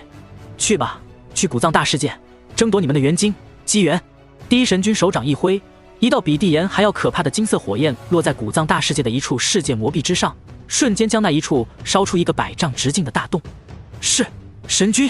一位位神灵也是点头，很快便是不再犹豫，朝着那100丈大洞迅速飞了过去。而在另一旁，暗谷神将也是冷笑一声，望向了身后的一群魔神。血剑，这次就看你的了，一定要再多杀几个世界神，让这些家伙胆寒。神将放心。那血剑世界神嘴角也是露出一抹血腥的笑容，随后便是带着身后的大量魔神同样朝着古藏大世界的世界魔壁飞去。显然他们对于血剑世界神颇为的敬畏。只见他一道血色剑光撕裂虚空，已经在世界魔壁之上留下了一道1000丈巨大的口子，而后带着一群魔神钻了进去。望着这一幕，第一神君的脸色越发的阴沉，这血剑世界神的这一举动显然是在暗自嘲讽他。哈哈，老金乌，你猜你们正道阵营这次又要陨落多少神灵？见到2方阵营的强者纷纷进入，暗谷神将这才将空洞洞的眼眶看向了第一神君，眼中满是戏谑。你想的也太过简单了，也许这次会使你们魔道阵营陨落的强者更多呢。第一神君冷笑一声，心中却也清楚，这似乎是不太可能的事情。如今的正道阵营当中，或许也有媲美血剑世界神的顶尖世界神，可他们都不属于天元界统辖的这一方界域，而是归属于其他河道境巨擘麾下。说到底，这古藏大世界也只是两大阵营的一个机缘之地罢了，还做不到令其他顶尖世界神跨越无尽遥远的距离到来。而血剑世界神也不是骸骨大魔神的麾下，而是修罗大魔神的麾下，只是因为靠得近，而且正好需要魔力剑法，才来到了这里。古老的大世界本该是生机勃勃，只是浩瀚的天空和广袤的大地之上都是被一道道灰蒙蒙的气息所弥漫着。咻咻咻，数百道流光从天际降落，每一个身上都是闪烁着浩瀚神光，令那灰蒙蒙的雾气根本无法近身。萧炎浑身有着绚丽的火焰燃烧，目光落在脚下那沟壑纵横的大地之上，一道道蜿蜒亿万里，甚至阔度都达到了上亿里的巨大裂缝，在这座大世界的一处处出现，宛如一个个巨大狰狞的伤口。当年古藏帝君陨落之后，两位和道境大能玄渊帝君和白骨大魔神便是在此交手过一次。那一战，两人甚至没有发挥全部之力，便是令整个古藏大世界都隐隐有着崩溃的迹象，世界意志都被打得模糊，近乎破灭。而那世界本源也因此破碎，每时每刻都有着大量的元气泄露，也导致这天地之间都弥漫着大量的元气。只不过这元气当中蕴含了两位和道境大能的一些气息，还有当年古藏大世界亿万万生灵的死气和怨气，即便是天至尊都不敢轻易炼化，唯有达到了神灵层次，才能借助神力和大道之力，将这些元气慢慢净化，然后凝聚成元晶。大部分神灵们来到古藏大世界的第一个目的，便是来凝聚一枚枚元晶，并不是为了厮杀而来。以他们的凝练速度，若是抓住机会，一年凝练个数万乃至10万元晶都不是什么问题。这些元晶对于出生境神灵而言，已经是一笔十分不菲的财富，对于世界神而言也是颇为的重要。毕竟他们不能直接毁灭，抽取一个个下位面的位面之胎，想要在本源稀薄分散的宇宙当中凝聚元晶，可要费力了太多，效率要比在此地慢了1000倍不止。一个个神灵很快降落在了古藏大世界的一处破碎的山峰之上，山峰的脚下，一道直径1000万里的巨大裂缝，宛如深渊巨口一般张着，模样倒是十分的吓人。诸位，既然已经到了这里，那就分头行动吧。萧炎落地之后，一名身穿紫色道袍、仙风道骨的老者已经率先开口。此人是九霄大世界的另一位世界神巅峰，排名比金霄老祖还要靠前不少的紫霄老祖，实力比第9神君还要略胜一筹。他们数百位神灵汇聚在一起，怕是会瞬间抽干方圆上亿里的元气。虽然速度很快，但是落在每个人的手中，凝聚元晶的速度反而慢了许多。古藏大世界开启的时间也是有限制的，两大阵营总不能让两位创世神巅峰一直看管，因而3年之后，他们便是要尽数离开。这也是怕这些世界神们会竭泽而渔，直接将古藏大世界的元气抽干。没问题，萧炎微微点头。大家记得保持联系，若是遇到血剑魔神，还是要尽量避开；若是实力差距太大，也要赶紧跟其他世界神求救。第9神君也是低声道：血剑魔神对他们的威胁是真的很大，他单独一人或许难以击杀一位世界神巅峰，可击杀世界神后期却没有多少难度。而且就算是巅峰世界神能够从他的手中逃离，那他们手下的这些出生神可是真的没得跑。以他们的实力，一旦被血剑魔神盯上，绝对是一剑都扛不住。众人都是郑重地点了点头，唯有萧炎眼中带着一丝期待之色。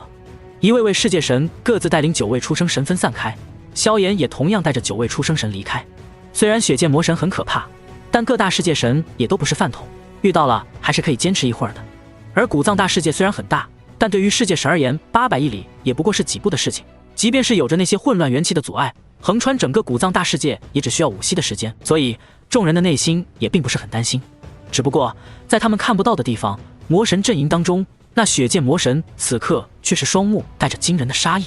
在他的身后，那10多位世界境魔神也仅仅离去了大半，剩下的足足6位世界境魔神都是跟随在了血剑魔神的身边。诸位，待会儿你们便是可以随我一同狩猎正神联盟的那些世界神了。到时候每猎杀一位世界神，他们身后的那些出生神便是任由你们屠戮，宝物也归你们，我只要世界神的宝物。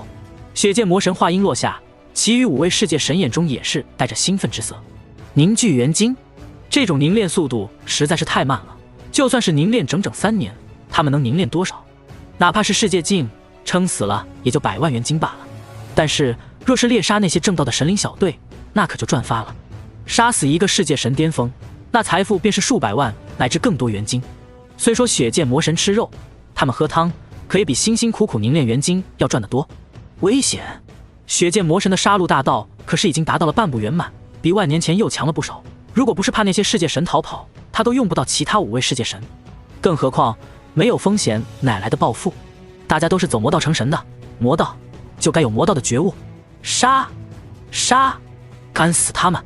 一群魔神们杀气腾腾。血剑魔神却是低声道：“此次围剿，最好是能先击杀那炎帝萧炎。此人乃是骸骨大魔神和修罗大魔神钦点的，要提前击杀的家伙。按照大魔神的说法，此人身上有着大千帝军的布局，将来的或许会成为我魔道阵营的一大威胁。”血剑魔神话音落下，其他5位世界神都是神色一惊。能够被2位大魔神称之为威胁的，就算不是河道境巨擘，那也至少是暗谷神将这种层次的创世神巅峰。也就是说，这萧炎的未来或许能成为创世神巅峰，乃至于河道境。不过，真正能够引起他们杀意的，还是血剑魔神的下一句话：此人身上有着大千帝君赠予的一些宝物，想必至少价值1000万元金。这话音落下，才是真正令5位世界神眼前一亮的。大千帝君，那可是河道境巨擘，出手必然是不凡。价值1000万元金的宝物，对于这等存在的确不算什么。若是能够击杀了那萧炎，就算血剑魔神占大头，拿上50%的收获，他们一人1成，那也是价值200万元金。这么一笔财富，他们要积累多少年？杀了萧炎！5位魔神一个个眼神放光，血剑魔神将这一幕看在眼中，眼底却是泛着一抹冷笑。他没有告诉这些世界境魔神的是，若是能够杀死萧炎，7位河道境大魔神每人都会奖励1000万元金作为奖励。加在一起便是7000万元金，这是一笔何等可怕的数字，足以媲美最普通创世神的财富了。一座100亿直径的大世界，价格也不过如此。不过没有人问，他自然是不会告诉其他世界神。7000万元金自己独吞了才是最好的，多一个人知道就要多分出一笔钱。这不是魔道该干的事情，层层外包，层层剥削，才是魔道该干的事情。血剑魔神目光扫过远方，眼中带着兴奋。在他看来，萧炎已经成了一笔移动的巨大财富。此刻的萧炎都是不知道自己在几位大魔神的眼中竟然价值7000万元金。他正带着9位出生神在古藏大世界穿梭。一行人在与大部队分开之后，便是朝着一处地方四散分开。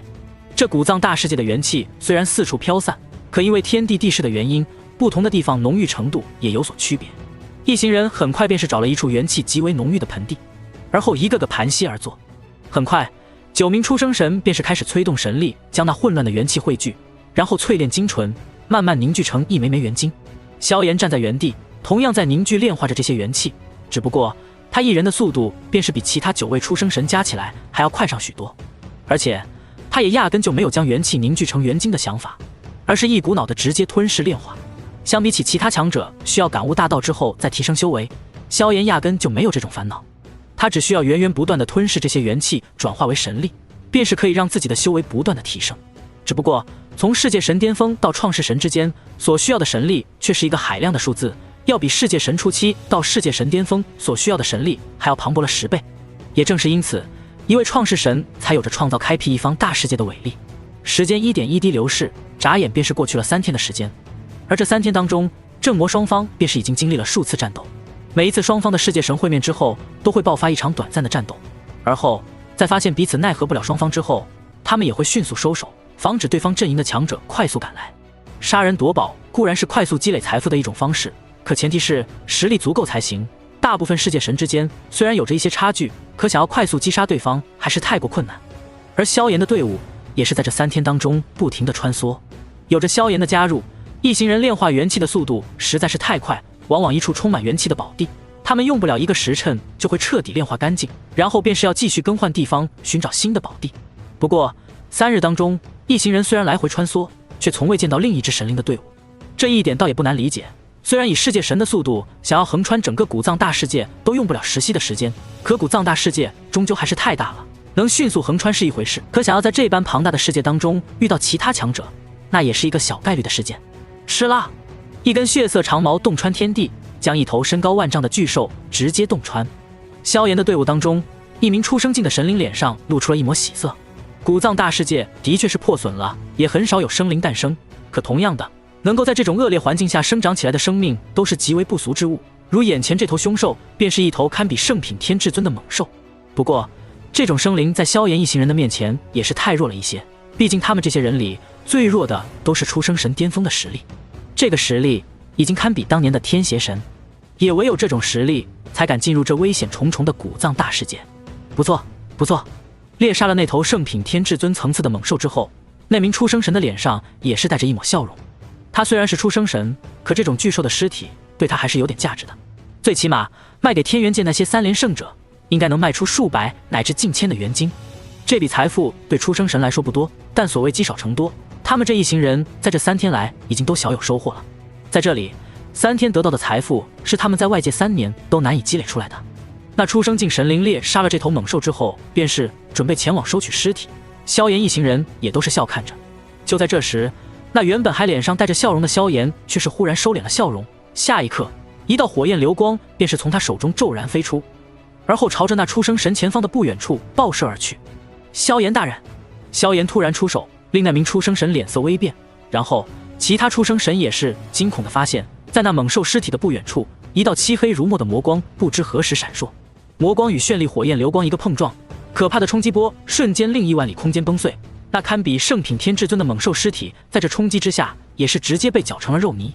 发生如此变故，那出生神都是来不及心疼自己的猎物，而是急速倒退回来。好在2道攻击虽然都极为强大，但出手的双方应该都没有用上全力。而后随着周围的云雾消散，10道魔影也是缓缓地从虚空当中走了出来。那为首的乃是一头宛如猛虎一般的巨兽，浑身都被漆黑的如同铠甲一般的皮肤给覆盖，相貌狰狞丑陋，双目赤红，浑身都充斥着毁灭的气息。萧炎仅仅扫过一眼，便是发现了对方的实力应该是世界神后期的层次。而在其身后，9道魔影有人形也有兽形，各自不一，不过无论如何，他们身上的气息都是同样堪比出生神巅峰，且同样充斥着邪恶毁灭的气息。这9名出生神每一个都是堪比当年的天邪神，为首的一位更是世界神后期的修为。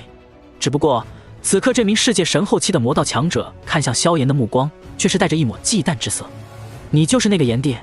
厉虫魔神有些忌惮地看着萧炎，方才他出手的那一招虽然仓促之下并没有施展全力，可威能也是不俗，足以直接灭杀那位出生神。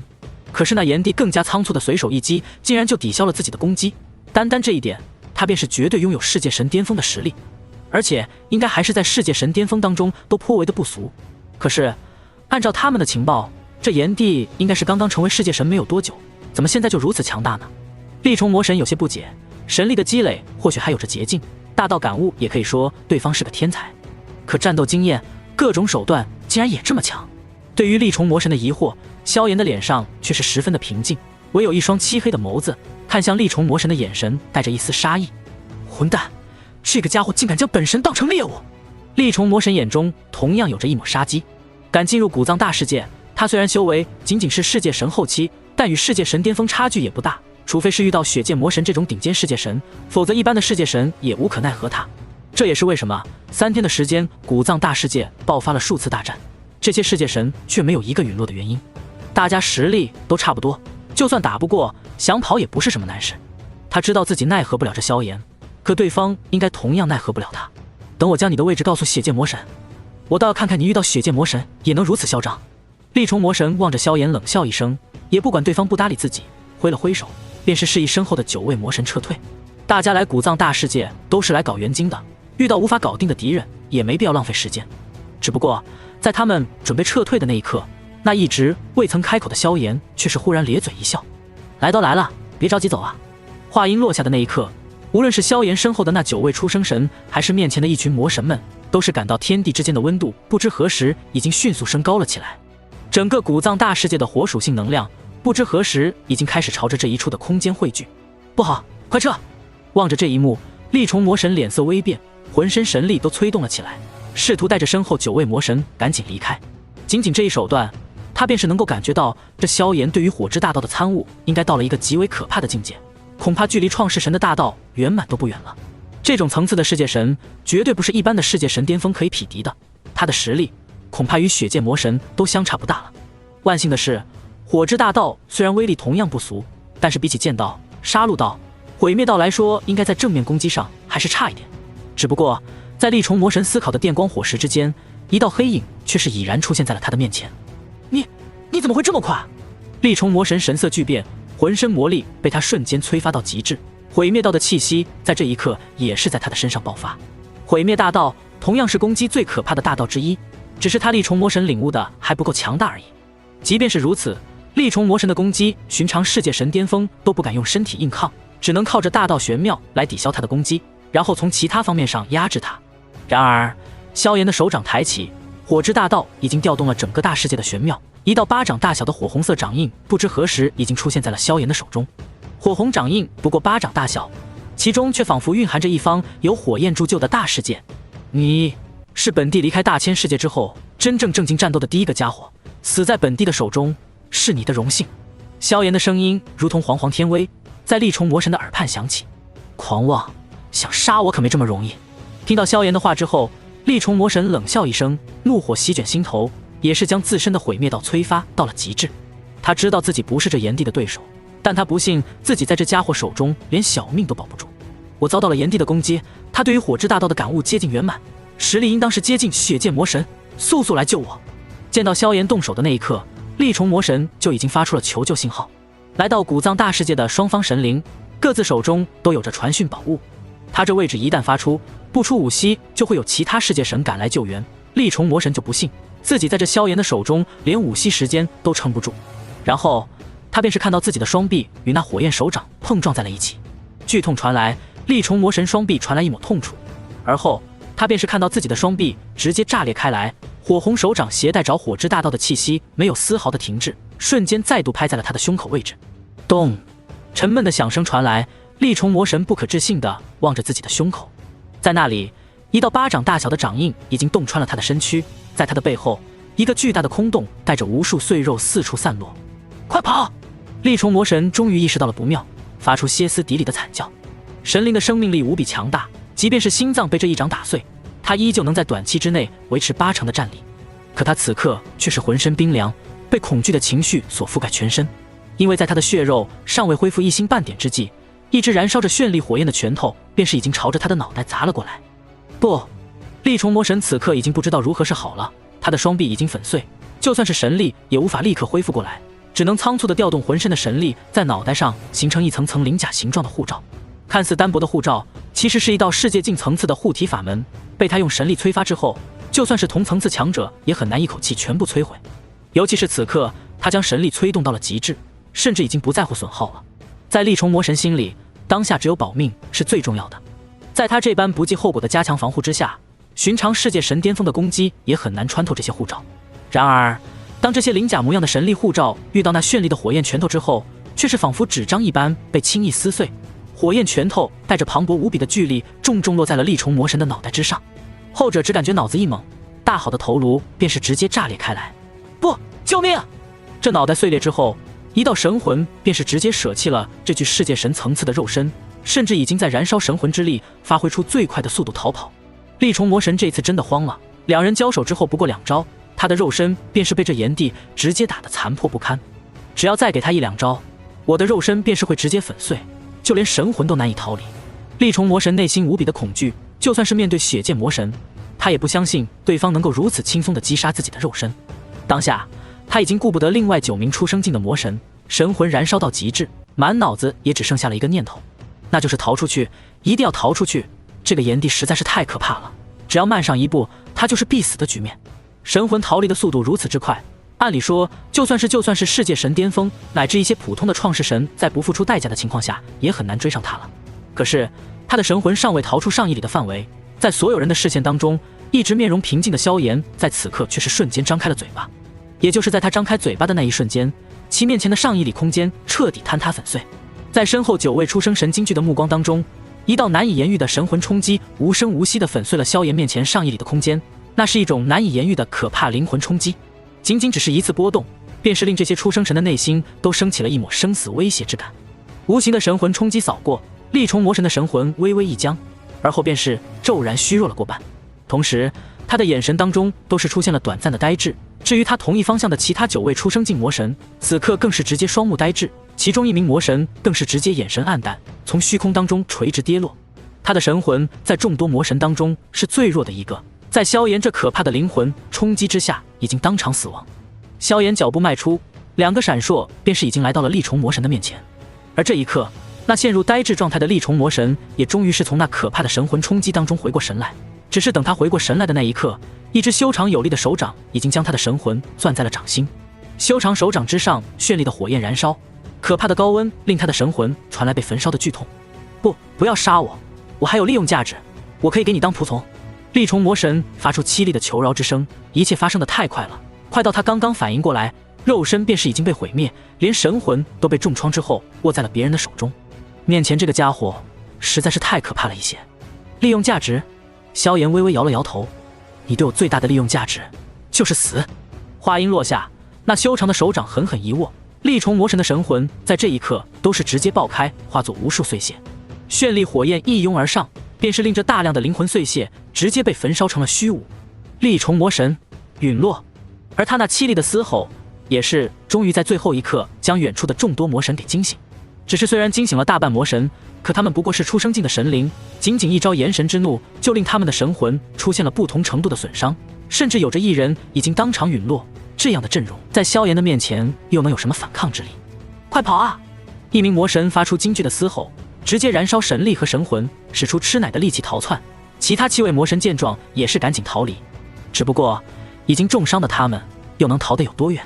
只见萧炎身后无数绚丽火焰旋转，眨眼之间一道巨大的火焰轮盘已经出现在了他的身后，而后那火焰轮盘直接喷射出一道连世界魔壁都能轻易融化的绚丽火焰光柱。火焰光柱落下之后，几名实力较弱的出生神瞬间发出凄厉的惨叫，然后被快速焚灭。唯有2名实力最为强大的出生神，不但神体强横，就连神魂也有着宝物守护，并没有受到太重的伤势。可是他们迎来的却是萧炎的亲自追杀。炎神印汇聚火之大道无尽的威能，一掌落下，一名出生境魔神便是被直接拍成了烟粉，连神力都在那可怕的威能之下被强行湮灭。另一名出生神见状肝胆俱裂，可任由他如何疯狂的逃窜，也终究是没有逃过萧炎的追杀。仅仅半息不到的时间，萧炎便是越过数亿里的距离追上了他。炎帝萧炎至少拥有着媲美血剑魔神的实力，我们利虫小队已经全军覆没，替我们报仇，替我们报仇！这位出生神在临死之际用传讯宝物发出最后的嘶吼，然后同样被一掌直接轰成了烟粉。至此，1位世界神后期的利虫魔神加上9位出生境巅峰的魔神都已经尽数陨落。而这一刻，那些跟随着萧炎而来的出生神们脸上还挂着些许呆滞的表情。这就是炎帝大人的实力吗？如此实力，创世神之下又有几人是他的对手？9名世界神相互对视一眼，眼中都是带着一抹震撼，旋即便是露出一抹狂喜之色。萧炎一口气击杀1位世界神和9位出生神，这过程看似繁琐复杂，可是以世界神那可怕的速度，整个过程其实用了仅仅3息不到的时间。3息便是击杀了1位世界神后期和9名出生神巅峰，这是何等可怕的实力！整个古藏大世界，除了那位血剑魔神，还有谁是这位炎帝的对手？别说是与其交战，就算是能从他的手中保命，就已经算是十分不错了。而萧炎如此的强横，也就意味着在他的麾下，也自然可以得到更多的好处。跟对大哥很重要，这一点，这些活了漫长岁月的出生神们自然是无比的清楚。而他们的想法，很快便是得到了现实的验证。因为萧炎在击杀了这些魔神之后，也顺手得到了对方的储物宝物。这些储物之宝大多都是用混元神兵级别的材质炼制的，就算世界神也很难直接破坏。萧炎控制力道之下，自然没有毁坏这些储物宝物。很快，萧炎便是将这10道储物宝物当中的宝物都清点了一遍。在这个过程当中，他甚至没有丝毫要躲避、逃离的想法。在古藏大世界，还没有哪个强者值得让他暂避锋芒。魔神阵营的那些家伙们，绝对是见一个杀一个，不需要什么理由，因为双方天生就是对立的。利虫魔神留下的宝物最多，大概价值480万元金。至于其他魔神，则是贫穷了许多，少的财富才10几万元金左右，最多的也不到100万，加起来才350多万的样子。也就是说，这9位出生神的财富加起来都没有利虫魔神多。萧炎默默清点着这些宝物，这其中单纯的元金加起来也就价值100万左右，剩下的则是一些天材地宝、兵器材料之类的各种宝物。天材地宝都归我了，还有元金材料。萧炎很快将9大出生神的宝物都取出，看得自己一方的9位出生神眼睛都是微微发直。不过萧炎是他们自己队伍的首领，加上萧炎方才的表现，他们也是不敢多说一句话。直到萧炎将自己需要的东西都搜集完了之后，这才将剩余的一些东西丢给了众人。人都是我杀的，对我有用的东西我就都拿走了，剩下的这些你们自己分了吧。萧炎也没有跟这些家伙客气，没有自己的庇护，这些出生神在这古藏大世界连大肆凝练元晶都不敢，更别说是得到一些宝物了。价值830万元晶的宝物当中，萧炎自己一人就取了将近700万元晶的宝物，剩下的都是些兵器、战甲或是一些对于萧炎没有太大帮助或者处理起来比较麻烦的东西，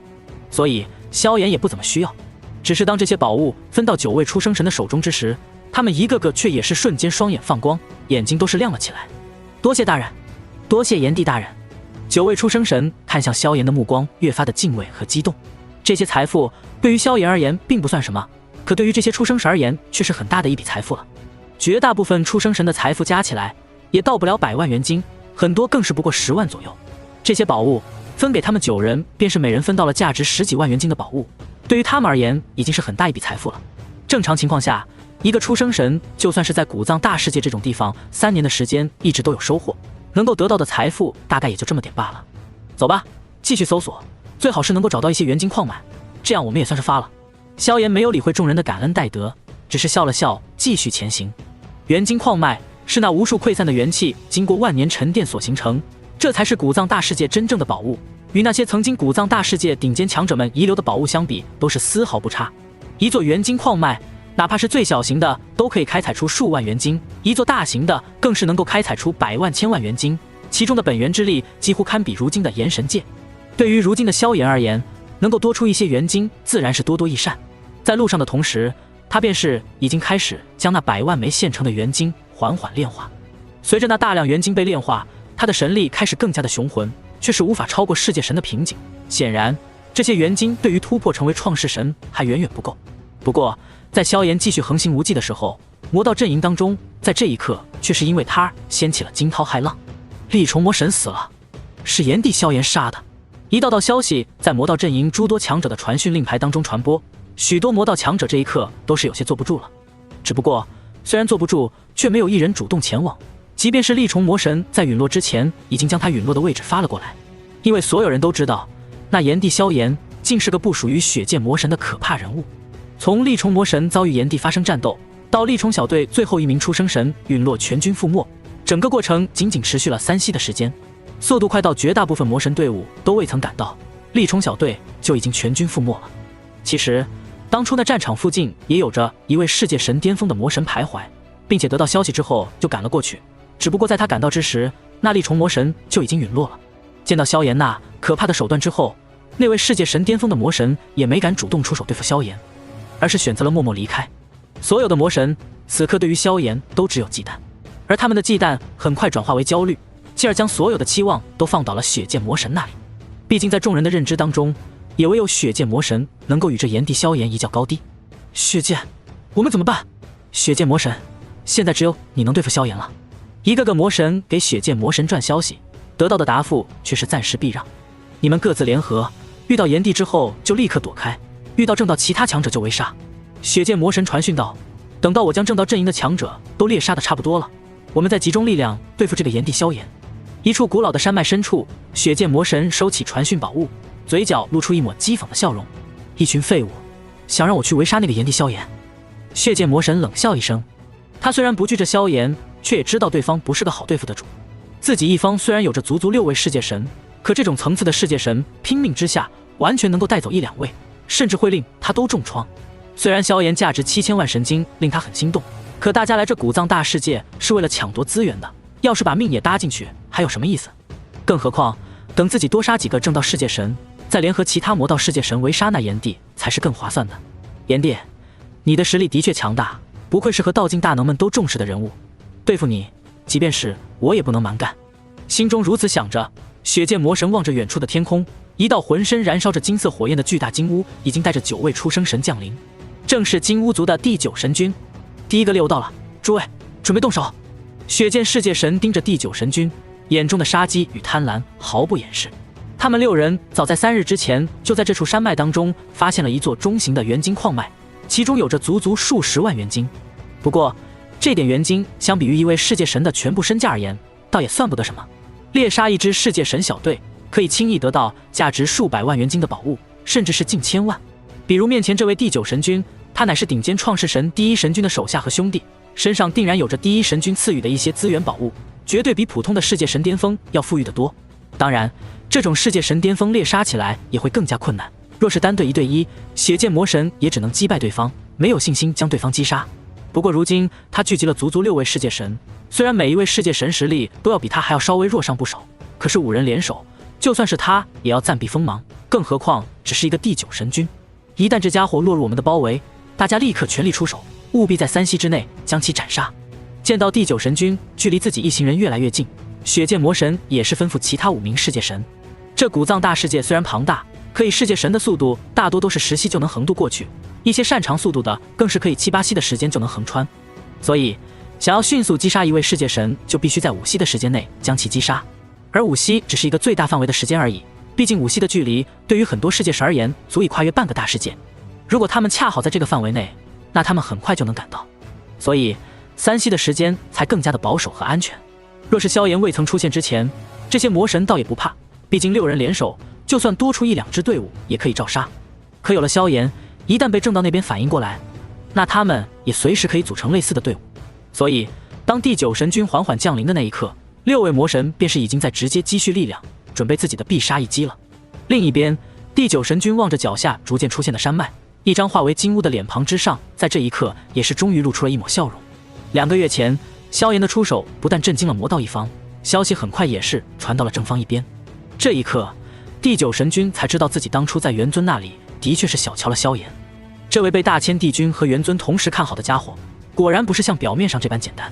虽然与萧炎之间并没有什么仇怨，可萧炎的表现还是令他内心有些不舒服，倒不是怨恨嫉妒，而是纯粹觉得自己看走了眼，有种被打脸的羞辱感。所以这2个月，第9神君一直是颇为的郁闷，直到看见这元晶矿脉之后，心情才好了许多。此地的元气如此浓郁，想必脚下这座山脉当中必然有着元晶矿脉，而且数量必然不少。第9神君看着身后的9位出生神，那些出生神的脸上也是露出了一抹笑容。按照规矩，遇到元晶矿脉之后，第9神君一人就能得到5成的元晶，其余5成才能被他们9人平分。不过这规矩其实也算公平，毕竟没有第9神君，他们或许1颗元晶也得不到。眼下这座元晶矿脉当中的元气如此浓郁，其中至少也得有10万数10万元晶，9个人分一半，也顶得上他们数月的苦功了。降落吧！第9神君发出指令，一行人开始朝着山脉下方降落。很快，他们就落在大地之上，而后第9神君手掌一挥，大片山石被剥落，露出里面迷蒙混沌色的元晶。这种天地形成的元晶并不纯粹，后期还需要神灵用手段炼化一下，才能凝聚成修行者使用的精纯元晶。可是这大量的元晶只需稍加凝练，便是一笔宝贵的财富啊！面前这座山脉当中，至少有着30万元晶储藏。第9神君笑眯眯地看着身后的9位出生神，神君大人，我们发财了。是啊，这下发了。一名名出生神也是满脸喜色，第9神君更是满面红光。这一波，他至少能够分到15万元晶。虽然他在世界神当中颇为的富有，可在有钱财富也是一点一滴的积累出来的，15万元晶不是一个小数目了。突然，异变突起，在第9神君笑容尚未消失的刹那，方圆亿万里的空间骤然坍塌，连同整座山脉都开始瞬间碎裂湮灭。6道无比可怕的攻击瞬间降临，令第9神君的笑容瞬间转化为了惊恐。不好，是陷阱！第9神君瞬间察觉到了情况不对，一身金衣迅速变换，眨眼之间便是化作了一身金光闪闪的鳞甲战铠。同时，一枚金色圆球和传讯宝物也同时出现在了他的手中。金色圆球被瞬间捏碎，一道耀眼金光将其笼罩，形成了金色火焰化作的护罩。而他的声音则是透过传讯宝物迅速传到了所有正道神灵的耳中。我是金乌族第9神君，我发现了一座中型元晶矿脉，却遭到了魔道阵营的埋伏。现在有足足6位世界神围攻我，其中更有着血剑魔神，还请诸位速来救我。第9神君这句话刚刚传递过去，6道撕天裂地的可怕攻击便是已经落在了他的身上。仅仅一个瞬间，那9名出生神仅仅只是发出一声惨叫，便是再也没有了动静。而那6道攻击在落在那金色护罩之上后，也令其上的金色火焰泛起了阵阵波澜，尤其是其中一道血色剑光，更是直接轰击的那金色护罩不停的震颤。这一道剑光正是血剑世界神的攻击，其中杀戮大道和剑道彼此结合，攻击产生的威能甚至无限的接近于创世神境的门槛。不过这一波瞬间灭杀9大出生神的攻击，在落在那金色护罩之上后，却是并未令这护罩被轰碎，而仅仅只是让这护罩之上泛起了阵阵波澜。混蛋，这是第1神君给他的护身宝物。见到这一幕，血剑魔神和五大魔神都是脸色微变，旋即眼中杀意更浓。这件宝物一看就是身为创世神巅峰的第一神君留给这第9神君的一道保命手段。催发这宝物之后，那第9神君身上会暂时多出一道创世境层次的护罩。这护罩虽然无法像真正的创世境那样维持长久，可在一群世界神的攻击面前也不可能瞬间破碎。这护罩虽然强大，可终究是无根之水，其中的能量消耗干净之后自然会迅速崩减。血剑魔神望着第9神君，眼中杀意更重。不用理会，我们6人全力攻击他，想必这护罩也撑不住太长的时间。这第9神君不愧是金乌族的强者，竟然有着这等秘宝。不过越是如此，他身上的宝物才更加的值钱。血剑魔神话音落下，一道更加可怕的血色剑光便是朝着第9神君轰击了过去。其他5大魔神见状，也是纷纷催动手段继续疯狂的轰击。第9神君的宝物不但没有令他们退却，反倒是令他们更加的贪婪。要知道，单单这能够抗住世界神攻击片刻的秘宝，价值便是绝对在300万元金之上，而且还不是有钱就能够买到的。炼制此物可是需要创世神耗费一定精力和精血才能炼制出来的，而且此人的混元神兵还有那一身金甲，看上去也都是不凡之物啊。杀了他，或许便是能够收获1000万元金。一瞬间，6位世界禁魔神同时出手，可怕的攻击铺天盖地，以世界神的速度，一息时间攻击数百上千次都是正常。金色火焰护罩虽然防御无比强大，可是其中的能量却始终是有限的，在这般可怕的高强度轰击之下，正在迅速变得暗淡起来。不，撑住，给我撑住啊！第9神君见到金色火焰护罩迅速暗淡，顿时有些急了。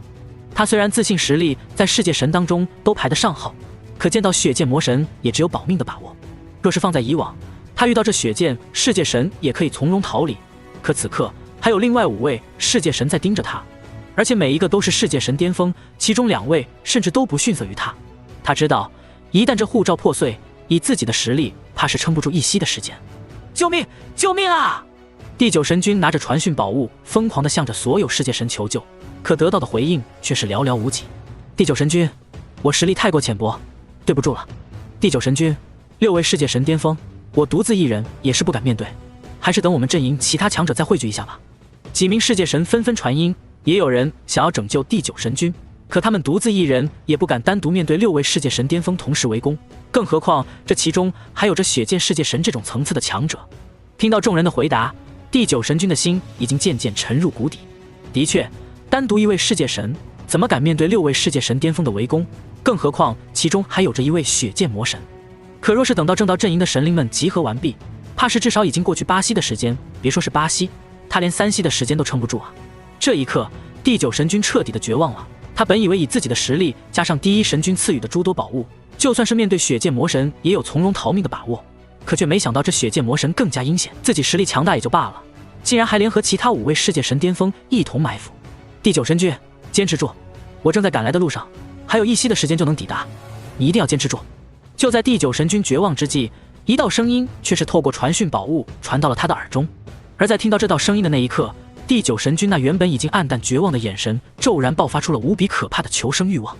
是炎帝，是炎帝萧炎！第9神君眼中爆发出可怕的金光，炎帝萧炎出手拖住那血剑魔神绝对不成问题。若是没了血剑魔神的威胁，即便是其他5大魔神围攻，我也至少要10息才能击杀我。第9神君眼神激动，仿佛看到了一丝生机。他没有丝毫犹豫，一枚混元神丹被他取出，而后便是被他直接吞服在了口中。魔道阵营的杂碎们，来吧，让你们见识一下本大爷的生存能力到底有多强。第9神君双目赤红，显然是准备拼命了。混蛋，这狗东西怎么这么有钱？一群世界禁魔神们嘴角抽搐，方才那枚混元神丹显然也是极为值钱的好东西，能够帮助人快速恢复神力，想来也是价值100万的珍宝。可越是如此，却越让他们想要击杀第9神君。6位世界神同时出手，铺天盖地的攻击之下，那可以抵抗创世神数次攻击的金色火焰护罩也是终于开始支撑不住，在半息之后彻底的碎裂。还剩半息的时间，半息，我一定要坚持住。金色火焰护罩碎裂的那一瞬间，第9神君彻底疯狂，他的神力催发到极致，身上金色铠甲闪烁着刺眼的金光，拼命地躲闪着6位世界神的围攻。这6名魔神惊异地发现，他们6人的攻击当中，除了血剑魔神的2剑刺透了第9神君的金甲之外，其他5人的轰击竟然连这金甲都未能轰碎。这狗东西，连这一身金甲都是一件世界禁极品的混元战甲。一群世界境魔神的眼睛也红了。这一件金甲价值怕是更加的值钱，至少也价值500万元金。这第9神君简直是富得流油，杀了他，必须杀了他，杀了他咱们就发了。6位魔神拼命攻击，第9神君眼中也是越发的惊恐。若不是有着金色战甲的帮助，他怕是早已陨落了。即便是金色战甲替他抵挡了大半的伤害，可这些攻击的数量实在是太多了，他的神力正在疯狂的消耗，特别是血剑魔神的那2剑，是真正令他重伤的。杀戮到那可怕的毁灭力量正在他体内疯狂肆虐，令他伤势越发的严重。如果不是提前吞服了那枚混元神丹，他恐怕也已经陨落了。炎帝，第9神君眼中带着求生的渴望，发挥出最后的手段，拼命躲闪。千钧一发之际，一道庞大的火焰光柱骤然从远处的天空爆射而来。光柱落下之后，2名世界境魔神的魔躯都被直接轰开，其他魔神的脸上也是露出一抹凝重之色。而第9神君此刻望着那光柱爆射而来的方向，望着那一身黑衣的身影，终于发出了一声喜极而泣的高呼：炎帝救我！话音落下的一瞬间，连续4道巨大的火焰手掌印已经从天而降，朝着那另外的4位世界境魔神轰击过去。雕虫小技罢了。血剑魔神4人一脸不屑，心中却是升腾起无尽的怒火。他们万万没有想到，来到此地的不是其他的正道世界神，而是这位炎帝萧炎。有了对方的加入，今日想要击杀第9神君似乎都未必能够成功。只不过一想到第9神君身上的宝物，他们的心中便是带着一些不甘。不过无论是否甘心，当那4道火焰大手印落下的那一刻，4位世界神巅峰的魔神都是同时出手抵挡了过去。显然他们也察觉到这火焰大手印应当是不凡。望着这一幕，第9神君的眼中闪过一抹狂喜，神力催发到极致之后，便是化作了一道金色流光，从战场的中央逃离。而此刻4道火焰大手印也终于落在了4位魔神身上。宛如山崩地裂的声音传来，可怕的火焰与魔神之力疯狂对碰，产生的余波席卷4面8方，威势无比的骇人。而后除去血剑魔神之外，剩余的3位世界神巅峰的强者在这一刻都是忍不住闷哼一声，纷纷坠落了数百丈的距离，才艰难地维持住身形。这一刻，无论是6位世界境魔神还是第9神君，看向萧炎的目光都是变了。炎帝，你竟然有如此实力！第9神君眼中狂喜之色更浓，这萧炎的实力比他想的还要可怕。而其余6位魔神此刻的眼中则是被震惊之色所充斥。方才那一掌的威能，在场6位魔神当中，竟然只有血剑魔神1人能够轻松抵挡，而其余5位魔神，无论是这炎帝的哪种攻击，都是直接落入到了下风，没有任何的悬念。这也就意味着，这萧炎的实力要比他们都可怕，就算是血剑魔神，恐怕也拿他没有丝毫的办法。炎帝萧炎，血剑魔神作为这支队伍的首领，终于是将一双阴冷狭长的眸子看向了远处的萧炎。虽然知晓面前这个家伙的价值，可他也知晓对方的实力。方才的一记交手，血剑魔神便是能够轻松地察觉到对方那看似随意的一掌是何等的可怕。这萧炎虽然主修的是火之大道，可他的实力却是丝毫不比自己差。没想到我等第一次伏杀世界神小队，便是如此轻易的失败了。血剑魔神幽冷地盯着萧炎，他忽然发现，想要围杀其他世界神小队，最应该先除掉的就是这炎帝萧炎。听说对方才离开自己的大世界不久，便是在短短时间之内有了这等实力，难怪这萧炎竟然能够被众多河道境巨擘们重视。此人的实力和潜力实在是非同小可。血剑魔神内心思索之间，已经改变了策略。他打算先联合众多魔神将这萧炎先干掉，唯有铲除了这个巨大的威胁，自己面对正道的其他世界神才能再度占据绝对的优势。念及于此，他心中也没有了多少战意。从萧炎方才的表现来看，对方若是不主动恋战，自己一方6个人也未必能够留得住他。更何况这萧炎一来，其他正道的世界神恐怕也要赶来了。不愧是炎帝萧炎，如此实力，难怪能够这么快击杀厉虫魔神。血剑魔神盯着萧炎，露出一抹阴冷的笑容。第9神君，今日算是你运气好，竟然被这炎帝这么快赶来救场。只不过不知道你身上可还有护体宝物，下次遇到你可就没这么幸运了。血剑魔神又看了一眼第9神君，眼中隐隐有着些许的不甘。如果他们动作再快一点，这第9神君的宝物此刻就已经落在他们的手中了。炎帝萧炎，今日我等佩服你的实力，便是暂时不与你计较了，咱们改日定要1对1的好好切磋一下。血剑魔神又看了一眼萧炎，说了2句狠话之后，便是准备带着众魔神离开。只不过在这一行人准备离开的那一刻，那一直沉默未语的萧炎终于缓缓站了出来。站住，我让你们走了吗？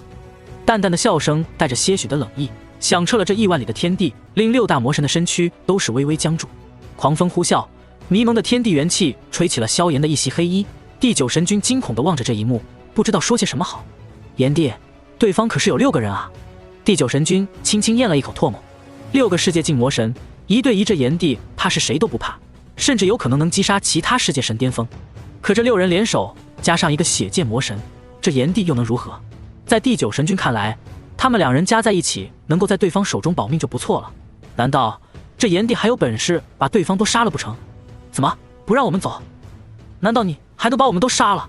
？6个人被一个人叫住，即便是以魔道的不要脸和不在意，此刻都是忍不住有些怒从心头起。那血剑魔神的脸庞在这一刻更是多了几分杀机，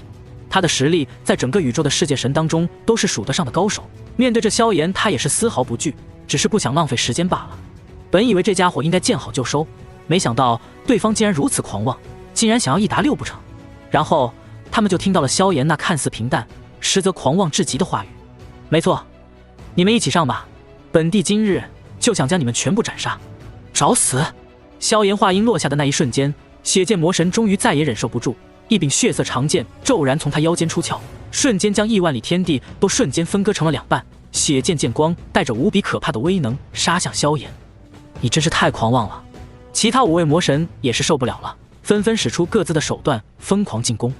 6位世界神巅峰同时出手，其中还有着血剑魔神这样的存在，完全可以媲美10位世界神巅峰的攻击威能。在这般可怕的攻击之下，第九神君连一息的时间都坚持不住。这萧炎再强，能够从这攻击之下逃走就很不错了，难不成他还能一打6不成？这时四面八方已经有了几位正道和魔道阵营的一些世界神陆续抵达，他们望着这一幕，心中的想法也是各自不一。只是当那无比可怕的大量攻击即将落在萧炎身上的那一刻，一道完全由绚丽火焰组成的熔炉也是浮现在了萧炎的体表。而后那看似无比可怕的大量攻击落在那火焰熔炉之上，却仅仅只是令那火焰熔炉轻微震颤，熔炉旋转之下便是将大部分攻击卸去，除了血剑魔神的血色剑光，其余的所有攻击仅仅只是令这熔炉发出了轻微的震荡。血剑魔神的血色剑光虽然令这熔炉泛起了丝丝波澜，但也仅仅只是中看不中用，并未造成任何实质性的伤害。这一时间，无论是第九神君、6大魔神，还是远处观战的其他世界神，一时之间都是陷入到了短暂的沉默当中。6位世界神的联手攻击，竟然连伤到他1分1毫都做不到吗？这位炎帝究竟是个什么等级的怪物？所有人的内心都在震颤，这种手段还是世界境的手段吗？面对众人的目光，萧炎的脸上却是没有任何多余的表情，只是平静地望着眼前的这一幕。而后手掌一挥，一柄巨大修长的漆黑巨齿出现在了他的手中。巨齿之上，血红色宛如岩浆的纹路隐隐引动着大道的共鸣，可怕的威能似乎可以撕破天穹。接了你们的围攻，接下来你们也接我一招吧。萧炎望着面前的6位魔神，嘴角缓缓勾起一抹危险的弧度。而后那巨大黑齿之上便是有着绚丽的火焰开始升腾，火焰升腾之间，那血红宛如岩浆一般的纹路仿佛活了过来一般，在萧炎的催动之下，将火之大道的威能催动到了极限。一瞬间，天地变色，整个古藏大世界那无穷无尽的能量开始疯狂汇聚，最后相互凝聚在萧炎那巨大无比的漆黑巨齿之上，凝聚成了一道长达100万里的巨大赤红巨齿。不好，撤退！望着这一幕，血剑魔神眼皮子微微一跳，在那赤红巨齿之上，他明显感觉到了一种巨大的威胁之感。这种感觉还从来没有任何一位世界神能够带给他，唯有一些创世境神灵才带给过他。只是当他说出这句话的时候，似乎已经有些晚了。这一尺是本地踏入寰宇以来第一次认认真真的攻击。萧炎的声音在天地之间回荡，却是令无数围观的神灵内心都在胆寒。听这家伙的话语，他之前灭杀那粒虫魔神，还仅仅只是随手灭杀不成？想到这里，他们的内心在感到一丝恐惧的同时，也是忍不住将目光看向了萧炎和那6大魔神。能死在本地的炎神尺之下，你们也足以自傲了。淡漠的话语宛如死神的宣判。下一刻，萧炎手中的巨齿狠狠地劈下，赤，宛如开天辟地的一道赤红火焰齿芒撕裂天地，可怕的威能余波划过，都令古藏大世界的世界魔壁隐隐撕裂。大地之上，一条深达数百万里的巨大沟壑瞬间出现，比起先前2位和道境战斗引发的裂缝都丝毫不逊色。在众多神灵的感知当中，这一尺仿佛可以将一方大世界都给撕裂一般。这不是什么幻觉，因为这一尺落下，若是炎神界这种小型规模的大世界，在这一尺之下，真的有着被撕成两半的可能。可怕的齿芒直接将这一方天地都仿佛撕成了两半，紧随而来的便是血剑魔神体内发出的疯狂危险的信号。危险！危险！危险！血剑魔神双目欲裂，浑身紧张到了极致，他神力近乎燃烧起来，将自己毕生最强的剑法威能施展到了极致。他心中明白，若是自己挡不住这一尺，恐怕便是九死一生的结局了。血影分天剑，血剑魔神发出低沉的嘶吼，无数道血红色剑影同样带着无比可怕的威能，仿佛可以将一方大世界都给撕裂一般，与那巨大的齿芒重重地轰击在了一起。只不过，仿佛和真实之间往往有着巨大的差距。当那剑光与齿芒碰撞在一起的那一刻，后者便是如同脆弱的泡沫一般直接碎裂。一道道剑光在这看似古朴的齿芒面前，没有丝毫的反抗之力，被接连不断的撞碎。血剑魔神一边挥动剑光，一边暴退，可速度再快也快不过那齿芒。很快，那巨大的齿芒便是在眨眼之间来到了他的面前。给我挡住！挡住啊！血剑魔神身体骤然化作100万里高大，手中的混元神兵也是直接化作100万丈巨大，然后横在身前拦住了那巨大的齿芒。轰隆！仿佛天崩地裂的巨响之声在众多神灵的耳畔回响，那血色巨剑终于拦住了这巨大的齿芒。只是那可怕的余威却是令方圆上亿里的天地直接粉碎。血剑魔神双手之间崩碎，连手臂都隐隐弯曲，显然是受到了不轻的伤势。我活下来了，我活下来了。血剑魔神深吸一口气，看向萧炎的目光已经满是惊惧。仅仅1尺，便是令他使出浑身解数才能挡下。这萧炎对于大道的感悟究竟是何等的可怕？自己杀戮道已经近乎圆满，连剑道都已经大成，可在这萧炎的面前，却也仅仅只是一招便是重伤。他的目光死死地盯着萧炎，最后说出了一个令所有人心底都微微发颤的原因：你的火之大道已经圆满了，你的大道感悟完全可以媲美创世神。他刚刚说完这句话，便是感到了一丝不对劲的地方，因为他的混元神兵不知何时已经被一道道细长的裂纹弥漫，而后这混元神兵便是轰然爆裂，化作了无数漫天的金属碎片。这混元神兵乃是他出生神之时就一直日夜祭炼的血炼神兵，如今血炼神兵崩碎，血剑魔神直接一口鲜血从体内喷出。血炼神兵与主人同源，若是主人陨落，血炼神兵就会化作一件最普通的混元神兵，唯有与前主人的大道无比契合，才能发挥出其大半的威力，否则便是没有太大的威能。而血炼神兵若是毁坏，其主人自然也会因此神魂受创。只是血剑魔神已经顾不得心疼和惊骇，他现在只有一个念头，那就是逃命，因为萧炎已经杀过来了。想逃吗？淡淡的笑声传来，一袭黑袍已经在血剑魔神的眼中越来越大，而后又是一道巨大的齿芒劈出，血剑魔神的眼中已经被赤红色给覆盖。不！望着这一幕，血剑魔神发出不甘的嘶吼，可是他的嘶吼却是没有丝毫的作用。他的手掌已经碎裂，手臂都隐隐弯曲，那曾经帮助他名震诸多大世界的血炼神兵也已经碎裂。面对这一击，任由他使出浑身解数都是无法阻挡。他周身神力涌动，化作血红色剑光，可是在那齿芒面前却是没有丝毫的抵抗之力，被摧枯拉朽一般的撕裂，然后巨大齿芒落在他的身躯之上，令他那变化为100万里的巨大身躯骤然撕裂。吃啦！漫天的神血飞溅，这位曾经在诸多世界神当中名列前茅，实力无比强大的顶尖世界神身躯便是被直接撕裂成了2半，连同其中的神魂都是被那可怕的威能撕裂成了2半。神魂被撕裂，他的神魂力量瞬间衰弱到了一个极为弱小的程度，尚且来不及逃跑，便是被绚丽的火焰包裹。伴随着一声凄厉的惨叫传来，血剑魔神的神魂也被彻底的焚灭。血剑魔神陨落！望着这一幕，周围观战的众多强者纷纷陷入死一般的寂静。而后那5名世界神当中，有着一人忽然发出了凄厉的嘶吼：快逃！他是准创世神！话音刚刚落下，5位世界禁魔神便是化作一道道流光迅速逃遁，速度之快可谓是达到了他们毕生的极限。萧炎所展现出来的实力让他们无比的恐惧，2招就劈死了血剑魔神，这是什么实力？就算是初入世界神的强者，也未必能够2剑就劈死血剑魔神。这已经不是达到了创世神的门槛了，而是完全可以媲美初入创世神的强者。这种强者在浩瀚寰宇当中被称之为准创世神。所谓的准创世神，便是大道感悟已经圆满，完全拥有了成为创世神的条件，只是因为神力积累还不够，所以暂时未曾达到创世神而已。他们的实力在世界神当中绝对是无敌的存在，可萧炎所表现出来的实力，绝对比一般的准创世神还要可怕。这绝对是有史以来都足以称之为最可怕的几位世界神。从萧炎击杀了血剑魔神的那一刻开始，其他的几位世界神便是再也没有了丝毫的战意，内心所充斥的只有恐惧，他们所想的只有逃命。什么萧炎的财富，第9神君的财富，他们连想都不敢想了。能够逃命，那便是最重要的。只可惜，这5人当中也注定没有几人可以逃掉。在他们几人动身逃跑的时候，萧炎的身躯也动了，炎神尺之上绚丽火焰疯狂燃烧。对付这5名世界神，萧炎甚至不需要将火之大道催发到极致。刷刷刷刷刷，5道巨大齿芒以极为可怕的速度展出，直接穿过遥远的空间，任由这5位世界神已经逃出了数亿里的距离，依旧是眨眼之间便是落下。空间大道，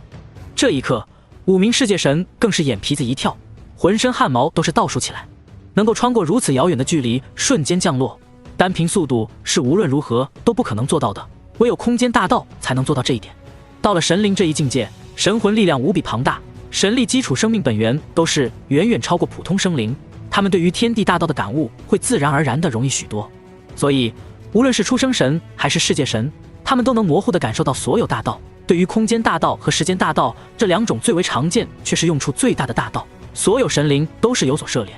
比如最简单的空间穿梭，那便是所有神灵都会的手段。可对于空间大道的感悟，神灵之间的差距却同样无比的巨大。很多出生神乃至世界神看似了解了许多空间大道，可实际上对于空间大道连小成都是未曾达到。就连萧炎对于空间大道和时间大道都是未曾感悟圆满。不过他的空间大道也是早已大成，距离圆满也只差1步之遥。所以当这1尺瞬间降临的那一刻，5位世界境魔神的眼中已经被绝望所笼罩。在这种层次的空间大道面前，除非是同样空间大道达到大成的世界神，否则没人能够逃得掉。所以他们只能眼睁睁地看着5道巨大的齿芒落在了自己的身上。仅仅一瞬间，便是有着4位魔神的身体被那可怕的齿芒直接撕裂，神魂都是被那可怕的火焰焚烧干净。而最后一位魔神显然是有些觊觎，他的身上竟然有着一件媲美第9神君那金色圆球的宝物，直接将萧炎的齿芒尽数抵挡而毫发无损。不过仅仅一道火焰齿芒，便是令那宝物催发的护照顿时暗淡了几分。那魔神口中不断地发出求饶，显然是被萧炎的手段彻底吓坏了。看样子你身上的财富应该更多。萧炎只是回答了这么一句话，眨眼之间又是数十道齿芒划过，铺天盖地的齿芒宛如一道道绚丽的火焰丝线，最后组成一张弥漫杀机的巨大火网，不断地落在那护照之上。那足以抵挡创世神一息的护照法宝，真的就持续了仅仅一息的时间，然后轰然碎裂，露出其中满眼惊惧的世界境魔神。而后又是数道火焰齿芒划过，这最后的一位魔神也是终于坚持不住，被撕裂成了数道。6位世界境巅峰的魔神在这一刻尽数陨落。这一刻，所有人看向萧炎的目光已经是充满了敬畏。多谢炎帝大人救命之恩。第9神君跟在萧炎身后，沉默半晌，终于对着萧炎抱拳一拜。第9兄，若是没有你，萧某或许还不一定能够得到这古藏大世界的机缘呢。你我平辈论交就好，何必如此称呼？萧炎随手一挥，无尽火焰将6道残破的神尸收起，也连同对方身上的储物宝物收起。6位世界神巅峰的魔神，他们每一个人的财富可都比自己先前击杀的利虫魔神小队加起来都要多，尤其是血剑魔神，身价绝对是超过1000万的。不敢，以炎帝大人的大道感悟，等到离开这古藏大世界之时，想来便已经是创世境的大能了。我金乌老九能够有幸结识炎帝大人，已经是无比荣幸了。今日又被大人救了一命，将来必然要好好报答。第9神君却是没有接受萧炎的客气，反倒视色欲恭，礼欲至，再也没有了当初在天元界时对于萧炎的质疑。一路走来，萧炎的每一次现身都是震撼他的眼球，也令他明白这萧炎究竟为何会被大千帝君和元尊2位合道境巨擘所赏识了。原来人家对于大道的感悟早已达到了圆满境界，只差神力积累，便是可以轻松迈入创世境。一旦萧炎成了创世境，那他与萧炎的差距自然会无比巨大。寰宇当中，同境界者都是以兄弟朋友相称，而对于高一境界者，则是称呼大人或者是前辈。这是规矩，虽然未曾有明面上的规定，却已经是无数修行者默认的规则。除非是真正的生死兄弟，或是有恩的老师长辈，否则还是老老实实称呼一声前辈大人为好，不然难免哪一天便是会因此而大祸临头。第九神君显然已经完全将萧炎当成了创世境强者对待，而且还不是一般的创世境强者。以他常年跟随第一神君的眼光来看，这萧炎就算成为创世境之后，也不会有所停留。他的潜力成为媲美自己大兄第一神君那样的创世神巅峰，只是时间问题。所以第九神君如今对萧炎已经是无比的恭敬，这不仅仅是因为萧炎救了自己的命，更是因为对方的确有这个资格。而这一刻，不但是第九神君如此，其他在远处围观的正魔两道强者们也是纷纷确定了这一点。炎帝萧炎是一位准世界神，这种层次的强者，在这古藏大世界当中就是无敌的，绝对不可招惹。这是所有人的观念，只不过正道的强者们虽然内心震撼，但却是更加的高兴兴奋。毕竟他们与萧炎终究是一伙的，虽然大家不是很熟，但只要没有利益冲突，也不会有什么危险，反倒是可以借着萧炎的名声直接吓退那些魔道的魔神。这对于他们而言，已经可以从其中谋取到不小的利益了。而魔道一方的魔神们在看到血界魔神陨落的那一刻，就已经赶紧匆忙跑路了。他们距离战场看似很近，实则在世界神的层次上已经是10亿里遥远。如此距离，就算是萧炎也要下决心追杀才能做到，否则也很难追上。不过萧炎也并不在意，等他在清扫几个世界境魔神之后，他也该闭关准备突破创世神了。念及于此，萧炎接受了第九神君和其他几位赶来世界神的敬意，而后开始查探起这6道储物神兵当中的宝物。这一探查，萧炎的脸上便是露出了一抹笑容。6大世界境魔神当中，血界魔神的财富自然是最多的，身为比普通世界神巅峰要强许多的顶尖世界神，他的宝物加起来价值大概在1560万元金左右，其中现成的元金就有200万。排名第2的便是那名有着特殊护照的世界神，此人显然也是有些背景和机遇的，所有宝物加起来竟然也足足价值1200万元金。若是算上那枚护身宝物，他的财富已经极为的接近血界魔神了。剩下的4位世界神巅峰则是相对贫穷了许多，最穷的一个手中的宝物仅仅价值300万元金，最富的一个也不过相当于800万元金。不过饶是如此，6位世界神的宝物加起来，那也是超过了4500万，价值接近于5000万元金。这样一笔财富，足以令所有的世界神疯狂，连初入创世神的强者都要颇为的心动。毕竟萧炎这次可是一口气斩杀了6位世界神巅峰，在外界，创世神想要对付世界神，虽然一招就有希望灭杀，最不济也用不了10招，但是世界神们也不是傻子，每一个世界神在自己所在的大世界当中实力都会更加的强大，而且他们也会寻找靠山，会投入其他创世神乃至和道境巨擘的门下，得到其庇护。所以创世神虽然实力远超世界神，世界神的实力同样远超出生神，但他们并不能肆意的杀戮比自己实力更加弱小的神灵，除非对方不属于任何势力，且单独流浪在大世界之外，如此才有着最好的击杀机会。故而靠着杀戮掠夺这一条路积累财富，并不是一件很容易的事情。大部分世界神创世神积累财富，也是靠着麾下大量的出生神或是半神伪神、天至尊去产生财富，然后从中抽取一部分，经过岁月的积累慢慢沉淀。如果不是因为古藏大世界的环境特殊，萧炎也很难一下子得到这么多财富。不过这些财富对于萧炎来说还是差了一些。6名世界神手中的元金加起来竟然才仅仅500万现成的元金，其他的都是宝物。萧炎轻轻摇头，对于神灵而言，元金虽然值钱，可也不过是补充神力、积累神力的一种工具。普通世界神从初期修炼到巅峰，也不过耗费100万元金就能做到，所以携带太多现成的元金对他们而言也没有什么作用。可对于萧炎而言，他现在需要大量的元金来突破创世神的境界。故而萧炎的目光看向了第九神君，也看向了其他围观的正神们。诸位，我手中有着不少从魔神们手中得来的宝物，想必有些便是对你们都有着一些作用。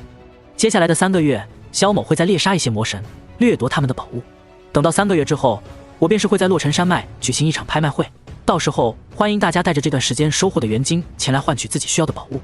对了，这次拍卖的宝物只要是用元金兑换，价值一律是外界的8折。萧炎的声音不但朝着众多世界神传播，更是通过传讯宝物朝着所有正道阵营的世界神传播。这一则消息很快便是在正道的阵营掀起了一阵波澜。许多正道神灵在得知这一消息之后都是十分的兴奋，8折购买那些魔神残留的宝物，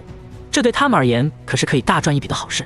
毕竟他们得到元金的目的本就是购买更多更好的宝物，帮助自己修炼战斗。纯粹的元金对于世界神们来说作用反而不大，他们修炼岁月太过漫长，神力积累的速度远远大于感悟大道的速度，所以元金对他们而言只是一种应急资源，是一种货币，对他们的作用反倒是最小的。当然萧炎的消息在正道阵营掀起波澜的同时，在魔道阵营掀起的则是已经成为了惊涛骇浪。毕竟，对于正道阵营的神灵们而言，萧炎击杀6位世界禁魔神，对于他们而言虽然震惊，却并没有什么危机之感。相反，这对于他们反而是好事。可对于魔道阵营的魔神们而言，这消息便是宛如晴天霹雳，震碎了他们的胆魄。6位世界神面对这炎帝一人，竟然连一个逃跑出来的都没有，连血界魔神都陨落在了他的手中，而且仅仅只是2招。这一刻，诸多魔神都慌了，他们自然也是推测出这萧炎乃是一位准创世神了。这样的存在，在这古藏大世界当中，那便是近乎无敌的存在。完了，完蛋了，大家都苟起来吧！一群魔神暗自联络，很快便是有一部分胆小的魔神直接找地方龟缩了起来。这一刻，他们甚至已经不在乎能够得到元晶和宝物，他们只想活下去。古藏大世界既是2大阵营的一处机缘之地，也是一处极为可怕的争斗之地。按照双方大能者们定下的规矩，一旦进入其中，就必须在里面待够3年，生死不论。所以这一刻，已经有部分谨慎胆小的魔神直接放弃了搜集任何元晶宝物，找了个地方直接龟缩起来。唯有这样，才能不泄露任何气息，平平安安地度过这么3年。一位世界神收敛浑身气息，隐匿在一处角落当中，就算是创世神在不仔细观察的情况下，都搜寻不到800亿里的古藏大世界。他们用心躲藏，的确是令萧炎都难以寻到。不过，并非是所有的魔神都甘心就这么当缩头乌龟的。他们上万年才有一次进入古藏大世界的机会，好不容易进入一次，又怎么甘心空手而归？那炎帝萧炎虽然厉害，可终究也就一个人无敌。我们虽然不是对手，但只要远远的躲开，他又能如何？更多的魔神还是心有不甘。以往的那些世界神们来一次古藏大世界，3年下来，个个收获的元晶至少上百万，多的甚至达到数百万，顶得上很多世界神一辈子的积累。如今好不容易遇到这么一次机会，他们怎么可能甘心就这么放过？人为财死，鸟为食亡，在利益面前冒点风险算什么？我们可是魔道，魔道就该有魔道的觉悟，岂能像正道那般贪生怕死？这些魔神们心中不甘，依旧带着手下的出生神们搜刮元晶元气。只不过他们很快就后悔自己做出的决定了。萧炎在击杀了血界魔神在内的6位魔神之后，便是直接将麾下的那支出生神小队丢给了第9神军。反正第9神军所带的9位出生神早就已经战死，倒是不能让他闲着。对此，那9位出生神虽然遗憾，却也不敢有任何的意见。他们也是知晓，萧炎将他们丢下之后，怕是准备出去干大事了。虽然仅仅跟着炎帝大人3个月的时间，但是他们也是早已个个赚得盆满钵满。萧炎利用大道之力探索之下，对于天地的掌控要远远超过寻常世界神。这段时间发现的元晶矿脉，自然比寻常世界神发现的要多不少。这9名世界神跟随萧炎不过3个月，一个个手中便是积累了数十万元晶的财富，超过他们之前一辈子的积累。而第9神军对于萧炎的嘱托，如今自然是言听计从，立刻将9名出生神收入麾下。在安排完这9名出生神之后，萧炎也是终于不再犹豫，展开了一场血腥恐怖的大扫荡。3个月的时间里，但凡是遇到萧炎的魔神小队，便是没有一个能够幸免的。无论是世界神还是出生神，在萧炎的炎神尺之下，都没有任何一人能够撑过第2招。整个魔神阵营唯一能够撑到第2尺的，便是血界魔神。当然，他也是死得最早的一位世界神。短短3个月的时间里，也是再度有着足足5位世界禁魔神陨落在了萧炎的手中，连带着他们小队当中的出生禁魔神，那便是足足数十位魔神已经被萧炎斩杀。这一刻，那些曾经还抱着侥幸心理的魔神们再也不敢出来了，他们生怕因为一点动静不小心碰到了萧炎，如此一来，下一个陨落的就是自己了。这炎帝如此嚣张，遇到一个就杀一个，遇到一队就杀一队，难道就没有人管他吗？魔道阵营的魔神们已经疯了。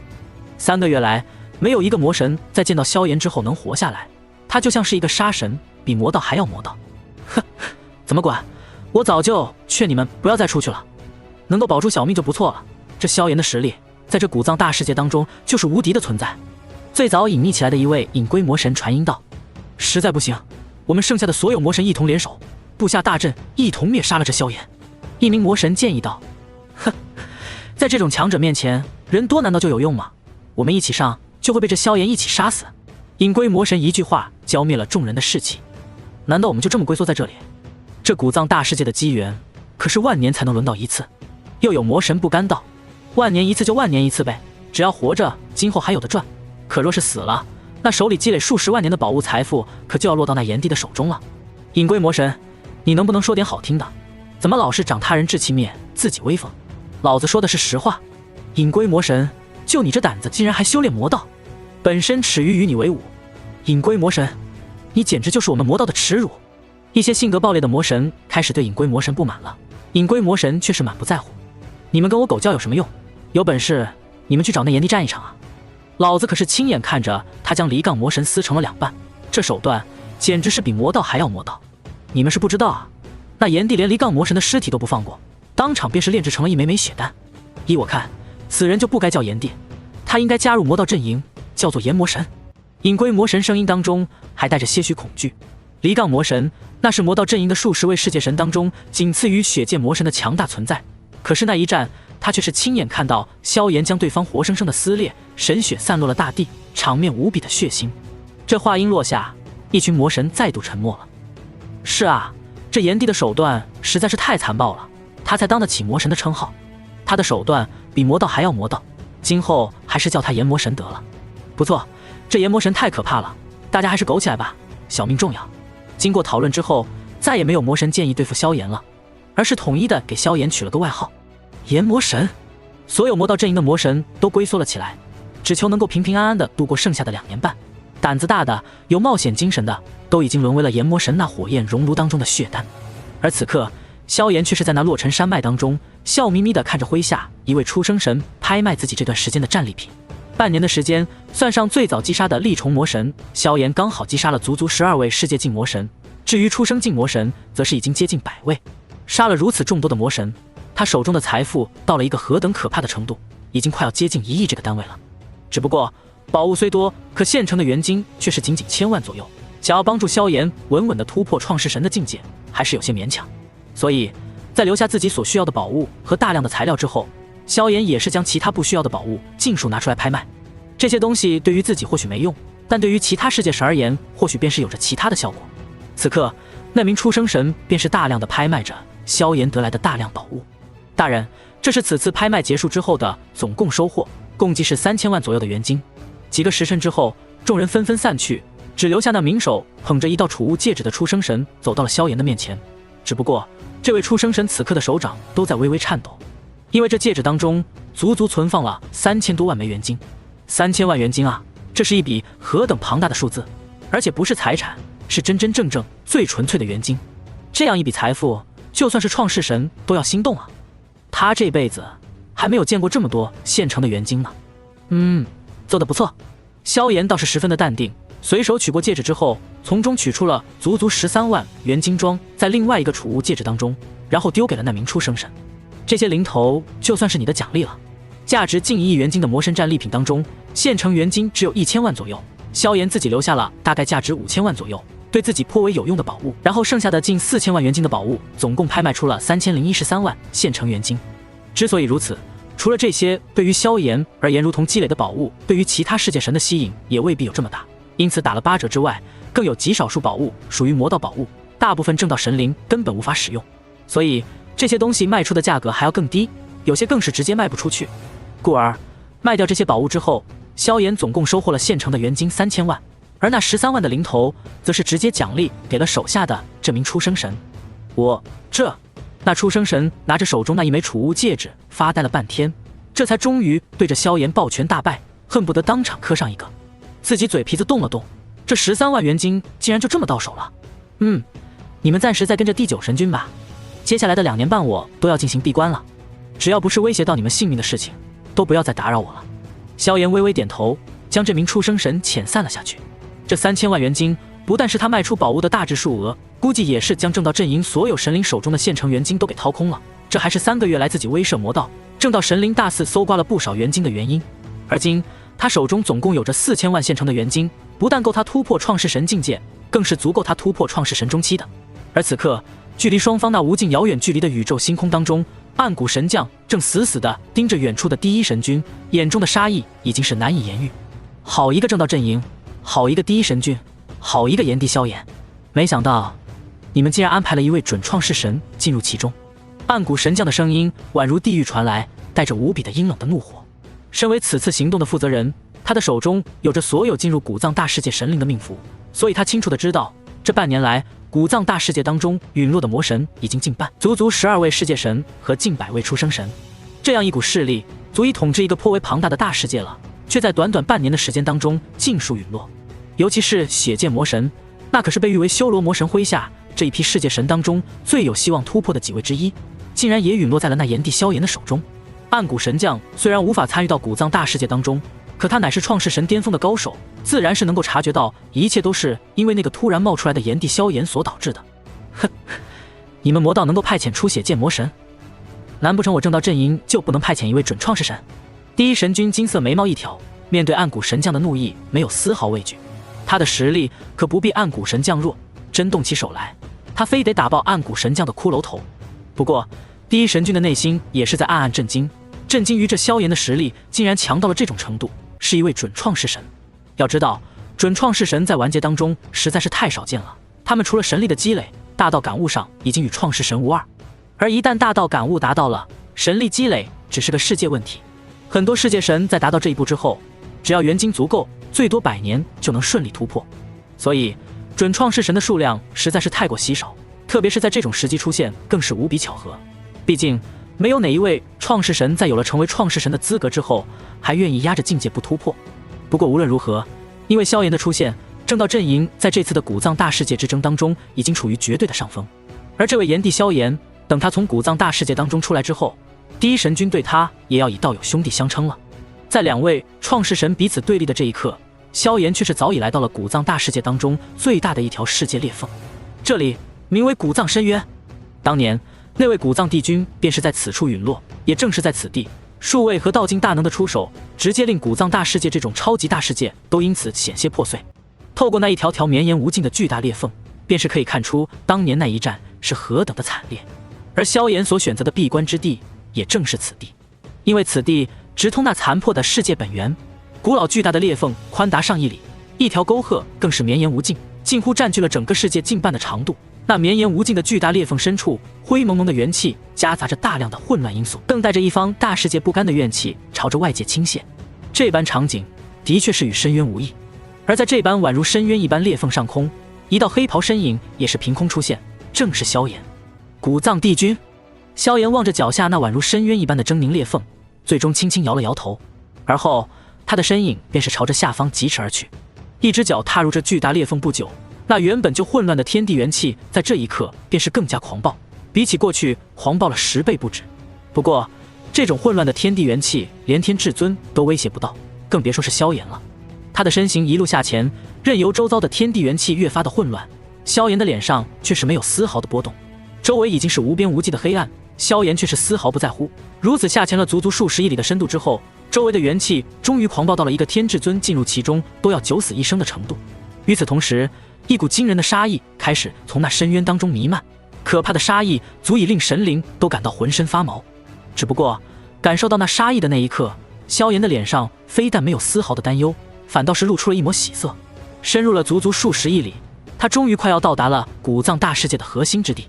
又是前行了足足数亿里，当那可怕的杀机弥漫整个深渊之时，萧炎也终于缓缓地停下了脚步。因为在这无边无际的黑暗面前，一道巨大的光团正在缓缓悬浮，巨大的光团宛如一座巨大的胎盘，面积足以堪比一座超级大陆。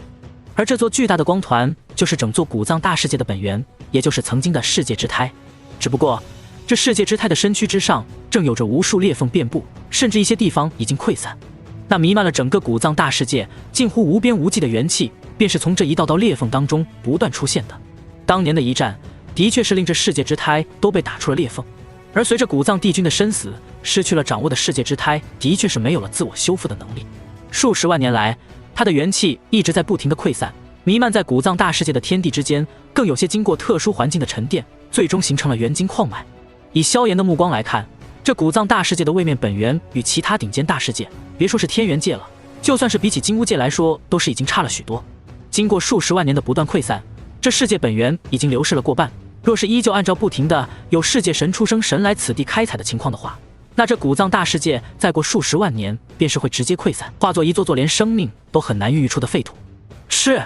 在萧炎心中感慨的刹那，周围的虚空却是有着一道巨大的黑洞席卷而来。黑洞爆发之下，恐怖的吞噬力量可以瞬间吞噬天至尊，在那黑洞的内部，却是隐隐有着混乱的元气缠绕。而在那灰蒙蒙的光线照射之下，两根宛如擎天巨柱一般的白玉柱子却是若隐若现。面对这突兀出现的巨大黑洞，萧炎的脸上没有丝毫的波澜，修长手指缓缓伸出，一只百万里的巨大火焰手掌已经凭空生成。随着萧炎的用力一握，那突兀袭来的巨大黑洞便是戛然而止，只剩下一道凶厉的嘶吼传来。火焰大手之上的火焰微微摇曳，将那黑暗当中突兀出现的巨大身影照耀，才能够看出这原来是一头身长近百万里的巨大蟒蛇。它的一片片鳞甲都有着百里的直径，宛如一座座小岛，在阴暗的环境当中更是闪烁着渗人的光泽。地狱古蛇，萧炎望着这头巨大的黑色巨蟒，微微一叹，而后手掌一握，火焰手掌传来一声凄厉的悲鸣。那黑色巨蟒浑身的骨骼已经被捏碎，连同神魂都被萧炎直接灭杀，化作了一条软塌塌的尸体。地狱古蛇是天生的魔道生物，或者说是先天魔神的一种，不过它们比吞天兽这种还要可怕许多。诞生在濒临崩溃的大世界当中，从混乱的天地秩序当中诞生，而一旦诞生，那便是出生神初期的实力，生来就自然而然地领悟了部分吞噬大道和混乱大道，成长到巅峰，便是可以达到出生神巅峰，是正经的先天神灵。只不过，这种先天神灵诞生的条件，便是注定了他们生下来就是魔道阵营的。魔道阵营当中有一位创世神巅峰的存在，便是这地狱古蛇进化而来，名为吞天魔君。传闻他巨口张开，甚至可以直接吞噬一方大世界。没想到这古藏大世界当中，竟然连地狱古蛇都孕育出来了。看来距离崩溃毁灭，真是相差不远了。萧炎有些惋惜地摇了摇头。魔道神灵自然是要诞生在混乱黑暗的地方，一方天地越发的混乱黑暗，便是越容易诞生魔道的先天魔神。不过物极必反，有时候在这种绝对的毁灭当中，确实有可能诞生更加纯正的正神。只不过如今的古藏大世界似乎是不太可能了。念及于此，萧炎也只能是无奈一叹，为古藏大世界感到有些惋惜。而后他的火焰大手骤然化作一柄巨大长剑，长剑扫过古藏深渊那无尽的黑暗，一道道凄厉的惨叫也随之传来。眨眼之间，又是8条地狱古蛇被萧炎直接斩成了2半。除了这8条地狱古蛇，还有3头更加强大，实力已经达到出生神巅峰的魔神被斩杀。这3头魔神更加可怕，生来就有3头6臂，浑身被黑暗缠绕，是先天魔神当中最可怕的一种生灵——毁灭魔神。毁灭魔神是比天邪神还要纯粹的魔神，他们在毁灭当中孕育，天生就领悟了部分毁灭大道，是毁灭大道的宠儿。当今魔道阵营的7位大魔神当中，那最擅长群体毁灭的毁灭大魔神，便是一位毁灭魔神成长起来的。不过如今这12头先天神魔都仅仅只是出生境，无论是初期还是巅峰，在萧炎的面前的确是没有多少反抗之力。萧炎随手将这12头魔神的尸体收起，目光却是落在了远处那巨大却溃散的世界之胎面前。这12头出生境魔神从来不是他所忌惮的，能够令他如今实力都感到忌惮的，其实是那世界之胎当中若隐若现的一道身影。古藏帝君，没想到还有这一道意念残留。萧炎缓缓开口，而在这一刻，原本平静的古藏大世界在这一刻都是微微颤动了一下。磅礴的混乱元气在这一刻疯狂的汇聚，最后在这深渊当中缓缓凝聚成一尊高达100万里的元气身影。他通体元气流转，磅礴的威压远超先前的12位出生境魔神，甚至比世界神还要可怕许多。身上所散发的气息完全的达到了创世神的层次。除了当年的古藏帝君，还有谁能够将一缕意志遗留在这古藏大世界的世界本源当中？也正是因此，在古藏帝君陨落的数十万年来，都是一直未曾有过强者敢深入这古藏深渊，即便是一丝残存的意志，在借助世界本源的情况下，也足以轻易灭杀一切世界神。竟然是一位准创世神！古老的身影浑身迷蒙元气流转，一双并没有多少感情的双眸冷漠地注视着萧炎。面对这道可怕的注视，萧炎的脸上却是没有丝毫的紧张，反倒是平静地看着对方，说出的话令对方都忍不住微微一怔。仅仅一丝意志残存，你可做不了什么，只能眼睁睁地看着你的古藏大世界一点一点的衰败。萧炎平静地看着古藏帝君的残存意志，让我接手残存的世界本源，我会替古藏大世界报仇。他的话音落下，那古藏帝君巍峨无尽的身躯忽然发出一声冷笑。就凭你！他的话音落下，巍峨的身影便是挥手朝着萧炎狠狠一劈。轰！顷刻间，一道比萧炎的眼神尺都要恐怖了数倍不止的巨大元气劈链骤然落下，所过之处，无论是空间还是物质，都是尽数湮灭。望着这一幕，萧炎也是神色略微凝重，脚下空间转动，眨眼之间便是已经消失在了原地，再度出现之时，已经是出现在了数亿里之外。而那元气劈链在穿过上亿里的距离之后，便是威能急剧降低。等到了萧炎的面前之时，虽然依旧携带着庞大的力量，可其中的元气已经开始隐约有些溃散。萧炎一拳轰出，便是直接将这元气匹练给轰散。该死，你竟然知道我的弱点！高大身影眼中露出一抹错愕，萧炎却是微微一笑。古藏帝君巅峰时期，借助古藏大世界本源的力量，联合道境都很难快速击杀。可如今他早已陨落，连他意志寄托的古藏大世界本源都在不停的崩溃。他的攻击在超过残存意志的控制范围之后，威能便是无法再如同当初那般凝练。虽然体量仍在，可威能已经大幅度下降。古藏帝君，你似乎并不相信我说的话。萧炎盯着古藏帝君，脸上没有丝毫的恼怒。废话，想帮我报仇？你的目标可是2位和道境大魔神，这等存在，连本君巅峰时期都只有勉强保命的把握。你不过是刚刚悟透火之大道，就敢跟本君说这种话？古藏帝君残存意志冷笑一声，和道境与创世境之间的差距，比创世境与世界境之间的差距还要巨大。浩瀚宇宙有着3000大世界，诞生的创世神也是不下数百位，可和道境巨擘却仅仅只有17位，足以看出想要成为和道境是何等的困难。一个刚刚达到准创世神的小子罢了，别说他不能成为和道境，就算成了和道境又能如何？同为站在宇宙巅峰的和道境强者，大家都是融合了大道的存在，能够勉强压制另一方就已经是无比困难了，更别说是击杀对方了。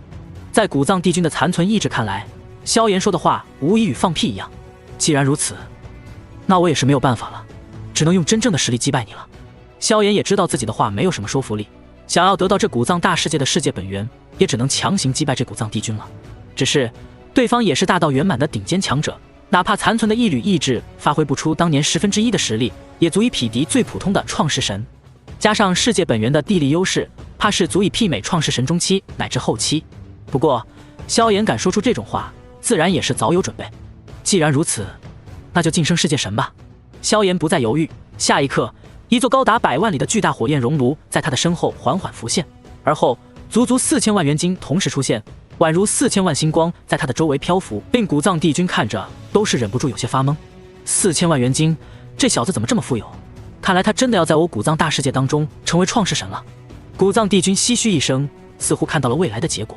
而那4000万元晶在萧炎的控制之下，已经轰然爆开，化作4条庞大的元气河流，齐刷刷地灌注到了混沌熔炉当中。顿时，近乎无穷的元气经过混沌熔炉的转化，化作无穷无尽的神力灌注到萧炎的身躯当中。而萧炎的气息也是在这海量神力的灌注之下飞速提升。仅仅3个月之后，一道冲天的气息忽然令整个古藏深渊都是在微微颤抖，也令整个古藏大世界当中所有游荡的神灵们纷纷色变。是创世神的气息，是创世神，这是谁？是炎帝吗？一名名神灵脸上露出敬畏之色，而在古藏大世界之外的星空当中，暗谷神将的脸上则是浮现了一抹杀机。与之不同的是，那第一神君的脸上却是露出了一抹笑容。正道阵营从此再度多出了一位创世神。在宇宙当中，创世神虽然没有和道境那般足以直接影响整个宇宙的格局，可也是和道境之下最强大的战力了。一位创世境的诞生，足以影响大量的疆域。暗谷，等到那萧炎离开古藏大世界的那一刻，你立刻联合血魔杀了他。忽然，一道声音在暗谷神将的耳畔响起：“骸骨大魔神！”暗谷神将站在原地，听到这声音的那一刻，心中一惊。骸骨大魔神便是他的顶头上司，也是整座宇宙当中唯一一位将骸骨大道修炼到极致，融合唯一的合道境，是7位合道境大魔神之一。如今，骸骨大魔神竟然亲自下令要自己对付着萧炎，而且血魔神将也来了。暗谷神将故作镇定地环顾四周，却是都未曾发现血魔神将的踪迹。血魔神将那实力可比血剑魔神强了不知道多少，那是修罗大魔神麾下最强大的创世神，一身杀戮道修炼到了极致，是杀戮道仅次于修罗大魔神的顶尖强者，正面攻杀能力要比他和第一神君还要强上一筹。不用看了，这次不但是血魔神将来了，就连修罗大魔神也降临了。无论如何，一定要趁此机会击杀了这萧炎，此子对我等将来的威胁会十分的巨大。骸骨大魔神的声音传音再度传来，却是令暗谷神将的内心更加的震颤。血魔神将来了也就算了，竟然连修罗大魔神都到了。修罗大魔神那是完全掌握了杀戮道的可怕存在，是整个宇宙杀戮大道最为强大的一人，他的正面攻杀能力，就算放眼整个宇宙都能排名前3。这样的2位存在同时出手，就连当年的古藏帝君都是未曾做到过吧？这炎帝萧炎究竟是什么身份，什么背景？竟然能够令两位大魔神为了杀他费尽心思。暗谷神将的内心彻底的震撼了，能够令两位合道境大魔神联手，就算是他和血魔神将、第一神君这样的创世神巅峰都是没有这种待遇的。唯有当年的谷藏帝君曾经引动了两位合道境魔神的联手袭杀，这其中最根本的原因是因为谷藏帝君隐隐触碰到了合道境的大门。7位大魔神面对10位正道神灵，虽然已经落入下风，但同级之间想要击杀彼此实在太难，所以他们并没有生存的压力。可若是正道阵营再多出几位合道境大能，那便是真正能够分出精力来围杀一位大魔神了。也就是说，唯有合道境的巨擘才能真正令大魔神们感到威胁。而这萧炎似乎就是有着希望成为合道境，故而被两位大魔神同时盯上，欲要将其扼杀在摇篮当中。这令暗谷神将震惊的同时，也对萧炎杀意更浓。老子修炼了几十万年都没触摸到合道境的门槛，你小子一出来就创世境了，还被两位大魔神盯上，有着成为合道境的潜力。等你出来，一定要将你迅速斩杀，魂飞魄散。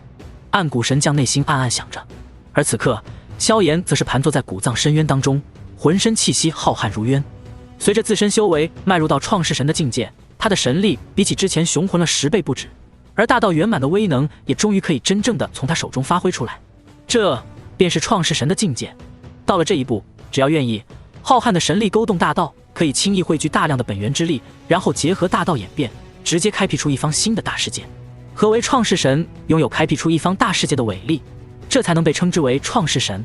不过，创世神虽然可以开辟出一方大世界，但也只是说能够开辟出最小的10亿里直径的大世界，想要开辟出100亿乃至近1000亿里直径的大世界，还是不可能的事情。不过饶是如此，他们也已经站在了宇宙的巅峰，仅次于17位合道境巨擘，在自己的领地当中，那就是绝对的神灵，主宰亿万万生灵的生死。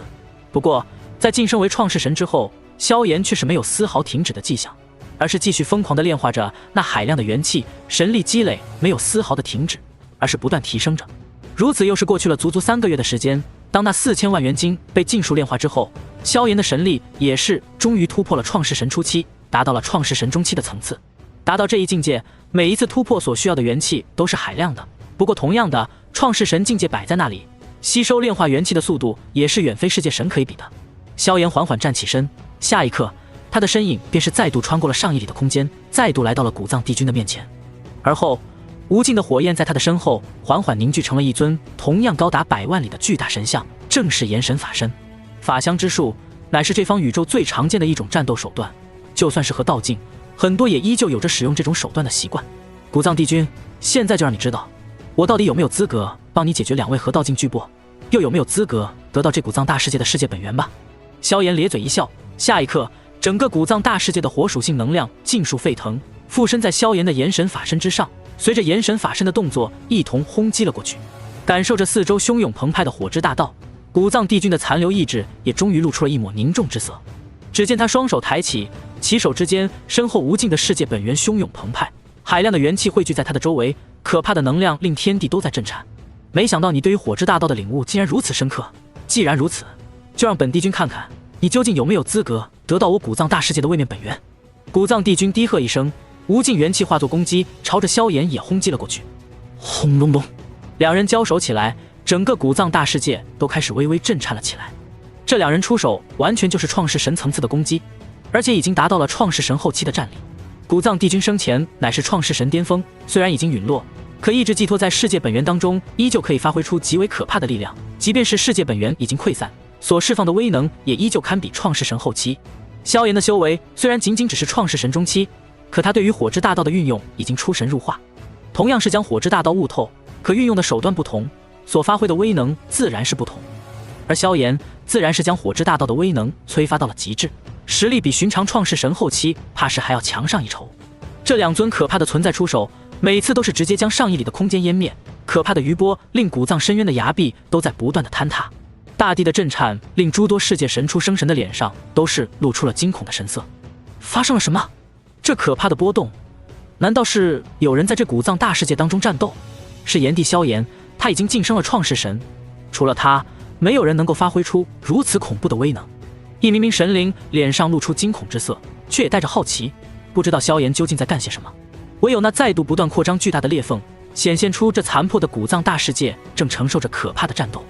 一位创世神已经可以在一念之间另一座最小型的大世界直接生灭。古藏大世界虽然是直径800亿里的超级大世界，可即便是巅峰时期，有着创世神在其中厮杀，都要导致天崩地裂，大量的生灵陨落，更别说是如今世界之胎都已经崩溃，世界本源大量损失的情况下了。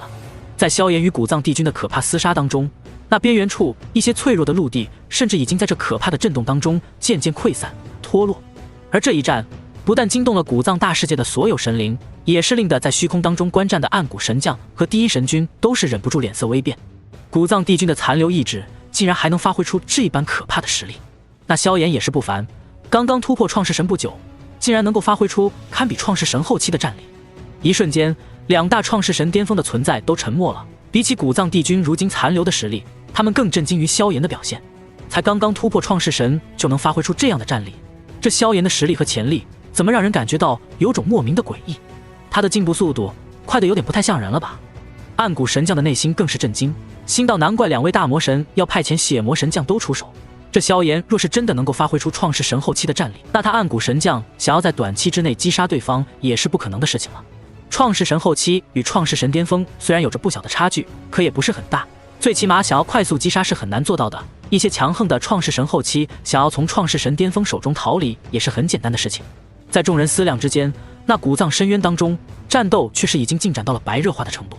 无尽元气化作一座座山峰大岳，朝着那火焰身影镇压而去。火焰身影却是怡然不惧，一拳接着一拳，将一座座元气山峰都给轰碎。古藏帝君修炼的乃是山岳大道，是土之大道的一种变种，而萧炎的火之大道则是早已达到了巅峰，只是神力却是比起对方弱了些许。双方足足战斗了一炷香的时间，可怕的余波已经令整个古藏大世界都在震动，甚至已经隐隐有了坍塌的一丝迹象。以如今古藏大世界的结实程度，若是二人一直战斗下去，还真的有着坍塌的那一刻。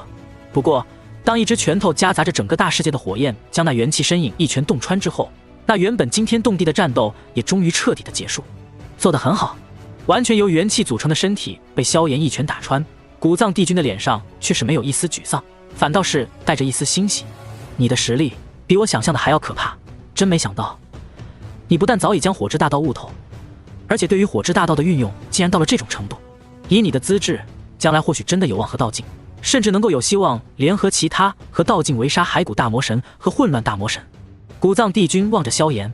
我古藏大世界的本源之力，你的确有资格得到，希望你今后也能为我古藏大世界的亿万万生灵复仇吧。古藏帝君洒脱一笑，身形缓缓溃散。他在萧炎的身上看到了复仇的希望，所以这最后的一缕执念也随之消散。而伴随着古藏帝君的最后一缕意志消散，那原本还颇为凝实的世界本源在这一刻仿佛忽然垮掉了一般，一时间那元气流失的速度快了10倍100倍。失去了古藏帝君的意志加持，这一团本就溃散了的世界本源便是如同失去了束缚的水流，开始肆意奔向其他地方。这一点不但是萧炎能够明显的察觉，那遍布在古藏大世界当中的神灵们也是很快纷纷察觉到了。元气流失的速度大大增加，伴随着的便是天地间的元气更加浓郁，凝聚元晶的速度更加快速。抓紧时间凝聚元晶吧，用不了多久，这古藏大世界就要彻底溃散了。萧炎的声音透过传讯宝物落在所有神灵的耳中，而后他已经是不再关注其他事物，朝着那古藏大世界的世界本源走了进去。比起其他神灵，他得到的才是整个古藏大世界最大的宝藏，一座超级大世界的世界本源。当年萧炎缔造炎神界所耗费的大量世界本源数量加起来，价值又不过100万元金左右。一位创世神能够开辟出的大世界，也大多都是这个面积。也就是说，直径10亿里的一方大世界开辟出来所耗费的元金大概在100万左右，而古藏大世界直径便是炎神界的足足80倍，面积更是达到了其足足6400倍。这等浩瀚世界的世界本源，乃是一位创世神巅峰无尽岁月凝聚培养出来的，其中的元气到了一个何等可怕的数量，若是换算成元金，足以堪比数十亿近100亿。也正是因此，两大阵营数十万年来不停地派世界神出生神开采，也仅仅炼化了不足一半。而此刻，那剩下的一半世界本源将彻底的属于萧炎。如此浑厚的世界本源，别说是让萧炎回归到创世神巅峰，就算是直接恢复到和道境，都是有着希望。不过现在还不是直接合道的最好时间。萧炎望着环绕在周身的无尽元气，脸上露出一抹笑容。但起码恢复到创世神巅峰没有任何问题了。话音落下，混沌熔炉再度出现在他的身后，这一次却是膨胀到了1000万里大小，将那无尽的世界本源疯狂地吞噬起来。轰隆隆，浩浩荡荡的世界本源再度涌入到萧炎的体内，却是比之前更加汹涌了10倍不止。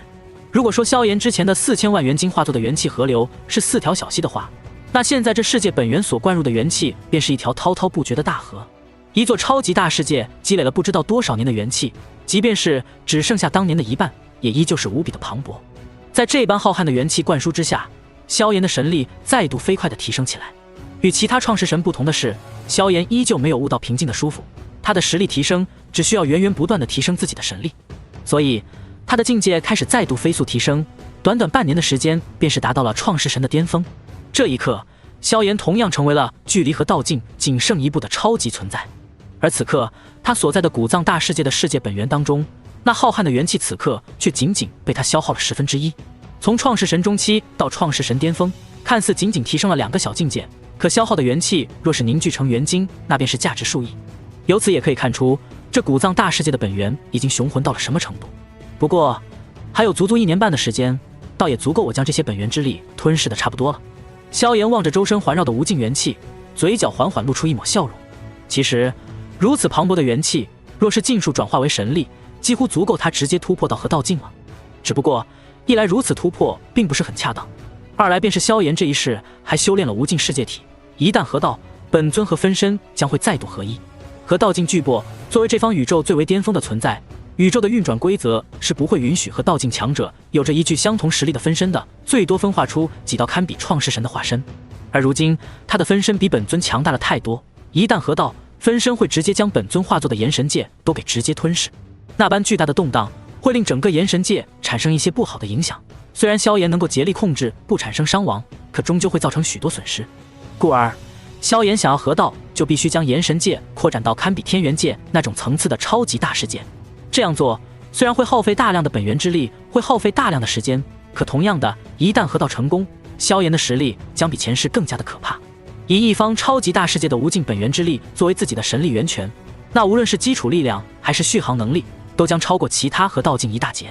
所以萧炎现在要做的便是将这剩余的世界本源尽数炼化储存，等到将来回归炎神界，灌注到炎神界的本源当中。心中如此想着，萧炎自然是没有丝毫的犹豫。混沌熔炉旋转之间，滔天的绚丽火焰便是将那一条条元气河流迅速精炼，剔出了其中的杂质和怨气，然后压缩凝聚成了一道道元晶。这一刻，一枚枚元晶仿佛不要钱一般，在混沌熔炉的底部不断的堆积，眨眼之间便是堆积成了一座小山。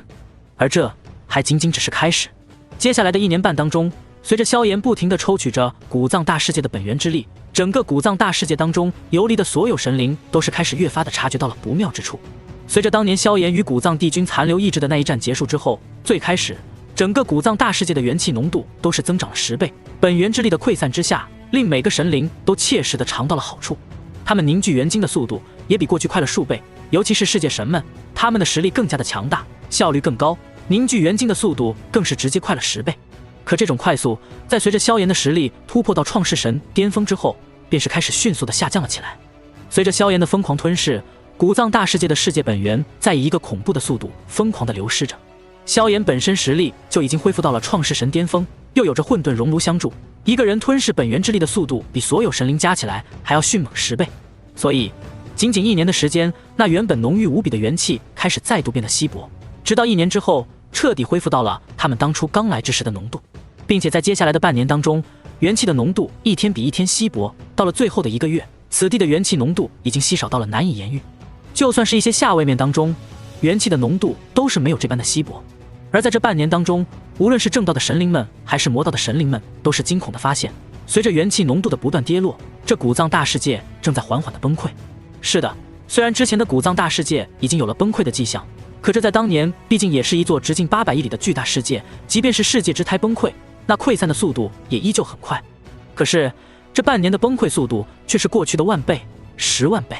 按照原本众多神灵的估计，古藏大世界想要崩溃，至少还有10万年乃至更久。但随着元气的飞速流逝，短短半年的时间，它便是已经来到了崩溃的临界线。大地之上，那原本就纵横着的一道道裂缝，在此刻更加的干枯，曾经混乱的天地元气都快要尽数消失，整个天地充斥着一种干枯的死寂。它那本就残破，停止运转的世界魔币在此刻都已经无比的稀薄，其边缘附近的一些陆地都已经纷纷溃散，化作一个个巨大的凝土块在宇宙当中飘散。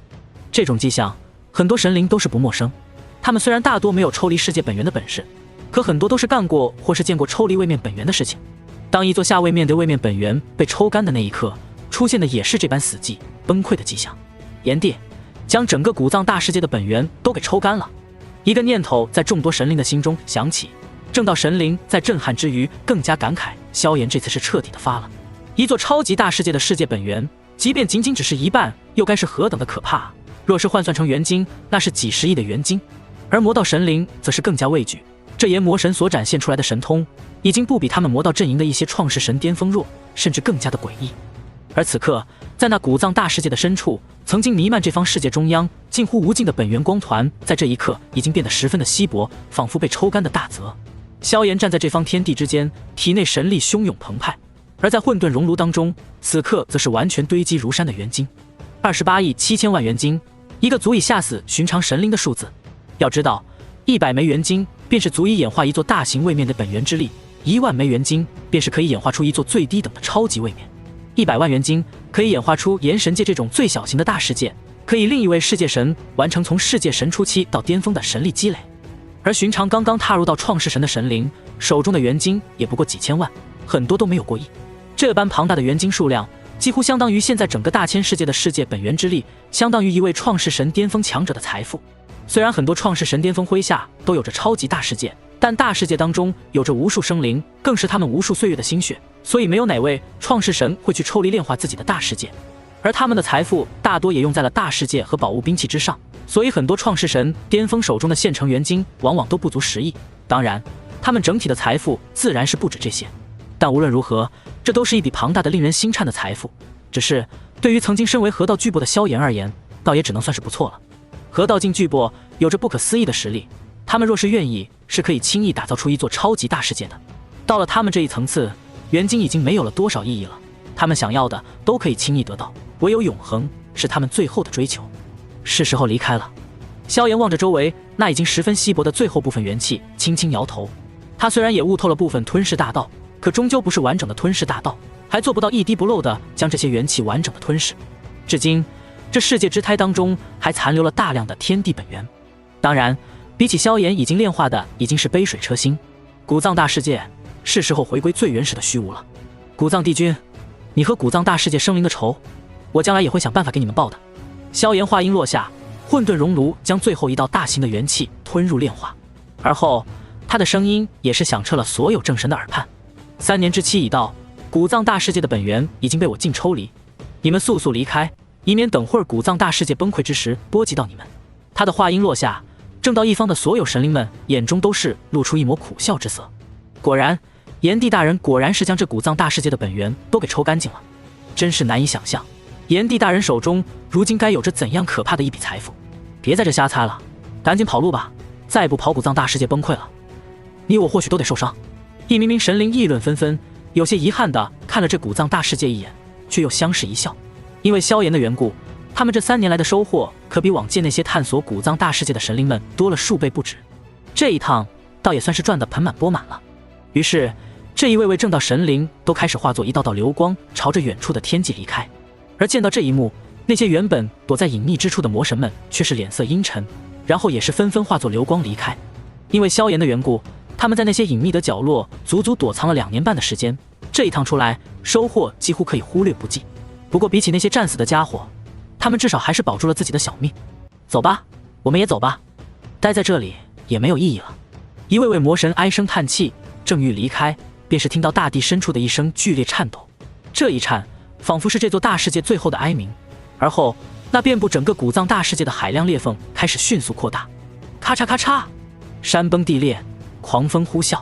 那一层世界魔壁彻底的消失，整片天地都开始疯狂的崩裂，一道道绵延100亿里的巨大裂缝越来越大。在所有神灵震撼的眼光当中，这座直径800亿里的巨大世界，在这一刻仿佛一个不堪重负的老人，又像是彻底风化的岩石，轰然崩塌。可怕的崩裂产生了巨大的能量，碰撞之间令那些出生境魔神都在微微色变。倒是世界神层次，面对一座已经失去本源的大世界坍塌也毫不畏惧，只是这景象即便是世界神也难免会感到震撼。随着古藏大世界的坍塌，那一道道巨大的裂缝终于将这座层级的超级大世界彻底的分裂开来，化作了无数小型的碎片。只是虽然是小型碎片，可是最小的直径都是近1亿里，大的更是达到了数十亿里，比炎神界还要巨大。这些大世界的碎片，如果是正常情况发展的话，它们会随着古藏大世界的溃散而彼此越飘越远，成为一座座悬浮在宇宙当中的虚空陆地。无数年后，有些陆地会被恶劣的宇宙环境、强者的战斗而崩碎湮灭，化作宇宙最原始的基础物质；而另一部分则是会在因缘际会之下，或是一些强者的刻意引导之下凝聚元气，最后再度凝聚位面之胎，成为一座新的位面，孕育出无数生灵。不过，当萧炎从这世界坍塌的中心走出的那一刻，一切便是已经变了。炎帝萧炎，受死吧！在萧炎走出的一瞬间，暗谷神将手中便是已经出现了一杆巨大的暗金色骨枪，骨枪纵横上亿里，带着无比恐怖的威能，朝着萧炎爆射而去。而另一边，一条同样无比巨大的血色长龙骤然飞出。若是仔细看去，这巨大血龙内部则是3600道细长的血色长梭，所过之处，杀戮道的可怕威能令周围的世界碎片直接崩碎成了烟粉。给我死！另一道蕴含杀意的声音也在星空当中响起。2道可怕的攻击同时发动，每一道都是创世神巅峰的可怕攻击。尤其是那3600道血色长梭化作的万里血龙，更是带着滔天的杀意。血魔神将，没想到你也来了！远处看到这一幕的第一神君见到这一幕，都是忍不住脸色一变。血魔神将，那可是创世神巅峰当中都排名前列的顶尖强者，单论攻击威能，他的杀戮大道要比暗谷神将和第一神君都要可怕得多。不好，萧炎，快逃！第一神君发出一声呼喊，浑身金色火焰顿时暴涨，可怕的高温令一些出生神在远处都能感到皮肤的刺痛。至于那些近处的世界碎片，在这恐怖的高温之下，直接开始迅速融化。眨眼之间，一道长达100万里的巨大金乌从第一神君的身后凝聚，然后带着炽热的光芒直冲血魔神将的血色长龙。然而，金乌虽强，可也难以抵挡2位创世神巅峰的同时出手。尤其是血魔神将的血色长龙，凭借着杀戮道的威能，这血色长龙在正面攻击上直接压制金乌。另一边，那巨大骨枪也带着滔天威势刺穿了金乌。第一神君的这一招，在2大杀招面前仅仅抵挡了片刻，便是直接湮灭。而这2大杀招破开第一神君的攻击之后，虽然威能被削弱了一些，可其中的威能依旧是令人色变。所过之处，那游离在虚空当中的世界碎片再度崩碎，直接化作了无数碎石乃至沙尘。望着这一幕，第一神君脸色难看，他想要出手援助，却是已经有些晚了。哼，没想到一出关就遇到2位顶尖魔将的围杀，看来萧某在你们魔道阵营已经被盯上了。淡淡的笑声响起，那世界崩溃中央的一袭黑衣脸上却是没有丝毫的紧张，反倒是屈指一弹，一柄有着火红色纹路的漆黑巨齿已经出现在了他的手中。萧炎盯着2道创世神巅峰的杀招，眼中却是没有丝毫的惧意，反倒是满是兴奋。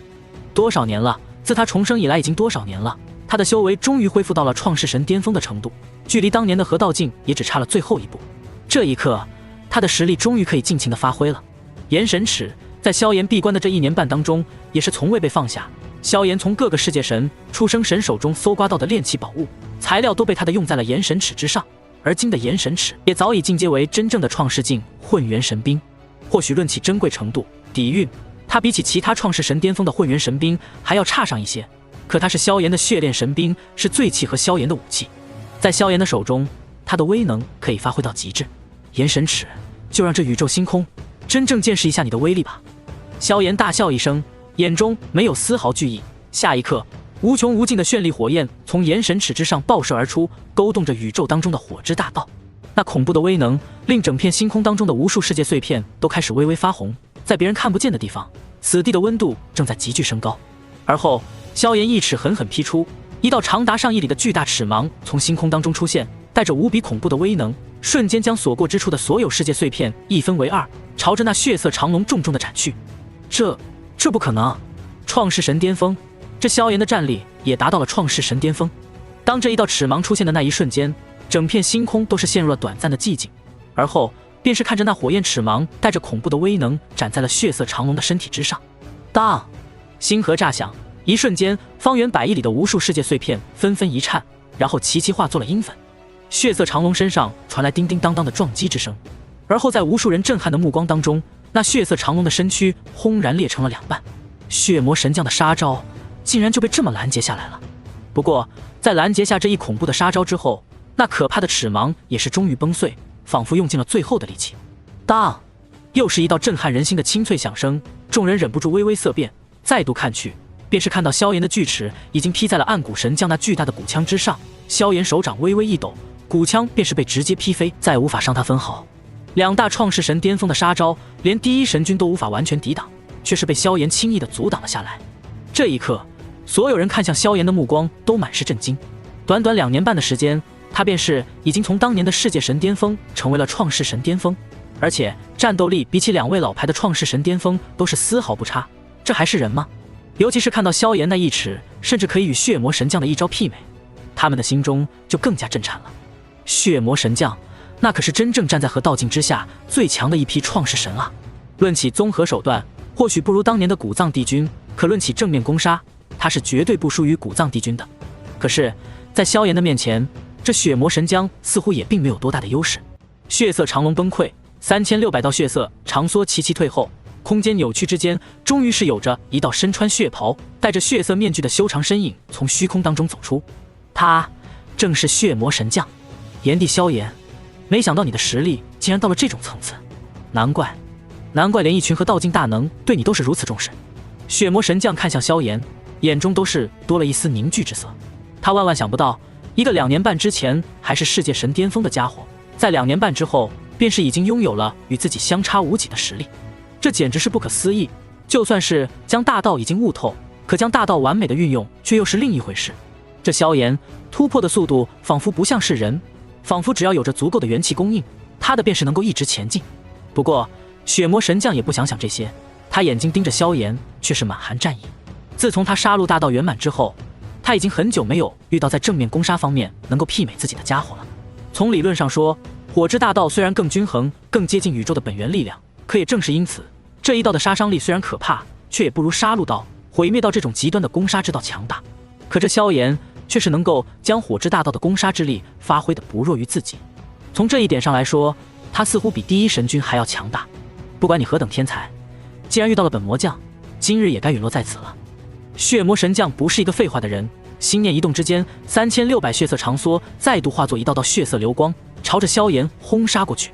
哼，本帝倒也想斩下你这位修罗大魔神麾下第一神将的脑袋。萧炎没有丝毫惧意，身形骤然化作100万里的火焰巨人，炎神尺同样化作100万里巨大，朝着血魔神将厮杀过去。萧炎，受死！暗谷神将心中震惊萧炎的实力，巨大骨枪之上暗金色光芒闪烁，也想要朝着萧炎攻杀过去。不过就在这时，一道金光却是焚烧星空，朝着暗谷神将的脑袋狠狠抓了过去。骷髅头，你的对手是我，看我今天把你脑袋拧下来当尿壶！第一神君哈哈大笑，双臂挥出，2只金色火焰凝聚的巨大利爪冲着暗谷神将的骷髅头抓去。杂毛鸟，滚开！暗谷神将大怒，巨大骨枪光芒暴涨，与第一神君厮杀在一起。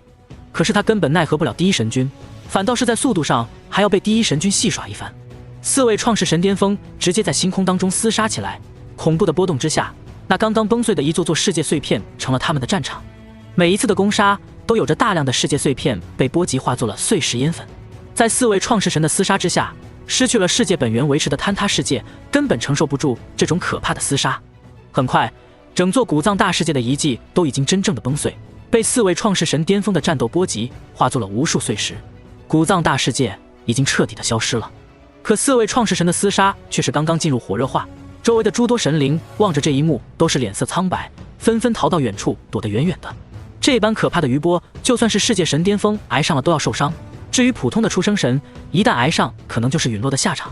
兵器碰撞，大道轰鸣，萧炎周围无尽火焰燃烧，化身可怕的火焰神灵，手中巨齿疯狂劈砍。而血魔神将则是3600道血色长梭千变万化，有着无穷手段，只可惜他的手段当用在萧炎身上的时候，却是显得并不怎么有效。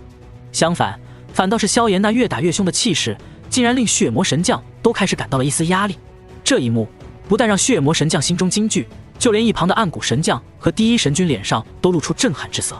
这萧炎竟然能够凭借火之大道与血魔神将厮杀，他对于火之大道的运用到底到了一个怎样的程度？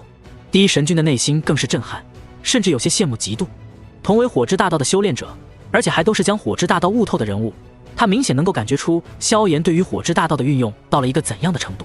对方对于火之大道的运用显然是超过了自己，这也就意味着萧炎比他更有希望早日成为火之大道的合道者。这让停留在这一境界数十万年的他如何的不羡慕。不过羡慕归羡慕，战斗到了这般阶段，他们没人能够说走就走。这血魔神将倒也真不愧是将杀戮大道修炼到圆满且运用的极为深厚的存在。萧炎手持炎神尺，一道道绚丽火焰光芒爆发，即便是与血魔神将战斗都隐隐占据上风。只不过虽然占据上风，萧炎的心中却是依旧忍不住叹了口气。随着自己的实力越来越接近巅峰，他已经很难再越级而战，甚至就连击杀同级强者都开始变得困难了起来。血魔神将对于杀戮大道的运用程度已经仅次于合道境，萧炎对于火之大道的运用虽然比他更强，可已经强得有限。而论起神力层次，对方也是与自己相差无几的存在。至于兵器，萧炎则是更加吃亏一些。他的炎神尺虽然是血炼神兵，也经过了大量宝贵材料的孕育炼化，可比起血魔神将来还是差了一些。毕竟血魔神将的3600血色长梭是数十万年积累之下所不断培养的，品质早已达到了创世神的极限，甚至只要血魔神将突破这一套长梭神兵，便是可以直接蜕变为和道境层次的宝物。而萧炎的炎神尺虽然被他再度淬炼，可在创世神层次的混元神兵当中也只能算是一般，距离极限还差得很远。所以萧炎在兵器上其实是吃了很大的亏的，这也就导致萧炎虽然能够略占上风，却极为有限。除非炎神尺也蜕变为创世境极限的混元神兵，否则别说是击杀血魔神将，连击败他都几乎不可能。可即便是如此，他的表现也令人心颤，因为他对于大道的运用已经快要堪比和道境的层次了。所以当四人厮杀的极为惨烈的那一刻，那本就已经混乱无比的虚空再度发生了变化。唰，没有任何征兆，就这般无比突兀的一道血色刀光瞬间撕裂天地，爆发的威能还要比萧炎和血魔神将的攻击要强横了数十倍。在那一道恐怖到极致的血色刀光面前，周围观战的世界神、出生神们都感觉自己的灵魂都仿佛要被那冰冷的血光给撕碎。那是何等可怕的一刀，恐怕就算是创世神挨上也要瞬间陨落吧。这一刀的威能甚至已经隐隐接近了这方宇宙的极限，朝着萧炎斩杀了过去。刀光朝着萧炎的方向划过，令萧炎的内心都感到了极度的危险之感。若是他彻底恢复到了巅峰，面对这一刀并不会太过当回事，可他如今仅仅创世神巅峰的实力，面对这一刀却依旧感到了巨大的威胁。只是面对这一刀，萧炎的脸上却是没有丝毫的惧意，因为下一刻，一道惊动寰宇的龙吟之声便是震碎了一方虚空，一条巨大无比、长达数千万里的龙尾骤然从虚空当中飞出，与那血色刀光重重地撞击在了一起。咚！这两道攻击的碰撞，比萧炎与血魔神将的对轰可怕了不知道多少。仅仅只是残余的风暴，都令四大创世神巅峰需要运转浑身神力抵挡。而古藏大世界的碎片，在这一刻彻底的湮灭消失。修罗大魔神，你堂堂合道境，竟然出手暗杀一个创世神！你们魔道果然是这般下作。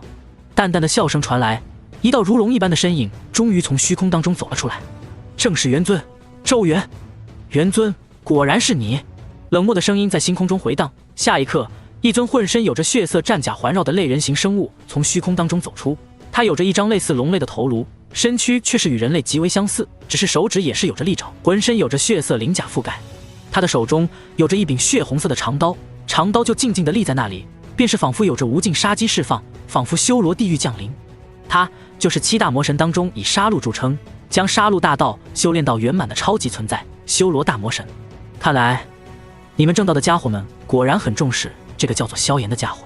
修罗大魔神目光扫过萧炎，萧炎却是已经与第一神君退后到了元尊周元的身后。若是放在自己的巅峰时期，萧炎面对这修罗大魔神也是丝毫不惧。不过以他如今的神力积累，也的确还不是修罗大魔神的对手。既然如此，也没有必要强行出手，等到将来自然有着报仇的那一天。哼，那是自然。等到萧炎将来晋升到了合道境，我正道阵营碾压你魔道阵营，自然也就多了一分优势。面对修罗大魔神的挑衅，周元却是呵呵一笑，所说的话却是令在场的众人内心都微微一颤。看样子正道的几位合道境大能们都是十分的看好这个萧炎啊，竟然笃定对方将来一定能够晋升到合道境。不过看萧炎出现之后，短短几年就达到了创世神巅峰，对于火之大道的运用竟然比第一神君还要可怕。如今的战力便是略胜血魔神将，成为合道境的可能的确是很大。而比起其他神灵，修罗大魔神的眼睛则是更加死死地盯着萧炎，眼中带着一抹恐怖的杀机。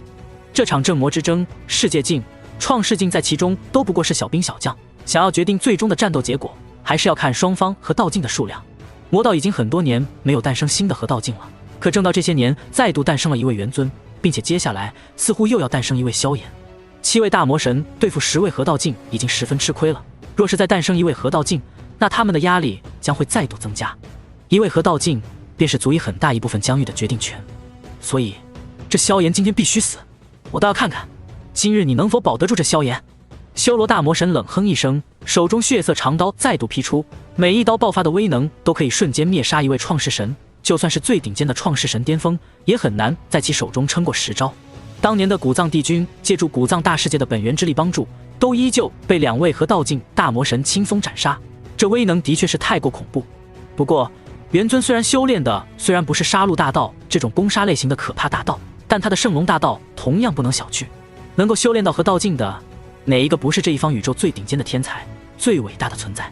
只见他身后无尽神力运转，眨眼之间便是化作一道巨大无比的圣龙，朝着修罗大魔神厮杀过去。杀戮大道虽然正面攻杀威力更强，可圣龙大道却也不弱，并且其他方面更加的可怕。双方厮杀在一起，恐怖的威能比萧炎与血魔神将厮杀的威能还要可怕数10倍，每一道攻击都可以轻松震碎100亿里虚空，可以将一座普通的大世界轰碎。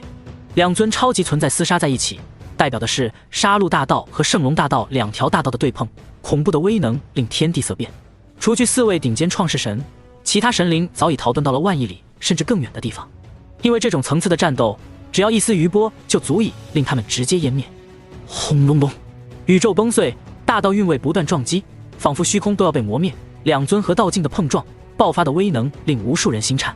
第一神君望着远处的交战，脸上敬畏而又火热。这就是河道境的实力，他虽然已经成为了创世神巅峰，可距离这等存在依旧差得很远。而萧炎望着这一幕，脸上却是一脸的平静。忽然，本就混乱的虚空再度爆发出一道无比可怕的波动，一尊身高上亿里的巨大骷髅从虚空当中突兀的出现，出手之间，其右手直接化作一杆巨大的骨矛，朝着萧炎狠狠地刺杀过去。又是一位河道境，所有神灵惊骇，第一神君更是脸色大变，是骸骨大魔神。第一神君见到这一幕，根本没有丝毫帮助萧炎的意思，转身便是暴退。面对一位河道境巨擘的刺杀，他一招怕是就要重伤，而对方或许再加上2招就能将他击杀。萧炎兄弟，快撤！这是骸骨大魔神。第一神君仓促撤离之际，给萧炎传音，身影已经瞬间逃离了100亿里。然而萧炎站在原地，望着那刺杀而来的巨大骨矛，却是没有丝毫的紧张，因为在那骨矛距离他不足上亿里的时候，他的身后同样有着一道身影再度出现。这道身影的背后有着无尽的气运浮现，仿佛整个宇宙的气运都在被他操纵。虽然没有那般绝对的攻杀之力，可那磅礴的气运却是瞬间影响到了在场当中的每一个人。骸骨，想杀我大千世界的人，你还不够资格！苍老的笑声在虚空当中回荡，那磅礴的气运之力运转，骨矛便是诡异的偏转角度，将一方虚空直接刺得坍塌，却未曾伤害到萧炎分毫。大千帝君，通体由白骨铸就的骸骨大魔神死死地盯着面前突兀出现的身影，眼中不由得露出一抹忌惮。诸多大道当中，气运大道是最为不显山不漏水的，从来没有什么可怕的正面攻杀手段，可它的诡异程度却是比其他大道更加诡异。大千帝君虽然不是诸多河道境当中战斗力最强的，可他的诡异难缠却更加的令人头疼。气运之力汇聚之下，有时候连同为河道境的强者都有着中招的危险。没想到你们也早已躲藏在了一旁。骸骨大魔神眼中立芒闪过，却是发现今日击杀萧炎的计划几乎已经失败。看来你们比我们更加重视这个叫做萧炎的家伙。骸骨大魔神微微退后一步，似是已经想要撤退，可下一刻，这方虚空忽然变得仿佛湿润了起来，一只完全由水流组成的巨大手掌突兀地朝着他的后背狠狠地拍击了过来，令骸骨大魔神的眼中都是微微一变。玄渊帝君，没想到你也来了。骸骨大魔神回过头，一只巨大的白骨手掌与水流手掌碰撞在了一起，恐怖的威能令虚空塌陷，他的眼神却是彻底的变了。2位河道境同时围攻他，虽然依旧很难击杀他，可要压制他却是太过容易。哼，当年古藏的仇我可一直记得，你和混乱大魔神早晚有一天要死在本帝君的手中。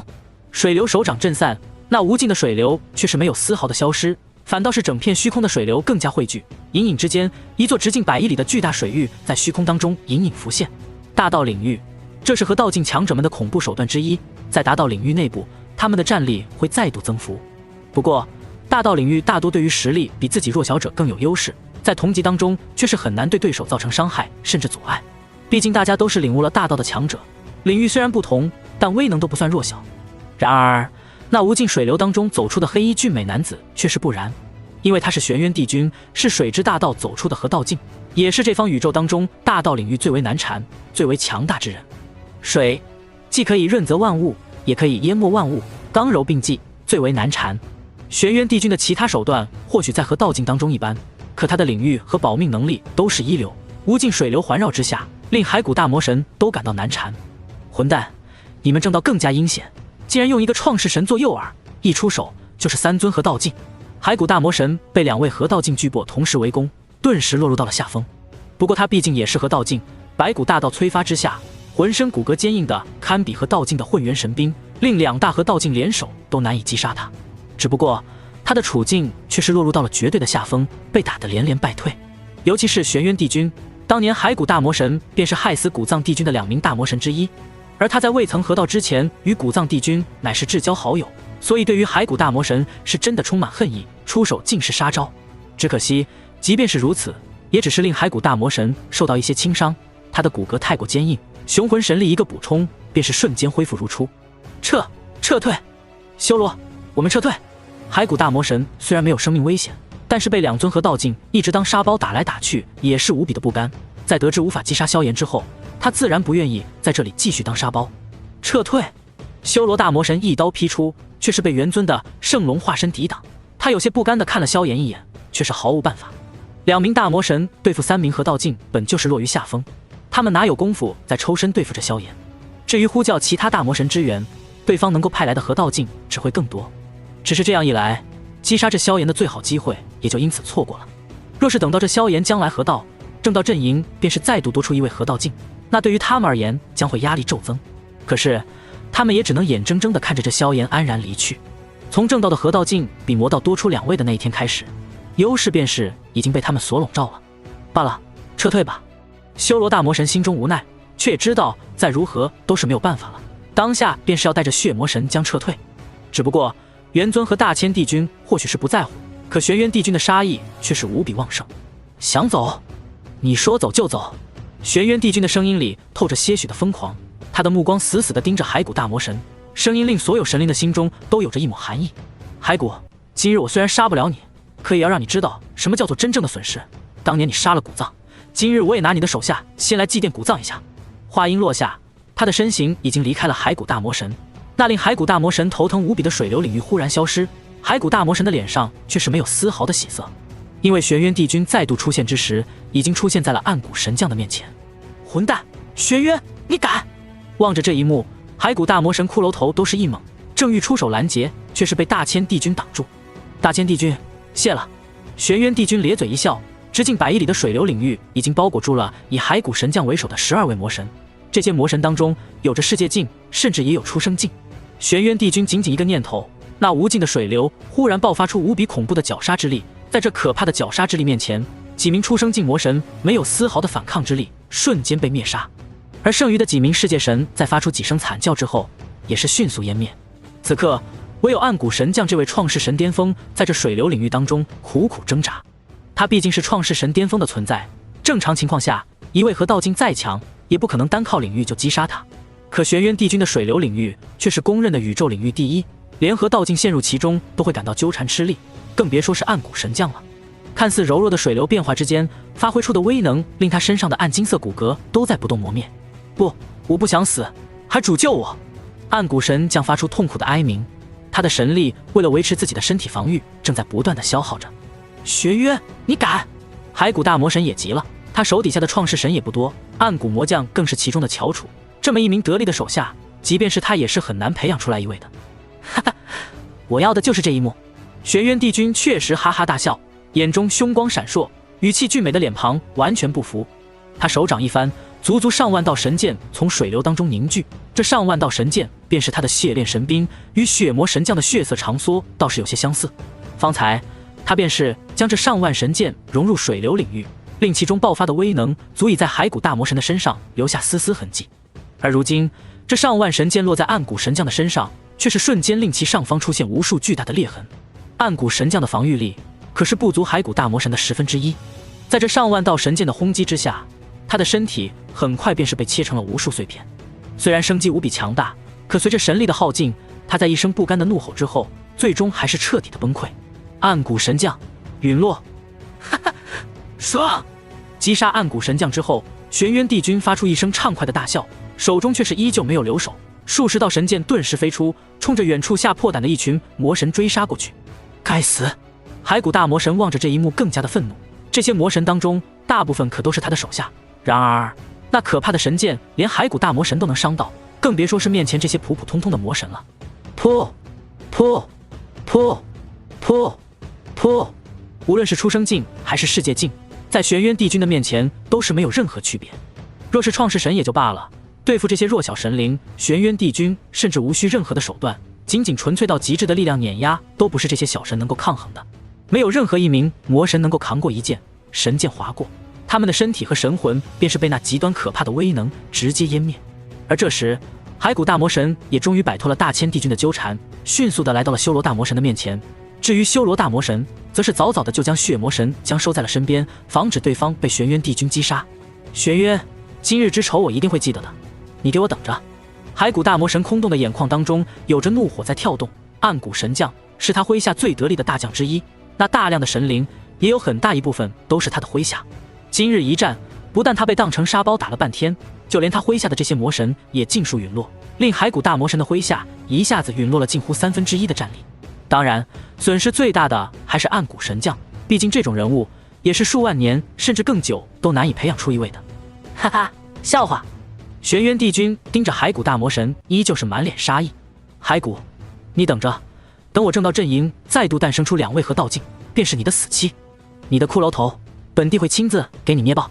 听到玄渊帝君的话，骸骨大魔神和修罗大魔神的内心更加难受了。的确，若是正道阵营再诞生2位合道境，那正道将占据绝对的优势。2位合道境对付1位合道境都很难将其击杀，但若是3位、4位乃至5位围攻1位呢？到时候，即便是大家的境界手段相同，也是面对5倍于自己力量的攻击。更何况和道境之间的手段各不相同，有时相互结合在一起，爆发的威能可能会更加的恐怖。5位合道境联手击杀1位合道境的可能性实在是太大了。可是魔道一方最近的这些年来，虽然有着不少强者，可真正有潜力成为合道境的却是寥寥无几。故而，玄渊帝君的话是真的令2位大魔神的内心都紧张了。他们此刻无比的想要将萧炎率先击杀，而思考了无数遍之后，都是觉得这是一件很难做到的事情了。经过这次战斗之后，正道阵营为了确保这萧炎顺利合道，甚至有可能专门派1位合道大能为其护法。可魔道阵营却根本分不出多位大魔神来击杀萧炎。撤退吧，看看还有没有什么办法杀了这个萧炎。修罗大魔神低声传音，骸骨大魔神也是没有办法，只能是无奈的点了点头。2人很快消失在了虚空当中。而随着这2位大魔神的消失，场间围观的一群神灵眼中才露出一抹庆幸和残余的震撼。5位合道境出手大战，那虚空破碎、星河震动的场面实在是太让人震撼了。而此刻，那3位合道境的目光却是都纷纷落在了萧炎的身上。真没想到，你竟然这么快走到这一步了。周元缓缓开口，看着萧炎的目光依旧带着一丝惊叹。要知道，他当初从世界神走到合道境，可是用了足足上万年的时间。即便是如此，他都能够称作是极快成为合道境的天才。可萧炎从离开大千世界到今天，似乎才用了短短数年的时间。这数年的时间当中，便是已经近乎合道，实在是不可思议。是啊，我也没有想到，你的天赋竟然可怕到了这种程度。玄渊帝君微微一叹，我本以为大千帝君的气运之说虽然有所根据，却也没有那么离谱。可现实却是让我感觉到更加的离谱。萧炎，你既然得到了古藏大世界剩余的半数本源，便也是自然承担了古藏大世界的一部分因果。我等你突破合道境，与我一起斩杀了那混乱大魔神和骸骨大魔神。玄渊帝君看着萧炎，萧炎的嘴角也是露出一抹笑容。没有问题，待我合道，可以与玄渊帝君联手，水火大道结合在一起，或许有着更加可怕的威能。闻言，玄渊帝君也是眼前一亮，不由得点了点头。而此刻，一直未曾发生的大千帝君也终于将目光看向了萧炎。萧炎，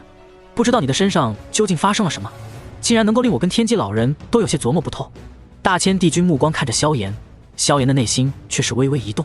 大千帝君的气运大道和天机老人的天机大道果然是最为诡异玄妙的大道，虽然没有完整的看出自己的再一世重生，却也能察觉到一些不对的地方。不过他接下来说的话也让萧炎微微松了一口气。虽然不知道你的身上究竟发生了什么，令你的变化如此之快，但我与天机老人的共同推演也是发觉出，你未来成为河道境，对于我等没有任何坏处，反倒是有着不少的好处。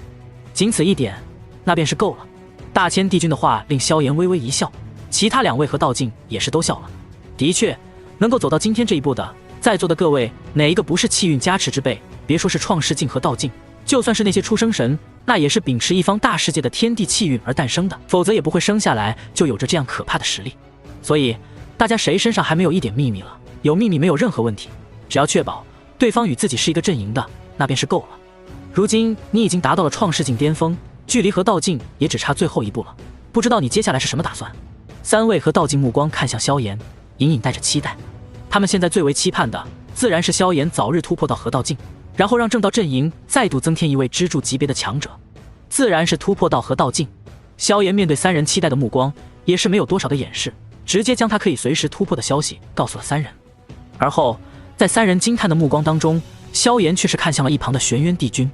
不过在此之前，我还有一件往日的因果需要了却，还请玄渊帝君到时候让我到你的麾下疆域解决一下。因果？玄渊帝君微微皱眉，而后看向萧炎道：可是需要杀人？不错。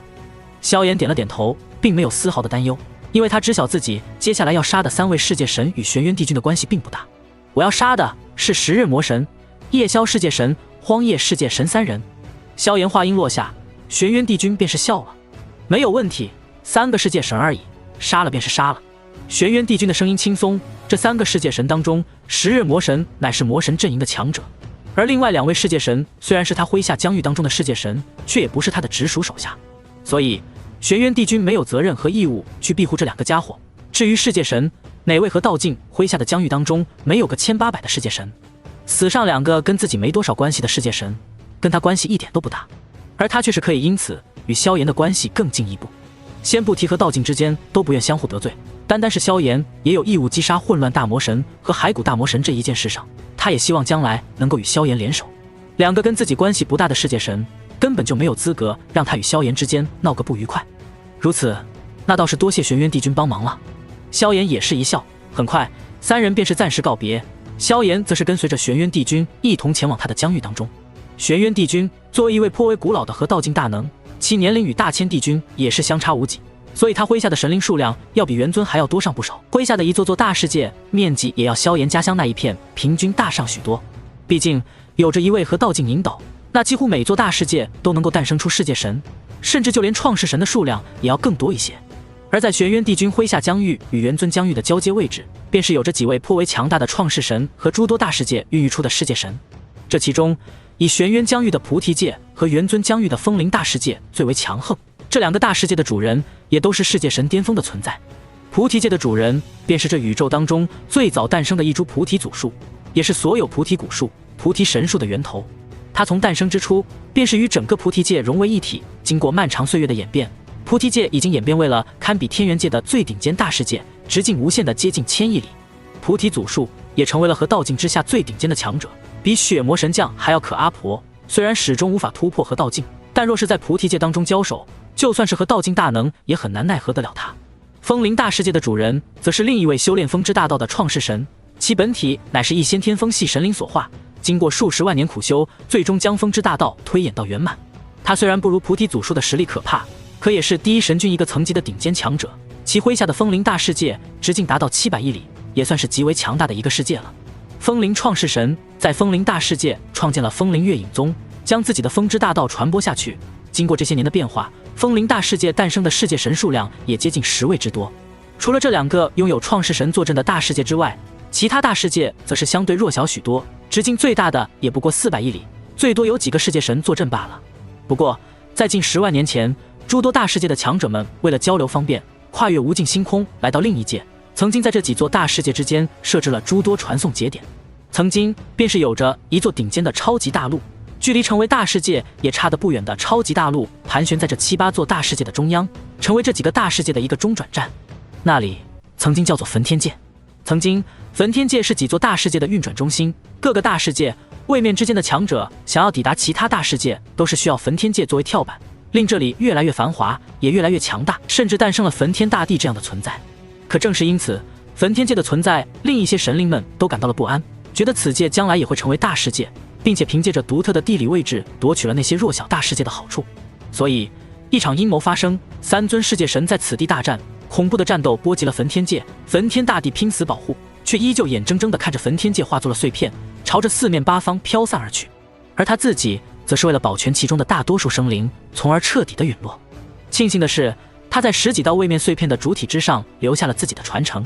而其中一道碎片漂流了数万年，最终在宇宙中形成了斗气大陆，并且依附在了大千世界的世界规则笼罩之下。而后，这座斗气大陆之上，一名少年意外认识了一道残魂，并且学会了这功法。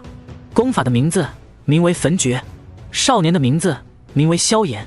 如今，这位少年已经成长为了创世神巅峰的顶尖存在。他从斗气大陆走来，向着那3位罪魁祸首复仇而来。萧炎的第一站便是那夜宵世界神所在的夜宵大世界。此地不过是一直径130亿里左右的普通大世界，本源之力也并不雄浑。而夜宵世界神便是这一方大世界的领袖人物，也是当代的最强者。夜宵神殿便是夜宵世界神在这一方大世界当中建立的神殿，高达万里的神殿极尽奢华。夜宵世界神端坐在王座之上，身边正有着2位容貌绝美的美人服侍。作为这方大世界唯一的一位世界神，他在这方大世界便是真正的主宰，是神灵一般的存在，没有人能够忤逆他。任何违逆他的人都已经被他尽数杀了。夜宵大世界的所有神灵其实更像是他的奴隶。虽然身为正道阵营的世界神，但并非所有世界神都是一心向善的，能够成神之人有哪个是心慈手软的？之所以被称作正道阵营，只是大家更加注重秩序规则，做事更有底线而已。夜宵世界神，滚出来！就在夜宵世界神在2位美姬的服侍之下上下其手之时，一道暴喝却是宛如天雷一般在整个夜宵大世界炸响。可怕的声音比天雷还要恐怖，带着浩荡的神威席卷了整个夜宵大世界，令无数生灵都无比惊惧地抬起头。这股威压比他们见到过的所有神灵的威压还要可怕，而这一威压显然也令那神殿当中无比惬意的夜宵世界神浑身都是忍不住一个哆嗦。至于他身边的2个美姬，此刻更是直接瘫软在地。仅仅只是一道声音，却是比夜宵世界神发怒之时的威压还要可怕。主人，2名美姬惊惧地看着天空，而后又看向了夜宵世界神。夜宵世界神没有说话，他的内心同样感到有些紧张。方才这道声音当中弥漫的浩荡神威，显然是创世神才能拥有的威压，可他自己却是不记得何时得罪过一位创世神了。念及于此，夜宵世界神也不敢怠慢，随手推开2名美姬，脚步一踏便是来到了世界魔壁的顶端。这里距离宇宙虚空只差一层世界魔壁，他却是不敢再出去了。身为世界神，又得到了世界意志的承认，他在自己的大世界当中可以借助世界意志的力量战斗，战力足以媲美创世神的门槛，就算是普通创世神都没有办法击杀他。而一旦离开了夜宵大世界，他就是一个普通的世界神巅峰，在创世神的面前最多也撑不过3招。此刻隔着那一层薄薄的世界魔壁，夜宵世界神正将目光看向了那世界魔壁之外的黑袍身影。小神夜宵拜见创世神大人，不知小的做了什么事情，竟然能够令大人如此的愤怒。若是大人有所不愿，小的愿意想办法平息大人的怒火。夜宵世界神站在天空当中，小心翼翼地看着萧炎。虽然不知道这位黑袍男子是哪里来的创世神，但得罪一位创世神无论如何都是不明智的举动。尤其是这黑衣男子身上散发的气息，给他的感觉恐怕还要比普通的创世神还要可怕，怕是一位创世神巅峰的存在。玄渊帝君麾下的创世神一共就这么多，创世神巅峰的更是屈指可数，按理说我都应该见过才对。难不成这位创世神是其他疆域来的？夜宵世界神盯着萧炎，暗中已经给自己认识的所有创世神传讯。身为世界神，他好歹也是一方大世界的主宰，与玄渊帝君疆域内的这些创世神不说，都十分熟悉，却也都算认识。加上他会说话会来事，还有几位创世神对他颇为的欣赏。只不过当他的消息传到这些创世神那里，此刻却是如同石沉大海一般无人回应，这让夜宵世界神的心中终于升起了一抹警惕。而此刻萧炎也是终于缓缓开口了：夜宵世界神，你还记得焚天界吗？仅仅一句话就让夜宵世界神懵了。焚天界？他当然记得焚天界，当年就是他和荒野世界神就是害怕焚天界成长为大世界之后，焚天界的影响力会好过夜宵大世界和荒野大世界。那焚天大帝的潜力也是极为的可怕，在一个下位面便是有着近乎神灵的实力，一旦让焚天界进化成功，这焚天大帝成为世界神肯定是没有丝毫的难度。所以他与荒野世界神联手引来了十日世界神，并且三人直接在焚天界附近展开大战，最终毁灭了焚天界。只是当年焚天界若是背后有创世神，他们两人也不可能敢这么干。如今焚天界都已经崩灭了近10万年的时间，按理说已经消失在时光长河当中了，又怎么会突兀地出现一个与他们有关系的创世神呢？我便是诞生在焚天界的一处位面碎片之上的，我所修炼的功法名为焚诀。萧炎盯着夜宵世界神说出来的话，令夜宵世界神心中发寒。焚天界碎片上诞生出来的生灵修炼的是焚诀，他自然是知道焚诀便是当年焚天大帝所创造的秘术，正是因为他创造了这一神奇秘术，让他直接在焚天界可以发挥出神灵战力，也让所有人都看到了他的潜力，让夜宵世界神都感到了忌惮，也引起了十日世界神的贪婪。可如今这黑袍男子修炼的竟然是焚诀，你是焚天大帝的传人？夜宵世界神死死地盯着萧炎，眼中露出不可置信的神色，同时他也无比紧张了起来。可是任由他如何的联系其他创世神，却是无一人回应，因为玄渊帝君早就与其他创世神打了招呼，他可不想因为一个夜宵世界神而让麾下的其他世界神与萧炎为敌。而那些创世神在得知萧炎的实力之后，也不愿意因为一个小小的夜宵世界神与萧炎为敌。夜宵世界神，我就是来为焚天界和焚天大帝报仇的，你不用多想了，今日你必死。萧炎望着夜宵世界神那不断变化的脸庞，却是没有丝毫的波动。一个世界神巅峰对他而言完全可以随手击杀，即便是对方有着世界意志的加持，也完全不是他的对手。下一刻，萧炎的背后无尽火焰浮现，凝聚成了一杆长达100万里的巨大长枪，长枪刺过虚空，携带着创世神巅峰的威能，朝着夜宵世界神狠狠地刺了过去。对付这夜宵世界神，萧炎甚至都不屑于使用炎神尺，因为炎神尺爆发的威能太强，恐怕会对夜宵大世界都造成无法挽回的伤害。这终究只是一座直径100亿里多一些的大世界，对于和道境而言，一掌便是能够直接拍碎。对于创世神巅峰，虽然费力一些，却也有着毁灭的把握。夜宵世界神虽然有错，但也不至于将夜宵大世界的所有生灵都灭杀。这样的话，萧炎可就真的成了魔道了。是，火焰长枪撕裂世界魔壁，那令夜宵世界神都有着安全感的世界魔壁没有丝毫的抵抗之力。下一刻，火焰长枪便是已经来到了夜宵世界神的面前。该死，他竟然直接动手！夜宵世界神心中无比惊恐，连忙调动世界意志加持自身。一方大世界的浩瀚本源力量加持自身，令他的实力暴涨，足以堪比创世神的门槛。可是任由他施展各种防御手段，那绚丽的火焰长枪在这一刻却是势如破竹，轻松地穿透了他所有的神力防御，而后轻松地洞穿了他的胸口。我夜宵世界神眼中露出不可置信的神色，胸口传来的刺痛告诉他，他的全力防御在这位创世神的面前并没有多少用处。那火焰长枪便是化作无数火焰，开始焚烧着他的身躯和神魂。不，你不能杀我，我是玄渊帝君的麾下，你杀了我，玄渊帝君不会放过你的。痛苦的灼烧感在体内肆意蔓延，夜宵世界神发现自己的神魂都在被迅速焚烧，剧烈的生死危机让他内心发出了极大的恐慌。他明白自己这次怕是真的要完蛋了，可他内心仍旧抱有着一丝希望，希望能够拿玄渊帝君的名号再拯救自己一次。然后他就听到了那黑袍男子带着戏谑的冷笑，我既然能够这么光明正大的杀你，自然是得到了玄渊帝君的同意的。这话音落下，夜宵世界神彻底绝望，连玄渊帝君都不管他了，那他是真的必死无疑了。绝望生出，他连抵抗的力量都没有这般的强大，身体眨眼之间便是被那绚丽火焰焚烧成了虚无。夜宵世界神陨落，这位曾经毁灭了焚天界的罪魁祸首之一，当年将焚天大帝逼的那副模样，如今却是在萧炎的手中走不过一招就被击杀。萧炎手掌一挥，那残余的绚丽火焰便是裹挟着夜宵世界神身上的剩余宝物，再度穿透了世界魔壁，然后回到了萧炎的手中。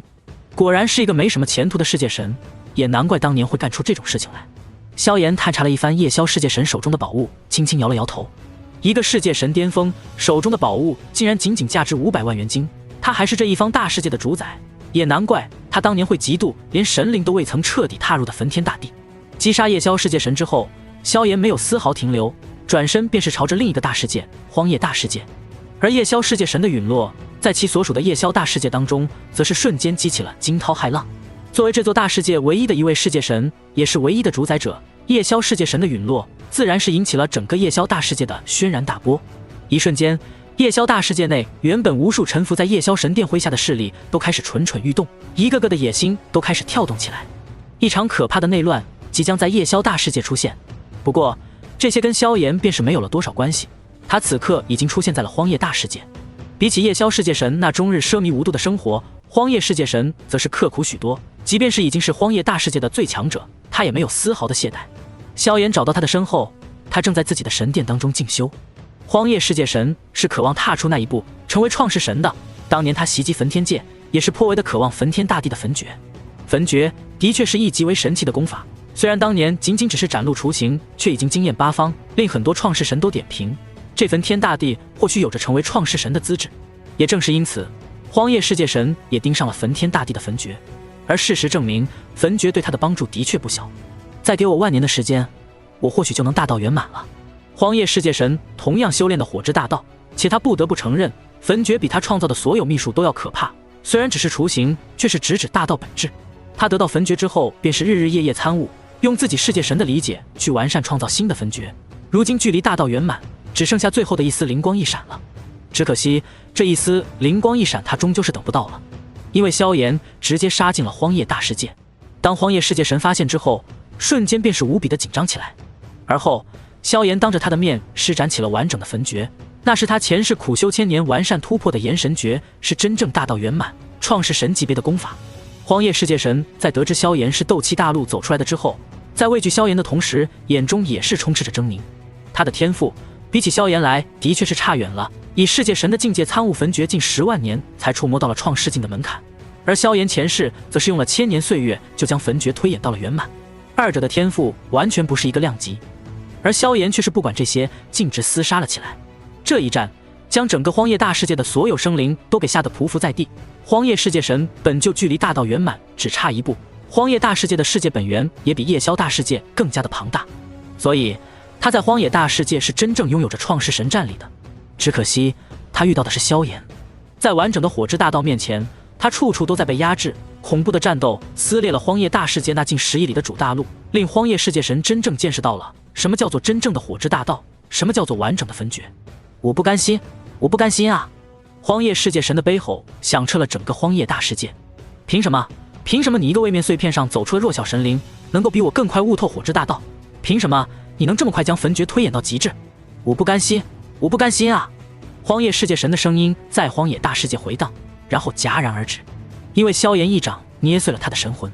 荒野世界神就此陨落。而他的陨落也令整个荒野大世界都陷入到了持久的惶恐当中。这荒野世界神倒是比夜宵世界神强多了，身价竟然高达1200万元金。萧炎收起了荒野世界神的戒指，满意的点了点头。这荒野世界神应当是与血界魔神相差无几的存在，虽然正面厮杀要弱一点，但其他方面却可能更强。不过如今无论说什么都没用了，因为他已经死了。接下来是10日魔神。萧炎目光扫过远处的虚空，身形化作一道流光，朝着与玄渊界域交接的修罗界域杀了过去。那里是真正属于魔道的疆域，是修罗大魔神麾下的疆域。不过有着玄渊帝君为自己护法，萧炎也不在乎这些。一个世界境的魔神杀了还不至于让修罗大魔神发疯。而且虽然夜宵世界神和荒野世界神是罪魁祸首，是暗中布局的存在，可10日世界神却是出手最重之人。当年焚天界被打碎，出手最重的便是他，所以萧炎更是要击杀10日魔神。不过在他前往修罗魔域的时候，他击杀2大世界神的消息也终于在玄渊界域引起了轩然大波。实际上不但是玄渊界域，而是正魔两道的17个界域，涵盖了近乎整个宇宙。萧炎的名字终于第一次在宇宙范围内被人所知晓，虽然知晓的大多都是神灵这一层次，但不得不承认，他的名声的确是真正的在宇宙当中闯出了偌大威名。事实上，令萧炎真正名声大振的还是古藏大世界之战，5位和道境因他而出手，正道和道境公认他最有希望成为下一位和道境。单单这2点便是足以让所有人都震撼他的实力。更何况萧炎的实力也是达到了创世神巅峰，竟然与血魔神将战斗都隐隐占据上风，这一点可是他真正的实力。与之相比，他击杀了2名世界神的事情，则是仅仅只让玄渊界域有所动容。此刻，玄渊界域的几位创世神则是都在纷纷交流。这萧炎竟然是当年的焚天界破碎的位面碎片所诞生的生灵，他还是焚天大帝的传人。这焚天界真是可怕，当年诞生了焚天大帝那种精彩艳艳的人物，如今一个碎片之上，竟然还能诞生出比焚天大帝更加恐怖的人物。菩提道祖，我记得当年焚天大帝曾经从你菩提界得到过一株菩提树的幼苗吧？不错，如果我记得不错，那只幼苗所在的位面碎片，或许就是这炎帝诞生的那座位面碎片。真是造化弄人啊！等到这炎帝归来，我等可要与他好好认识一下。这可是未来的河道境，即便是他现在的实力，除了菩提道祖，也无人能及啊！一位位创世神纷纷言语，显然都是对萧炎有着结交之意。在这个弱肉强食的宇宙当中，拳头大勇远是永恒的道理。萧炎的实力比他们更强，自然值得他们结交。而萧炎被誉为最有希望踏入到河道境，那更让这些创世神们心动。唯有到了他们这一境界，才能知道成为河道境是何等的困难。但同样的，河道之后又是何等的可怕。对于玄渊界域的这些神灵之间的传音，萧炎并不知晓。他此刻已经来到了修罗魔域的疆域当中。宇宙浩瀚，星空无垠。按正常道理来说，一片星空如此的庞大，即便是有着神灵的影响，都不可能让那邪异的气息弥漫星空。可萧炎到了这修罗魔域之后，便是明显的感觉到，仿佛这片宇宙都充斥着一种淡淡的杀戮气息。虽然这种感觉极为的淡漠，令神灵之下的生命根本察觉不到，但萧炎的确是能够隐约察觉到一些蛛丝马迹。另一片宇宙星空都隐约有着这种杀戮的气息产生。除了因为修罗大魔神这位和道境的强势影响之外，也与他麾下无数生命的统治有着关系。7位大魔神麾下也都是清一色的魔头，他们有些是在毁灭混乱当中诞生的先天魔神，有些则是人兽两族的强者后天修行上去的。但无论如何，他们信奉的那套规矩要比正道更加没有底线，更加残忍。毁灭一方下位面，将一方大世界的神灵尽数屠戮祭祀，这些事情对于这些魔道魔神们而言，实在是太过常见的事情了。所以无数魔头汇聚在一片星空当中，自然而然的会让整片星空都弥漫一层淡淡的魔道气息，这同样是气运之说的一种。不过这些对于萧炎而言并没有任何的影响，他的身影一路前进，半天便是来到了一座魔道大世界。这里便是10日魔神的老巢10日大世界，它的面积比荒野大世界和夜宵大世界更加庞大，直径超过了200亿里。其中生活的最强者，除了10日魔神之外，还有另一位10月魔神。两人都是吞噬大道演化出的神灵，天生一个以太阳为食，一个以太阴为食。如今10日魔神的实力应该也已经接近，甚至达到创世神了吧？萧炎望着面前的10日大世界，缓缓取出了炎神尺。10日魔神当年也是觊觎着焚天大帝的焚诀，当年的焚诀他同样得到了一份。前世萧炎灭杀他的时候，他已经突破成为了创世神，与萧炎走的路数虽然不同，但的确是将焚诀推演到了另一种路线的圆满。萧炎的混沌熔炉再度进化，倒是受到了他的启发。不过该杀的还是得杀。面对魔道的大世界，萧炎心中没有丝毫的怜悯。这些魔道统治的大世界，要远比夜宵世界神统治的夜宵大世界混乱千百倍。在这里，甚至连森严的阶级制度都没有，有的只有无尽的混乱和杀戮，强者吞噬弱者，弱者吞噬更弱者。这便是10日大世界最简单的规矩，也是魔道阵营最简单的规矩。唯有成了魔神，才有资格加入魔道阵营的高层，成为统治阶层。若是愿意，手下则可以建立起势力；若是不成魔神，也只能指望自己跟对一位魔神了。但无论如何，这些诞生在10日大世界的生灵，先天就在这种混乱厮杀的环境中长大，他们是天生的魔道种子，根本无法更改。让他们进入到了正道的疆域，只会掀起混乱和杀戮。所以，还是跟随着这10日大世界一同毁灭吧。萧炎没有丝毫的留情，正道阵营内部的战争，只是诛杀降服对方的最强者，并不会大肆屠戮。但双方阵营的战争，却是一定会将对方大世界位面当中的生灵尽数屠戮。那些能够活下来的生灵，并不是因为双方心软了，而是因为他们还有着残余的利用价值，或是被当成牲畜圈养，或是被对方关押当成后辈子弟的试炼之地，又或者直接被当成奴隶贩卖。总之，阵营之间的厮杀，动手便是屠戮一个位面世界，甚至毁灭一座座大世界。就如同如今的萧炎，便是要直接毁灭整座10日大世界。只见他手中的炎神尺挥动，火之大道彻底爆发，无尽的威能笼罩，一条长达数亿里的巨大齿芒直接爆发出来，朝着下方那庞大的10日大世界轰击而去。轰隆！10日大世界的本源虽然比夜宵大世界和荒野大世界更加的强大，可也终究强的有限，与天元界、古藏大世界根本没法相比。寻常神灵都能轻易撕裂这世界魔壁，更别提萧炎了。所以这世界魔壁便是被这火焰齿芒瞬间撕裂开了一条上亿里的巨大口子。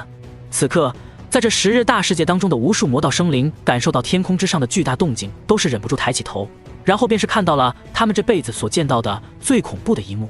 只见天空之上不知何时出现了一条近乎遮住了半边天的火焰齿芒，齿芒所过之处，空间仿佛被轻松地切割成了两半，仿佛整个世界都被切割开来。而后那火焰落在大地之上，所过之处，无论是什么级别的魔道生命，在触碰到的一瞬间便是直接化作飞灰。咔嚓，大地发出不堪的哀鸣，然后轰然碎裂，一条绵延了数亿里的巨大裂缝出现在了10日大世界的表面。而那恐怖的威能实际上也是贯穿了大地上亿里的深度，甚至已经落在了世界本源之上。仅仅1尺，威能便是已经另一座大世界的本源受到了轻微的创伤。刷刷刷，这1尺落地，那方圆数亿里的生命已经陷入到了大灭绝的范围。可10日大世界却是没有任何人出头，相反，在那齿芒落地的那一刻，便是有着10几道流光朝着四面八方各自逃逸。这10几道光芒正是10日大世界的10几位魔神，其中最弱的也是出生神，最强的一位甚至比荒野世界神和血界魔神还要可怕，他的实力已经达到了准创世神的层次，正是10日魔神。只不过此刻的10日魔神却是满脸的惊恐，与其他神灵一般，在察觉到这一攻击的那一刻，他们根本没有丝毫犹豫，丢下这10日大世界的无数生命，便是已经开始逃窜。因为他们很清楚，这道攻击是一位创世神巅峰层次的强者发出的，这威能实在是太过可怕，根本就不是他们能够抵挡的。诞生在魔道世界的生命，无论是先天魔神还是后天生灵，都是这般的纯粹，在自身的利益面前，一切都是虚妄。强大自己，吞噬别人，这才是魔道的准则。也正是因为这种扭曲的心境和心态，才导致魔道诞生的合道境要比正道更少。因为大多数魔道在未曾成神之前便是已经疯掉了，疯掉的生命是不可能静心去感悟大道的。10日魔神想跑？萧炎冷笑一声，炎神尺再度挥出，眨眼间便是10几道齿芒划过，刷刷刷刷刷，10几道齿芒落下，每一道都带走了一尊魔神的性命，残余的威能落在10日大世界，引发整个世界的山崩地裂，生命灭绝。萧炎却是神色冷酷，没有丝毫的心软。阵营之战便是如此的残忍。你是什么人，敢来我魔道的疆域杀我？10日世界神疯狂逃窜，见到10几位魔神已经被灭杀，竭尽全力抵抗萧炎的齿芒，身体却是被直接一分为二。萧炎这1尺，就算是血魔神将这种巅峰创世神都要小心翼翼应对，又岂是他一个准世界神能够对付的？仅仅一招，包括10月魔神在内的所有魔神尽数陨落，只留下10日魔神身受重创。而萧炎的身影则是已经出现在了10日魔神的面前。我是焚天大帝的传人，当年你毁灭了焚天界，令焚天大帝身死，如今我便是复仇来了。萧炎手掌伸出，无尽火焰将10日魔神包裹。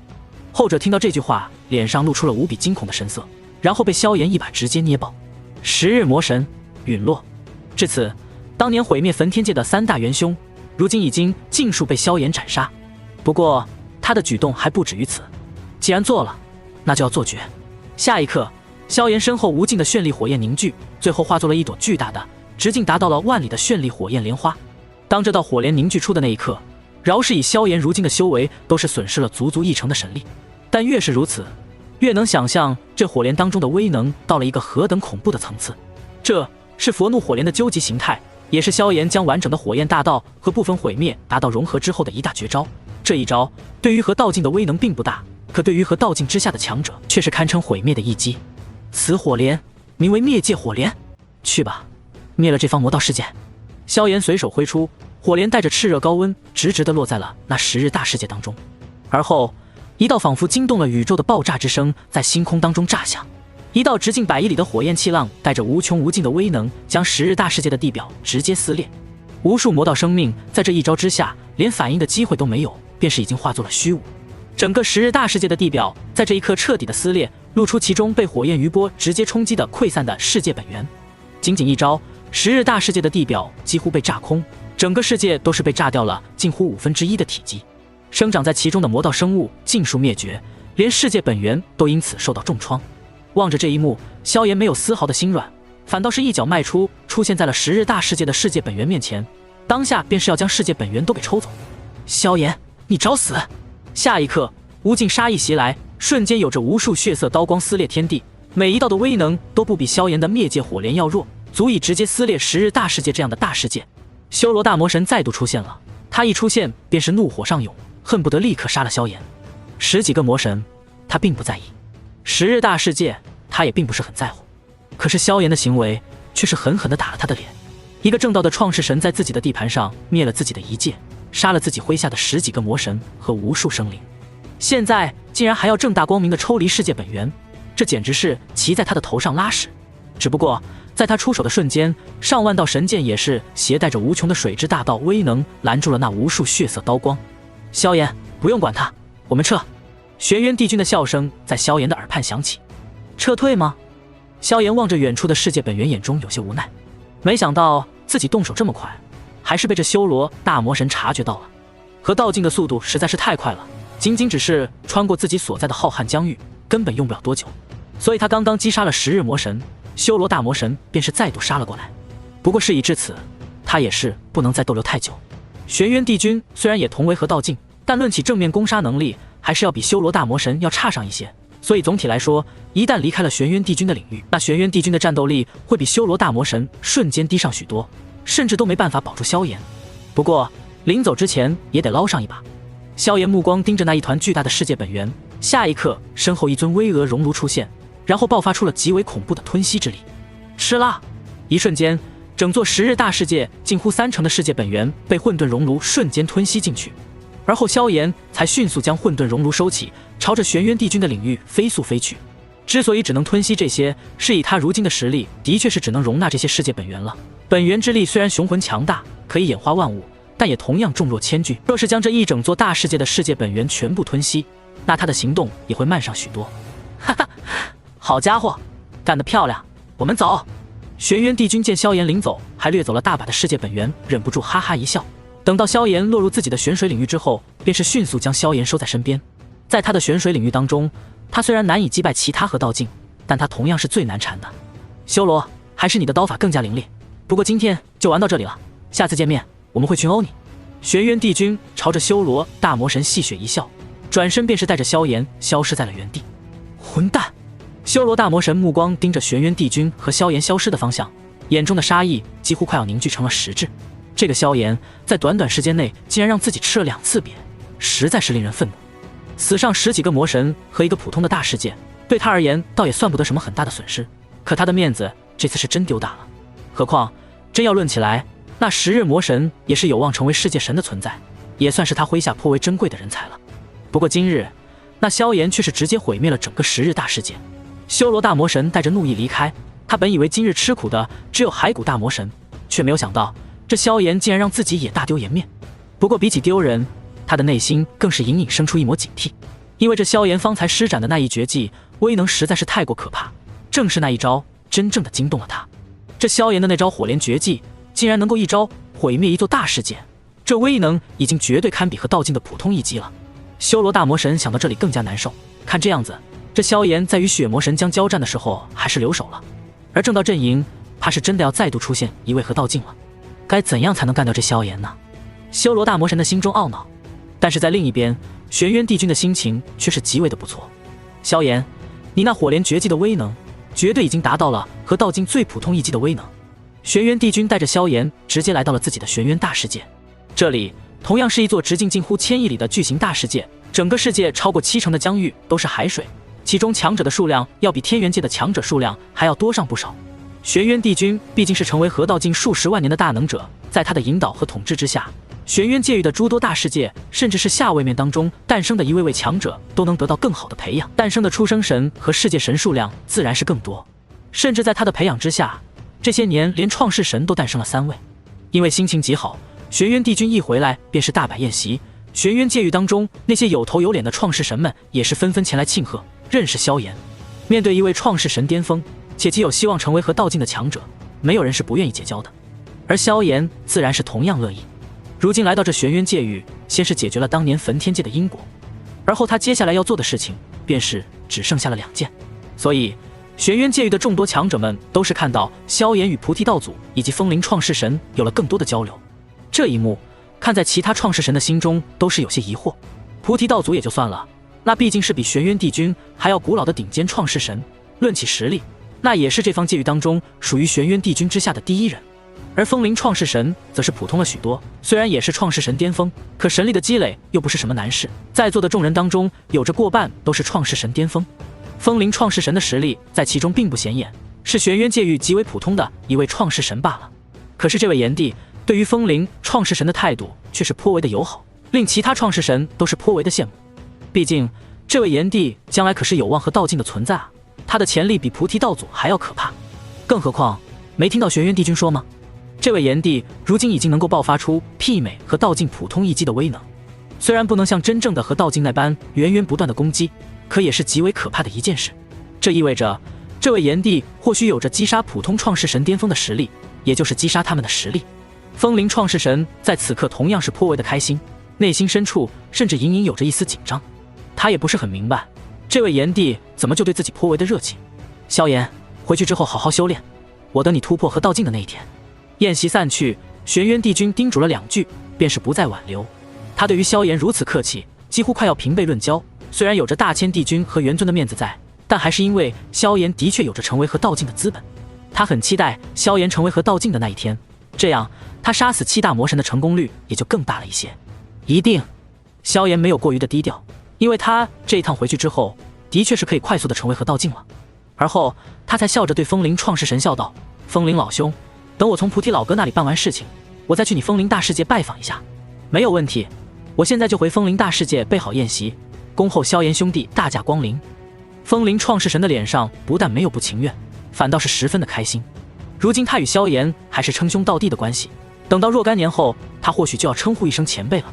如此拉拢关系的机会，怎能不好好把握住？等到风灵创世神离开，萧炎也才看向了身旁的菩提道祖，微微笑道：“接下来就要劳烦菩提老哥借我一份菩提真元了。”无妨，菩提真元对于外人而言或许配不上，但既然是你炎帝开口，那老夫自然要直接送上一份。菩提道祖微微一笑，他所来到玄渊界的只是一道神力傀儡，是一身披玄色长袍，头戴树冠的祥和老者模样。事实上，他的本体已经与菩提大世界融为一体，根本无法离开菩提大世界。这也就导致了菩提道祖在所有创世神当中是最为特殊的一位，而且他出生极早，并且指点过很多强者，如今正道阵营当中的很多创世神乃至和道境都得到过他的好处，这也令菩提道祖的地位更加的特殊。不过无论如何特殊，他在某些方面比起真正的和道境还是差一点东西。更何况菩提道祖其实很喜欢帮助别人，尤其是有天赋有潜力的年轻人，比如萧炎。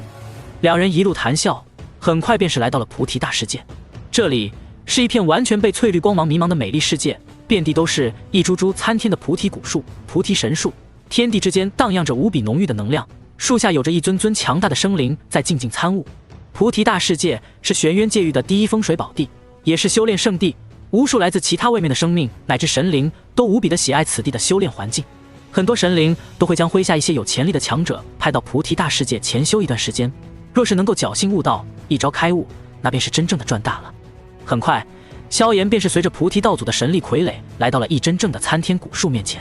这是一棵高达上亿里，树冠的直径铺开足足有着10亿里直径的巨大翠绿古树，世界本源的气息加持在他的身上，令其散发的威压甚至快要堪比和道境。这便是菩提道祖的真身，宇宙当中诞生的第一道菩提祖树，是一切智慧的源头。菩提道祖所修炼的大道极为的繁杂，其中以轮回大道为主，却也兼修了智慧大道、气运大道，所以菩提古树一脉，每一株菩提树都有着助人悟道的神奇效果，每一株菩提古树的幼苗都是许多强者无比渴望的混沌灵根。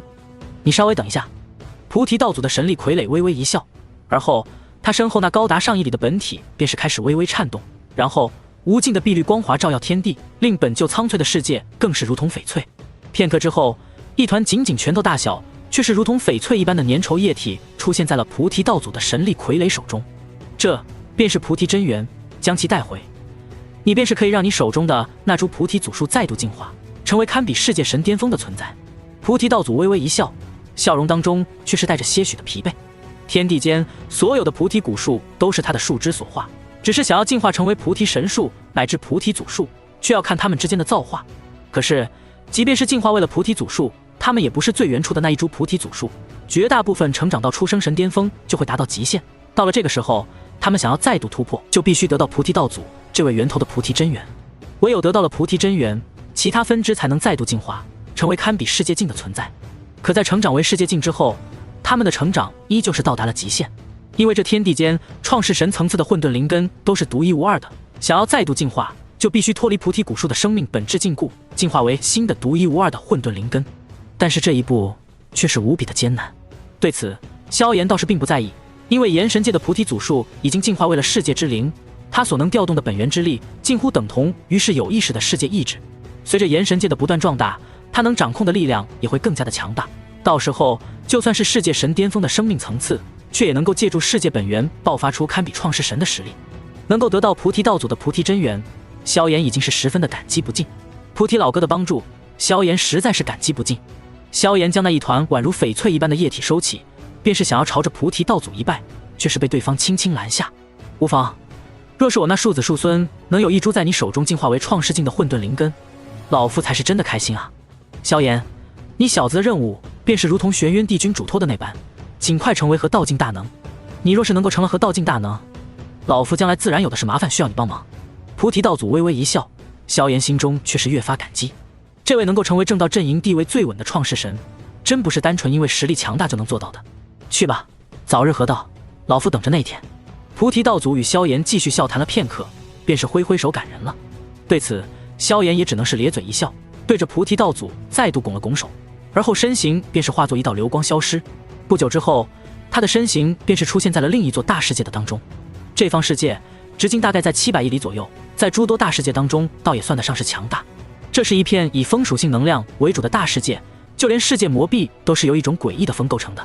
这里便是风灵月影宗所在的风灵大世界，也就是风灵创世神的老巢。萧炎目光扫过这风灵大世界，也是忍不住微微一叹，自己这一世看来是真的把那蓝嫣然给刺激到了，竟然让他在10几年前就意外来到了这风灵月影宗，也不知道这女人如今成了什么模样。他若是没有意见，就将她带回炎神界吧。月儿对他也是颇为的想念。萧炎摇了摇头，那蓝嫣然对于云云，那是又像女儿又像妹妹。云云这些年都是在一直念叨着这个女人。想到这里，他也是一只脚踏入到了这风灵大世界。风灵大世界是风灵创世神这位巅峰创世神麾下的大世界，风灵创世神在这片大世界有着绝对的统治权，而他在风灵大世界所创造的宗门风灵月影宗，自然也就成了这一方大世界的第一势力。此宗坐落在这方世界最中央的风灵大陆之上，浩荡的大陆直径超过数十亿里，汇聚着来自整个世界的精英。在这位创世神的带领之下，风灵月影宗的体量的确是无比的庞大。虽然风灵创世神的实力不如元尊，可他毕竟成名更久，令风灵大世界的底蕴都接近天元界了。而风灵大世界的强者数量自然是汇聚到了风灵月影宗当中。此宗当中共分为弟子4等、长老3等，以及宗主风灵创世神1人。杂役弟子是来自风灵大世界各地的一些有些手段，但并不算强大的强者，他们在风灵月影宗当中只能是干着最基础的工作，拿着最低等的资源。不过杂役弟子若是天赋足够，实力强大，通过了风灵月影宗的考验，便是可以晋升为外门弟子。别看仅仅只是一名外门弟子，可得到的资源，可以学到的神术，那都是外界许多准圣、准天至尊强者都要无比眼馋的。风灵月影宗吸收了整个风灵大世界无数生灵当中最精锐的一批强者，可是外门弟子的数量却是仅仅控制在了10万之数，足以看出这外门弟子的含金量其实已经极高。毕竟风灵月影宗的外门弟子丢到寻常下位面，那便是足以称尊做祖的存在了。而外门弟子在成功突破为圣者之后，便是可以真正的成为内门弟子。内门弟子那便是媲美大千世界天至尊的可怕存在，在普通的下位面那便是至高存在。到了这一层次，即便是在风灵大世界也勉强算得上1号人物了，算是真正的踏入到了宗门的核心。而内门弟子若是再进一步，突破了类似于圣品桎梏的一层境界，便是可以晋升为真传弟子。到了这一步，整个风灵月影宗当中目前也不过近1000位而已。他们若是愿意，便是可以瞬间从真传弟子的身份转化为执事长老，地位崇高，放在一般的超级大陆之上都是巨擘级别的大佬。执事长老与真传弟子都是堪比圣品天至尊的存在，他们也是真正有着一丝希望领悟大道，成为神灵的存在，是宗门真正的管理层。在之上，那便是无比稀有的传法长老和太上长老了。传法长老负责一些宗门琐事，实际上也就是实际掌权者，他们都是出生神的层次，而太上长老则清一色的都是世界神。整个风灵月影宗，太上长老也不过6人而已，这些都是风灵月影宗漫长岁月积累出来的真正支柱，也唯有神灵级别的强者才有资格成为风灵月影宗的长老，代替风灵创世神管理宗门。这就是风灵月影宗，风灵大世界的主宰者。只不过自从风灵创世神从外界赴宴归来之后，整个风灵月影宗便是忽然之间的忙碌了起来，令许多长老弟子内心都是有些迷糊。他们当中有些跟随宗主已经有上万年的时间了，在风灵大世界，宗主便是绝对的至强者、主宰者。可这一次，宗主仅仅只是宴请一人，竟然难得的催促了一下，并且要安排全宗隆重迎接。这种排场，很多弟子或许一辈子都未曾见到过，但一些眼尖的长老却是看出了其中的端倪。有大人物要降临风灵月影宗了，这是真正的大人物，恐怕不是和道境的顶尖强者也要相差不多了。这些长老都是神灵，活了无比漫长的岁月，自然是知道发生了什么。上一次宗主摆出如此阵仗的排场，那可是玄渊帝君亲自降临的那一次，这让一向高高在上的神灵长老们内心都有了一丝紧张，对于这场宴席更加的注重。尤其是有一位世界神长老在宗主口中得知了这位即将降临的强者便是不久前斩杀了夜宵世界神和荒野世界神的炎帝之后，便是更加的紧张了几分。这一位可是一位真正的杀星啊！快点准备，炎帝大人亲自降临我风灵月影宗，这是宗主都要注重的大事，若是将这件事情办砸了，你们都要吃不了兜着走。风灵月影宗那巍峨的山门大殿面前，一名真传弟子严厉地盯着面前的一群杂役弟子，在其身后，一群外门弟子则是准备排列阵型，等待迎候那位传说中的炎帝大人。在这些外门弟子当中，一群女弟子同样憧憬地望着那远处的天空。他们虽然也算是宗门内的一小高手，放在下位面当中绝对是一方强横的存在，可在风灵月影宗就实在是太过不起眼了。对于神灵层面的事情，他们当中大部分都知晓的不多，只知道这位名为炎帝的神灵是一位极为了不起的存在，连宗主都要无比热情的迎接。要知道，宗主可是传说中伟大无比的创世神啊，是风灵大世界真正无敌的存在，甚至就算在这玄渊界域都是顶尖存在。能够被他老人家亲自迎接的神灵，必然是神灵当中都极为伟大的存在。众人已经列好了队形，但也不妨碍他们议论纷纷。显然，他们对于这位即将到来的炎帝大人十分的好奇。在这一群弟子当中，却是有着一名容貌艳丽的女子，脸上带着一丝恍惚之色。嫣然，你怎么了？怎么从听到这位炎帝大人的消息之后，你就一直这么魂不守舍的？在他身边，另一名女弟子有些好奇地捅了捅女子的胳膊。无事，只是有些好奇那位炎帝大人究竟是何等人物而已。纳兰嫣然忍不住深吸一口气，她记得自己当年在封神剑宗完成了传承，并且通过了风灵月影宗的考验，即将离开斗气大陆之前，隐约从山下偶尔路过的一些强者身上听到过炎帝这个名字，而这位炎帝正是当年将他打击得不轻的萧炎。那时他刚刚在无人问津的破旧山门通过了考验，已然成为了斗圣级别的强者，可萧炎却已经是名震天下的斗帝，万古以来再度诞生的唯一一位斗帝，炎帝萧炎。而后纳兰嫣然便是借助着那传送阵来到了风灵大世界，拜入到了风灵月影宗。